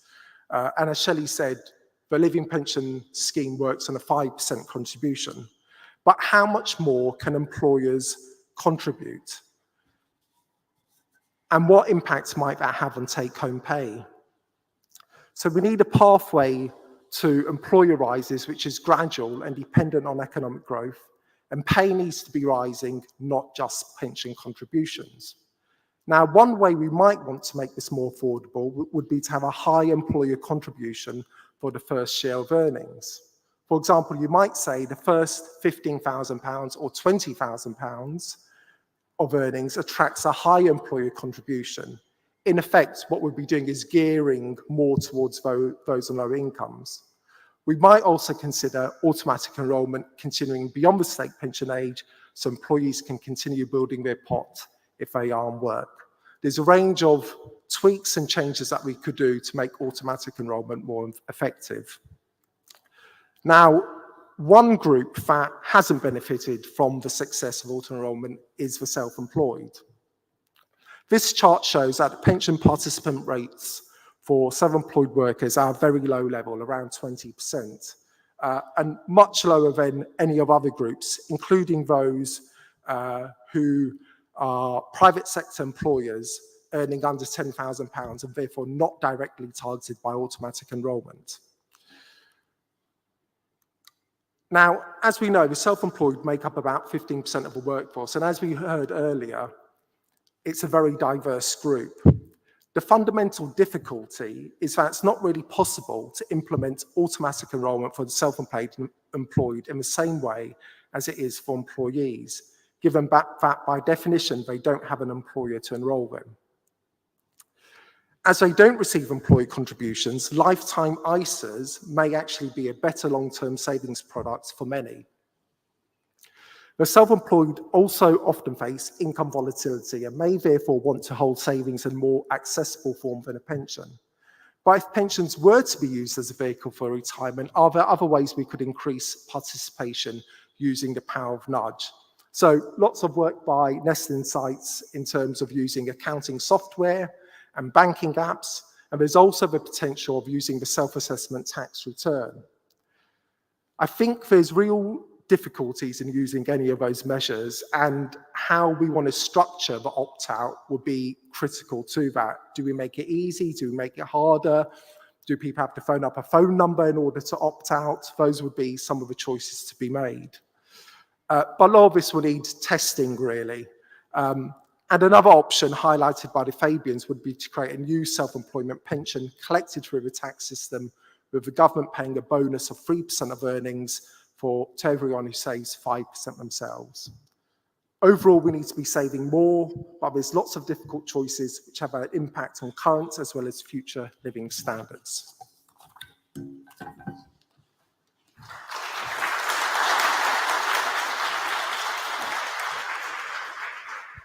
Okay, so we're going to go to some questions, and I'm just going to kick off with a couple, and then we'll throw it open to the floor. And I guess I'm just going to go straight, to the big question here. So, running right through today, deliberately, we've been having a conversation about a very successful automatic enrolment policy, pride and joy of UK social policy in many ways, but lots of heterogeneity of individual experience, lots of changes since auto enrolment was introduced. There was a whole discussion earlier about, are we at an inflection point for auto enrolment? Like, does there need to be change? And there is this kind of trade-off, isn't there, between the simplicity of the current policy and, of course, recognizing that lots and lots of people simply aren't saving enough just for a pension versus trying to make the system address some of these other issues. And Andrew earlier, was I think quite rightly challenging us to say, well, the pension system can't fix every income inequality or social inequality problem. So I guess, and some of what you've said already has started to hint towards this, but just really interested in your views at the high level on that trade-off between the simplicity and effectiveness of the current framework versus the need perhaps to address some of these other issues of household finance that we're talking about. And I don't know who would like to go first on that. Yeah, I think we heard in the first session that obviously one size doesn't fit all. And so we've thought about this carefully in our proposals that I think there is a general acceptance that people in general aren't saving enough towards their pension, and that the default contribution rates do have to go further. But I personally think you can't do that without adding in any flexibility because of all the evidence that we've seen today about sort of forcing people to potentially oversave or potentially opting out. So I think the sidecar element is really important and could definitely be introduced alongside sort of increasing pension contribution rates. And I think that rainy day savings is really important to manage cash flow shocks, but also for people's sort of mental health as well. We had a chart in the full report which shows that having really low levels of financial resilience is really bad for people's financial health, and that will have knock-on consequences for people's ability to work. So I think there's lots of advantages outside of sort of general financial resilience to introducing a bit more flexibility into pension saving. Thank you. Yeah, so I think the simplicity still needs to be there for employees as much as possible. What we do with employers could be a bit more, technical in that aspect. But I think we really need to square this circle between living standards now and in the future. And in some ways, I think of pension savings a bit like a horse. So we're kind of like, got this horse, it's a foal to begin with, and it's maturing. And we don't really, sort of come to it until it's kind of quite late on. But we could be using that horse for lots of other things in between. Now, it's not going to do everything, but we could, get to plough a field, for example, which is where the rainy day savings comes in. So I think that sort of activity that it could do has got potential there, as well as for sort of home loans that we're talking about. But I think what Nest Insight's done really well is this sort of test and learn approach. And that's what we need to be giving more confidence to the government to be able to do. Shelley? So I think absolutely you need to balance both. I mean, when we were designing living pension, we did actually look at, do we incorporate an opt-out target within it? So, sort of no more than 80% or something as a result of going up. And we didn't go with that option in the end because ultimately people can make choices. They will opt out and they may have very good reasons for doing that. So I think we wanted to put flexibility in there to enable employers that are doing innovative things, some of the things I've described today, to offer that option of opting across, I guess, as well as opting down, so it's not just a binary choice all the time. And I think the more that employers can do that, and obviously the sidecar savings has been a brilliant example of that. We haven't worked with anyone who does that yet, but please do let us know if you'd like to, because it would be a really great combination, I think. But I think the only thing is that it relies on those innovative employers putting the effort, the time, and sometimes the money into developing that. So you need economies of scale, really, and you need there to be perhaps some legislation like there was with auto enrolment that makes it a bit easier to implement those things as well, potentially. Great, thank you. And just to pick up on some of that, I mean, it's interesting, through the presentations, there were various references to the role of the employer. And I guess, I mean, I was actually fascinated, I didn't realize until today, the weighting of your sample towards smaller firms. Because I think often we sort of think that innovation in this space is the domain of larger employers who have benefits experts and kind of people who have the time to think about this, but it's really interesting to see. But I just interested in any further comments, I guess, in particular on how do we make it work for employers if we're going to ask them to play a bigger or a different role? You know, we talk about the cost of living crisis, but also the cost of doing business crisis, and they face challenges as well. So, I mean, Ruben, you've talked a bit about more sophistication on the employer side. Shelley, you've highlighted some really good best practice examples. Just interested in whether you had any further comments on how we make all of this work for employers. I think one of the reasons why we wanted to develop the living pension scheme was to have something which was voluntary and to try and get to the scale of where the living wage has got to. And I think the living wage had a huge impact on the national minimum wage as well. And what we're trying to do with that is trying to have some impact on auto enrolment too, which is saying actually employers can contribute more. At the moment, that's voluntary. What we need really is a long-term plan. So one of the great things about auto enrolment when it came in was employers knew it was coming. They had time to plan for that. It needs to be predicated on economic growth too. So we've heard a lot from this government, this new government, about economic growth. That needs to happen. So it's not either or, but what would that actually look like? What's the trajectory? At the moment, we've had quite a lot of dragging of feet in relation to the changes that need to happen to automatic enrolment. So we need to just be a bit more bolder, make sure we take employers with us. And there might be exceptions to some you know, in some areas in relation to this. But, you know, let's set out that plan and let's do the consultation.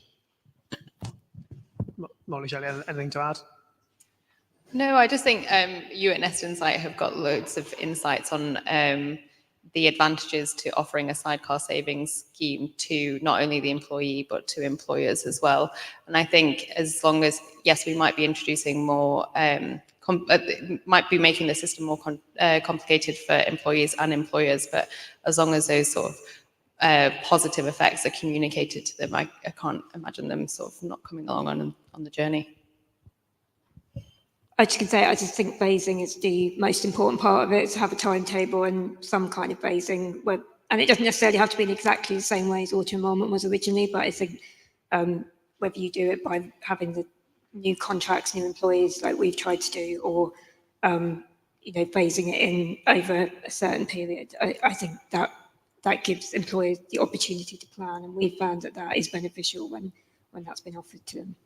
Great. Not to mention that for all of the academics in the room, phasing creates lots of opportunities for fun, natural experiments. So it gives us more chance to evaluate. So just a final question from me, and then I'll throw it open to the room, because something that was sort of in the background through the conversation, you talked about the alternative of a lifetime ISA for under 40s.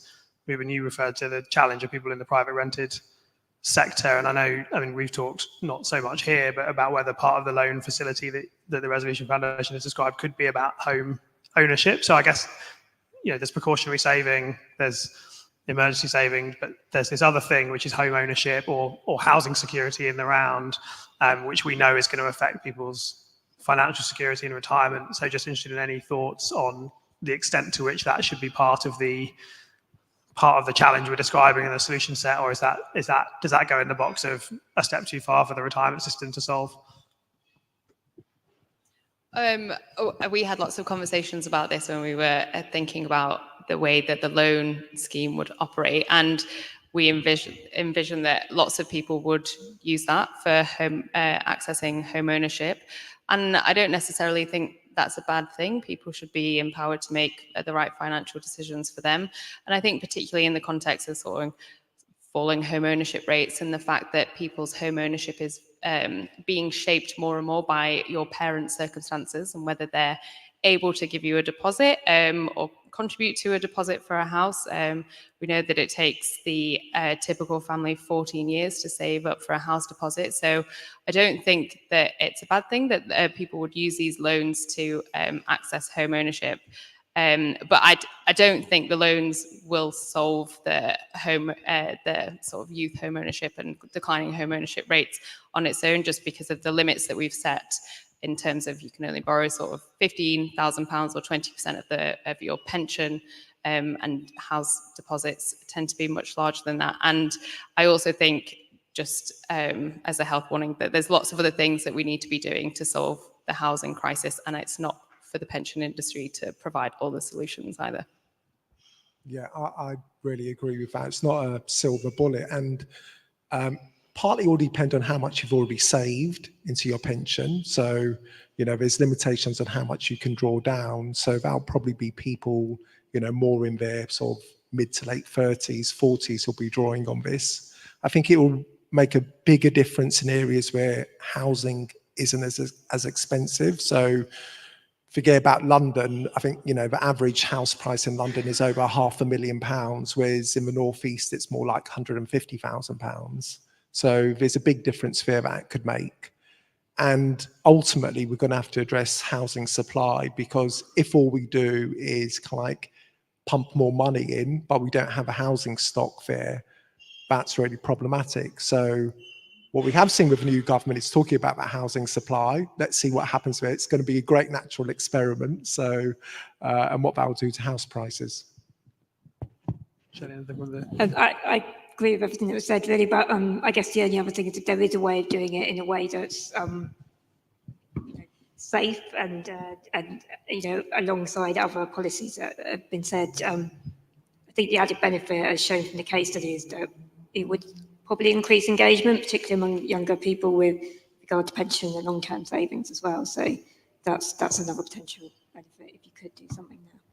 Great, thank you. So that's enough from me. I'm going to throw it open to the floor and to people online. So I can see I've got a question in the front.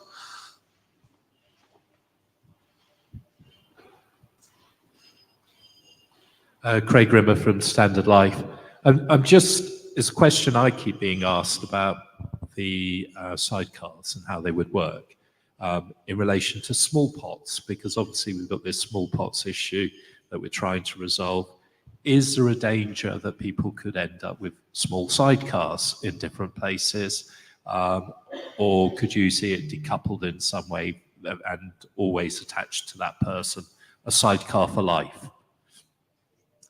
Yeah, so I think the main thing to say on this, or the place to start, is that this is clearly a sort of long-term strategy for pension savings. I think it will take a while for things like this to be introduced, and hopefully by that point we will have perhaps more pension consolidation, because I think the sidecar savings scheme and also the loan scheme would work much better if people have one pension pot. There is, the way that we've thought about it, we've kind of, we said in the report that we would need to design the system with pension providers and banks and building societies, because we want the sidecar savings scheme to feel like a easy access normal savings account. So I'm not sure who the best person would be to provide them, because we want them to feel like a high street sort of savings account product.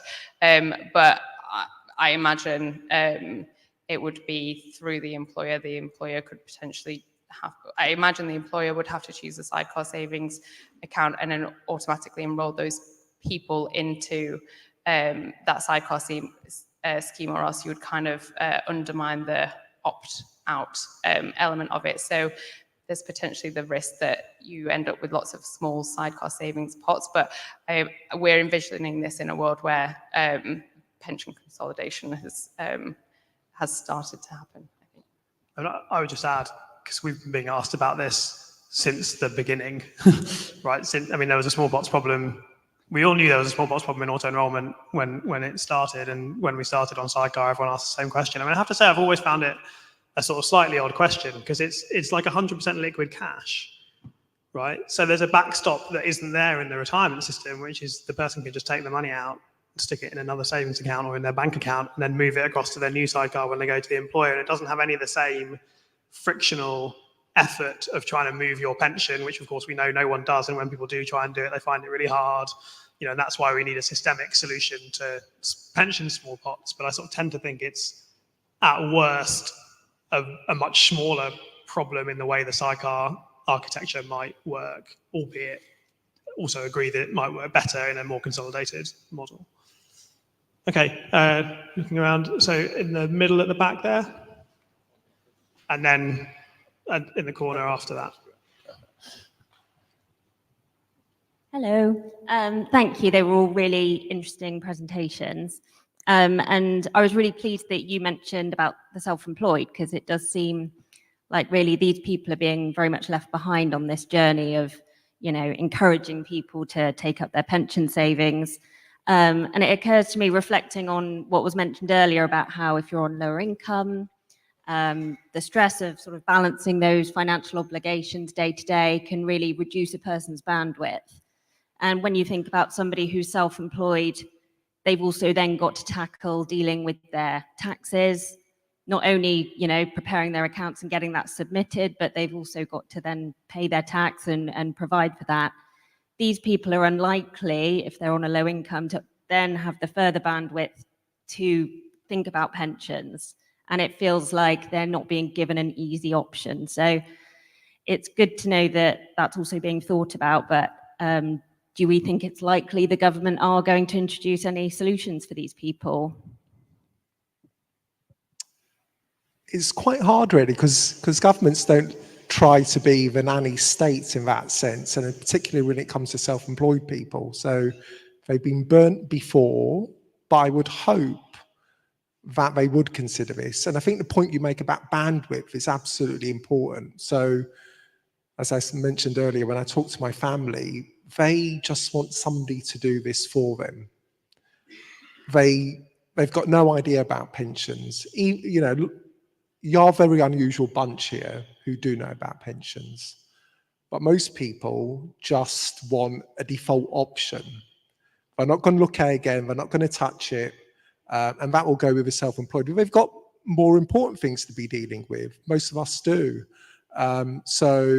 I think it is critical. It was one of the things which wasn't really addressed in the last Pensions Commission.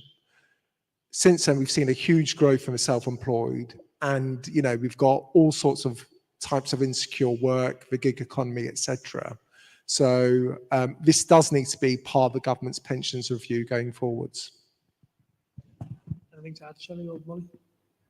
We actually have one example of an employer that we accredited that only have a couple of members of permanent staff, and they predominantly they provide ambulance services for events and occasions, and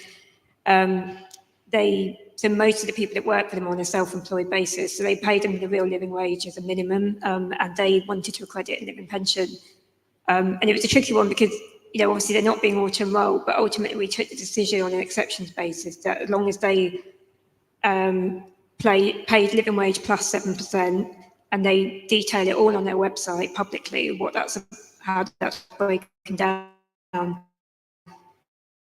and provided a bit of extra signposting to sort of Money Planner, FSB website, that they could accredit, because we felt that actually that was still a benefit. And but ultimately the issue is the lack of default again. So you still, no matter how much you signpost, you still got to rely on people taking the action. So I think some kind of technology, particularly self-assessment, sounds like a really great idea. I mean, just to say another thing. Sorry, just to kind of think further on this, the government's announced that they're reducing, and the plan is to abolish national insurance for the self-employed. So it almost seems like, why did they have to abolish it? Why couldn't they have said, okay, your national insurance contributions that you were paying, we're reclassifying them, and this is actually going to go now into a sort of a nest scheme or something else that we can automatically set up for you, and we can still guarantee you'll get your state pension as well. Seems like they could have looked at it all at the same time, really, but it's a bit late. Yeah, I think that was an outgoing government who made that commitment. So that's probably not going to happen, particularly given where our tax situation is. But it is complex, I think, with the self-employed. And, you know, there are real trade-offs, and there might be other products which are better placed for that group. And I think this volatility bit, which I mentioned, how they need to draw on that money is going to be really critical for that group. I just add, I think you touched on something we've just recently been talking about in some work we published last week, which is this idea of opt-in systems favour people with time and resources.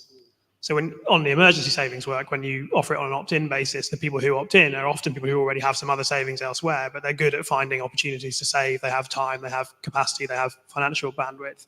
When you shift to a default model, an opt-out model, what you get is inclusivity. You bring in the people who find it hard to find ways into saving themselves because they don't have that time and that capacity. So I think with the self-employed, there is that same challenge. I mean, I would say, you know, the DWP has been working with us now for many years, looking at where to find that default, where can you put it, because you don't have an employer to act in loco parentis to do the defaulting for you. And exactly as Ruben says, into what? Because it may well be that the illiquidity of a traditional pensions product operates against the income profile of lots of self-employed people, recognizing there's a lot of heterogeneity in that population. So I think there is a real will to find a solution, but I also think it's just kind of really hard. So I think there's a question at the back, and then there's one. Hi, it's Anne Fairweather from Hargreaves Lansdowne. Just to say, Mubin, on the Leicester and the self-employed, we're with you 100%. Got quite a bit of research as well to back that up. I think it's definitely part of the solution for that community, and it's totally. I think a lot of people talk about it being hard, but we need to start putting some solutions on the table. Just had a broader question actually to Will, your first point around how do we make this work for employers. One of the things we've been doing in Bristol, our hometown, is we've been working on a project with 19 employers called a Financial Resilience Action Group, sort of building on some of the research we've done in this space. A lot of local employers were interested in that to see what more they could do for their staff. And something we found is, especially those small and mid-sized employers who haven't had a huge amount of time to think about pensions, they didn't really realise 8% probably wasn't sufficient for a lot of their workforce. And actually a bit of a nudge from us around looking at this, coupled with some broader information around financial well-being, looking at issues around debt, budgeting and the like that we've provided through webinars, that started a conversation in their workplace around financial well-being more broadly. And then that's also enabled them to have that conversation around, okay, if we put in, you know, if we match higher contributions, and one of the employers that have looked to do that, they've already seen 45% of their workforce match and put in more.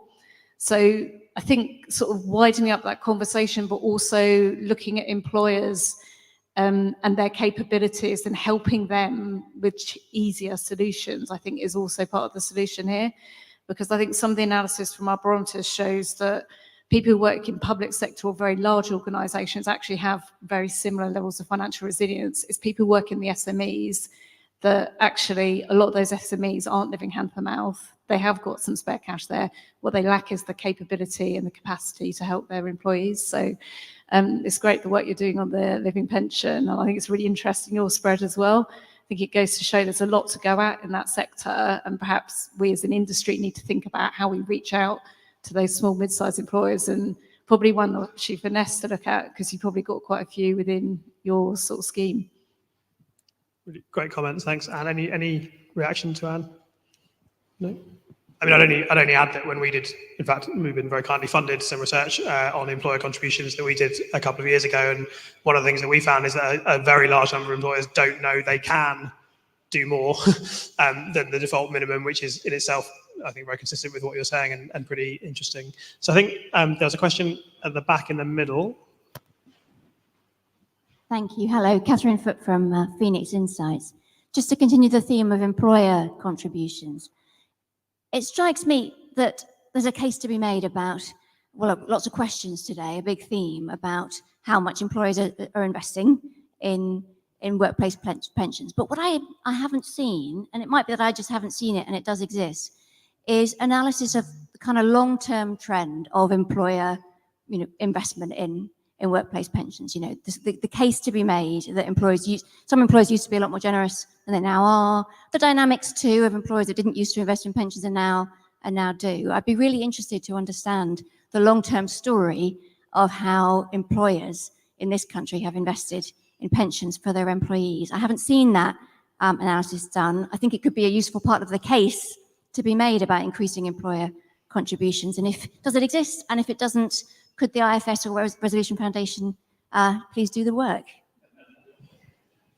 So this has been one of the things I've been asking for quite a long time as part of the pensions review that we're doing. So it is on the list for the IFS to pull together.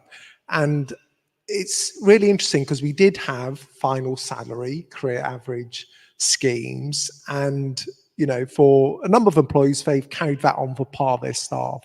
But then they've got less generous terms. And, I've certainly seen that in the organisation I work for where, it's a very generous pension, but it's not as much as they were paying previously.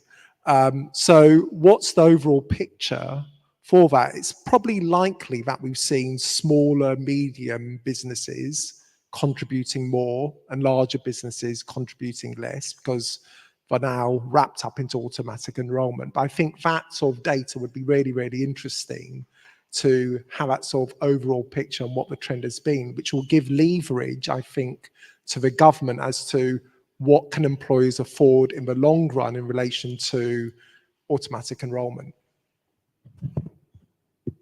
I think I just add, going back to the comment, I think it was John earlier, in the end, employers can only pay for pension contributions out of a small number of places, right? And it's either kind of prices or wages or profit. And so I think, there's also just this understanding of there are distributional consequences of the balance between employer and employee contributions that affect those who are not in auto-enrollment, those who opt out for possibly affordability reasons. So it's not just about the level, it's also about understanding from a sort of welfare distribution perspective what different structures and models might kind of give different groups of people. So I'm going to turn to Slido and see, we've got a couple of minutes left if there's anything online. Yeah, just a question in the context of the new government and ministerial team. What specifics would the panel like to see from the new HMT and DWP ministerial appointment in terms of a joined up and holistic approach to the things that we've been talking about today? Who wants to go first on that one? Well, I just gave our sort of reform agenda of what we would like to see. So I think pressing ahead with what's already been agreed. But I think the sidecar savings could be introduced more quickly than the sort of loan scheme. And I think you've got lots of evidence on how that might work and how that might operate. So it feels like something that the evidence is already there and something that's a bit easier to deliver than perhaps our final sort of recommendation. We did a little briefing with IFS on what the new pensions minister needs to do, which is out 5 sort of key reforms. But I think trying to move to this long-term linking to full-time median earnings would be really important. And just generally long-term thinking is what we need. So part of the reason why we've got into this kind of problem now is that we did some really long-term thinking with a pensions commission. We then thought job done, went away, ignore the problem, but we didn't do what they did with a national minimum wage. So national minimum wage came in, it was a great success. We then had George Osborne come in and create the national living wage, gave it a real boost, turbocharged it effectively, linked it to full-time earnings, and we've seen one of the highest minimum wages now in the country. But it could have stood still, it could have just meandered along, but we've seen that sort of boldness that's needed, and I think that's what we really need to see with pensions, really. And certainly we need to see some change happening to housing too. That's a real big problem which we've just not really dealt with at this stage, and it's going to be growing. Last word, Shelley? I think we'd just like to see an implementation plan around bringing the age of auto-enrolment down to 18 and basing contributions on first pound earned. Obviously, longer term, it'd be good to get to the levels that we're trying to do voluntarily as well. Great, thank you very much. So I think that's all we've got time for. So in a minute, I'm going to ask you to thank our panelists, and then I'm afraid you have to just bear with me for 5 minutes of final remarks, but I promise it won't be more than that. Can we say a big thank you to our panel?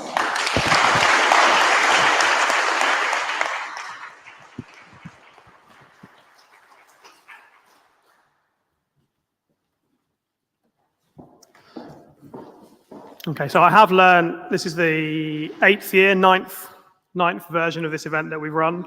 I have learned it's not a good idea to stand between people at the end of a long conference and a drink for more than a couple of minutes, so I will only speak for a couple of minutes. But I do want to say a few thank yous to people. So firstly to our speakers and panelists, who I think have done a great job taking us through a really fascinating set of thought-provoking discussions. Secondly, to all of you here in person and everyone also who's joined through the day online for participating in those discussions, being a really great audience.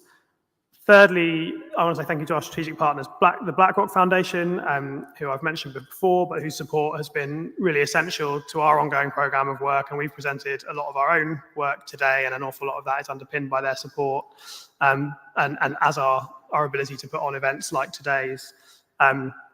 But also thank you to all of our other very many partners and funders. All of our work is collaborative. Joe talked about this at the start. It doesn't work if we don't have people to work with, and that's many of you in the room and also many people who are not here today. So thank you to everybody who has worked with us and helped our work programme to develop. And then finally, I just want to say thank you to my team, the Nest Insight team, and indeed a broader group of people from Nest who've helped make today work. And in particular to Gwyn, our events lead, who's hiding in the corner looking embarrassed because she doesn't like it when I name her. But anyone else in the room who has put on an event like this will know it's a huge effort from lots of people. But Gwyn sits at the middle of that effort for our team. And so thank you to Gwyn and to everyone else.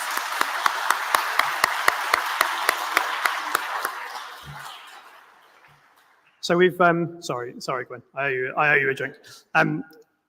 So we've talked about a lot of stuff today and some really, really kind of complex issues. I hope what people will take from it, though, is a sense of both opportunity and optimism. Automatic enrolment has been a phenomenally successful policy intervention. Loads of people in this room have played a part in making it so. It has transformed pension saving in the UK. We are rightly proud of it. But I do think there is a sense, if not unanimously, then a sort of strong sense in the room that there is a moment now to think about where it goes next. A lot has changed in the 12 years since we started implementing it, certainly in the 20 years since we started planning for it and legislating for it. To my mind, one of the great strengths of auto-enrollment was its inclusivity. It was a financial inclusion policy in the broadest sense. It expanded access to high-quality, low-cost pension provision to millions of workers who historically hadn't had it. And to me, much of what we've discussed today has been about how do we maintain that inclusivity, maybe even how do we expand that inclusivity by focusing specifically on the needs of low, moderate and volatile income workers, for some of whom more pension saving might not always be the next most urgent financial priority. But there's also been a great sense, I think, of realism in the room. And one of the questions talked about, auto-enrollment may be a blunt instrument, but it's far more good than bad. And we should be very careful about disrupting that. There's a really strong sense and strong recognition that more pension saving is a part of this picture of getting it right. So there's been a really good sort of back and forth over those trade-offs and those issues in the room today. Now, I would say this, wouldn't I? Our research on emergency saving shows the inclusivity benefits, and we talked about this with one of the questions at the end, of designing in behavioural approaches which help to ensure that saving isn't just available to people, but that it's actually accessed by people, and in particular accessed by those who are less likely to have the capacity and the bandwidth to sort of enter into saving through an opt-in door, rather, don't have that time or the capacity to figure out whether and how and where to save. And so it really does seem to us, if we can get this next step right and ensure that the next stage of the evolution of auto-enrollment and of the wider kind of savings and financial security policy addresses people's holistic financial security needs, then that could improve pensions and other financial outcomes for savers. It could also, as we've heard from people, improve their health and their well-being outcomes.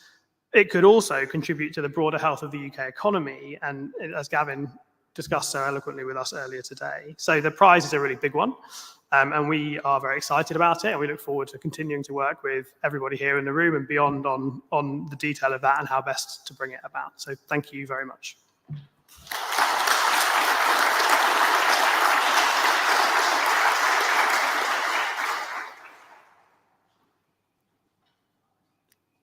And we're off live screen, which means that I can also say, please stay and join us for a drink without making everyone. There will be drinks there, and I think it's now raining. Of course, it's raining because it's been dry all day, and now we could use the terrace. We can't. But yeah, please do stay for a drink and a chance to network. Thank you very much.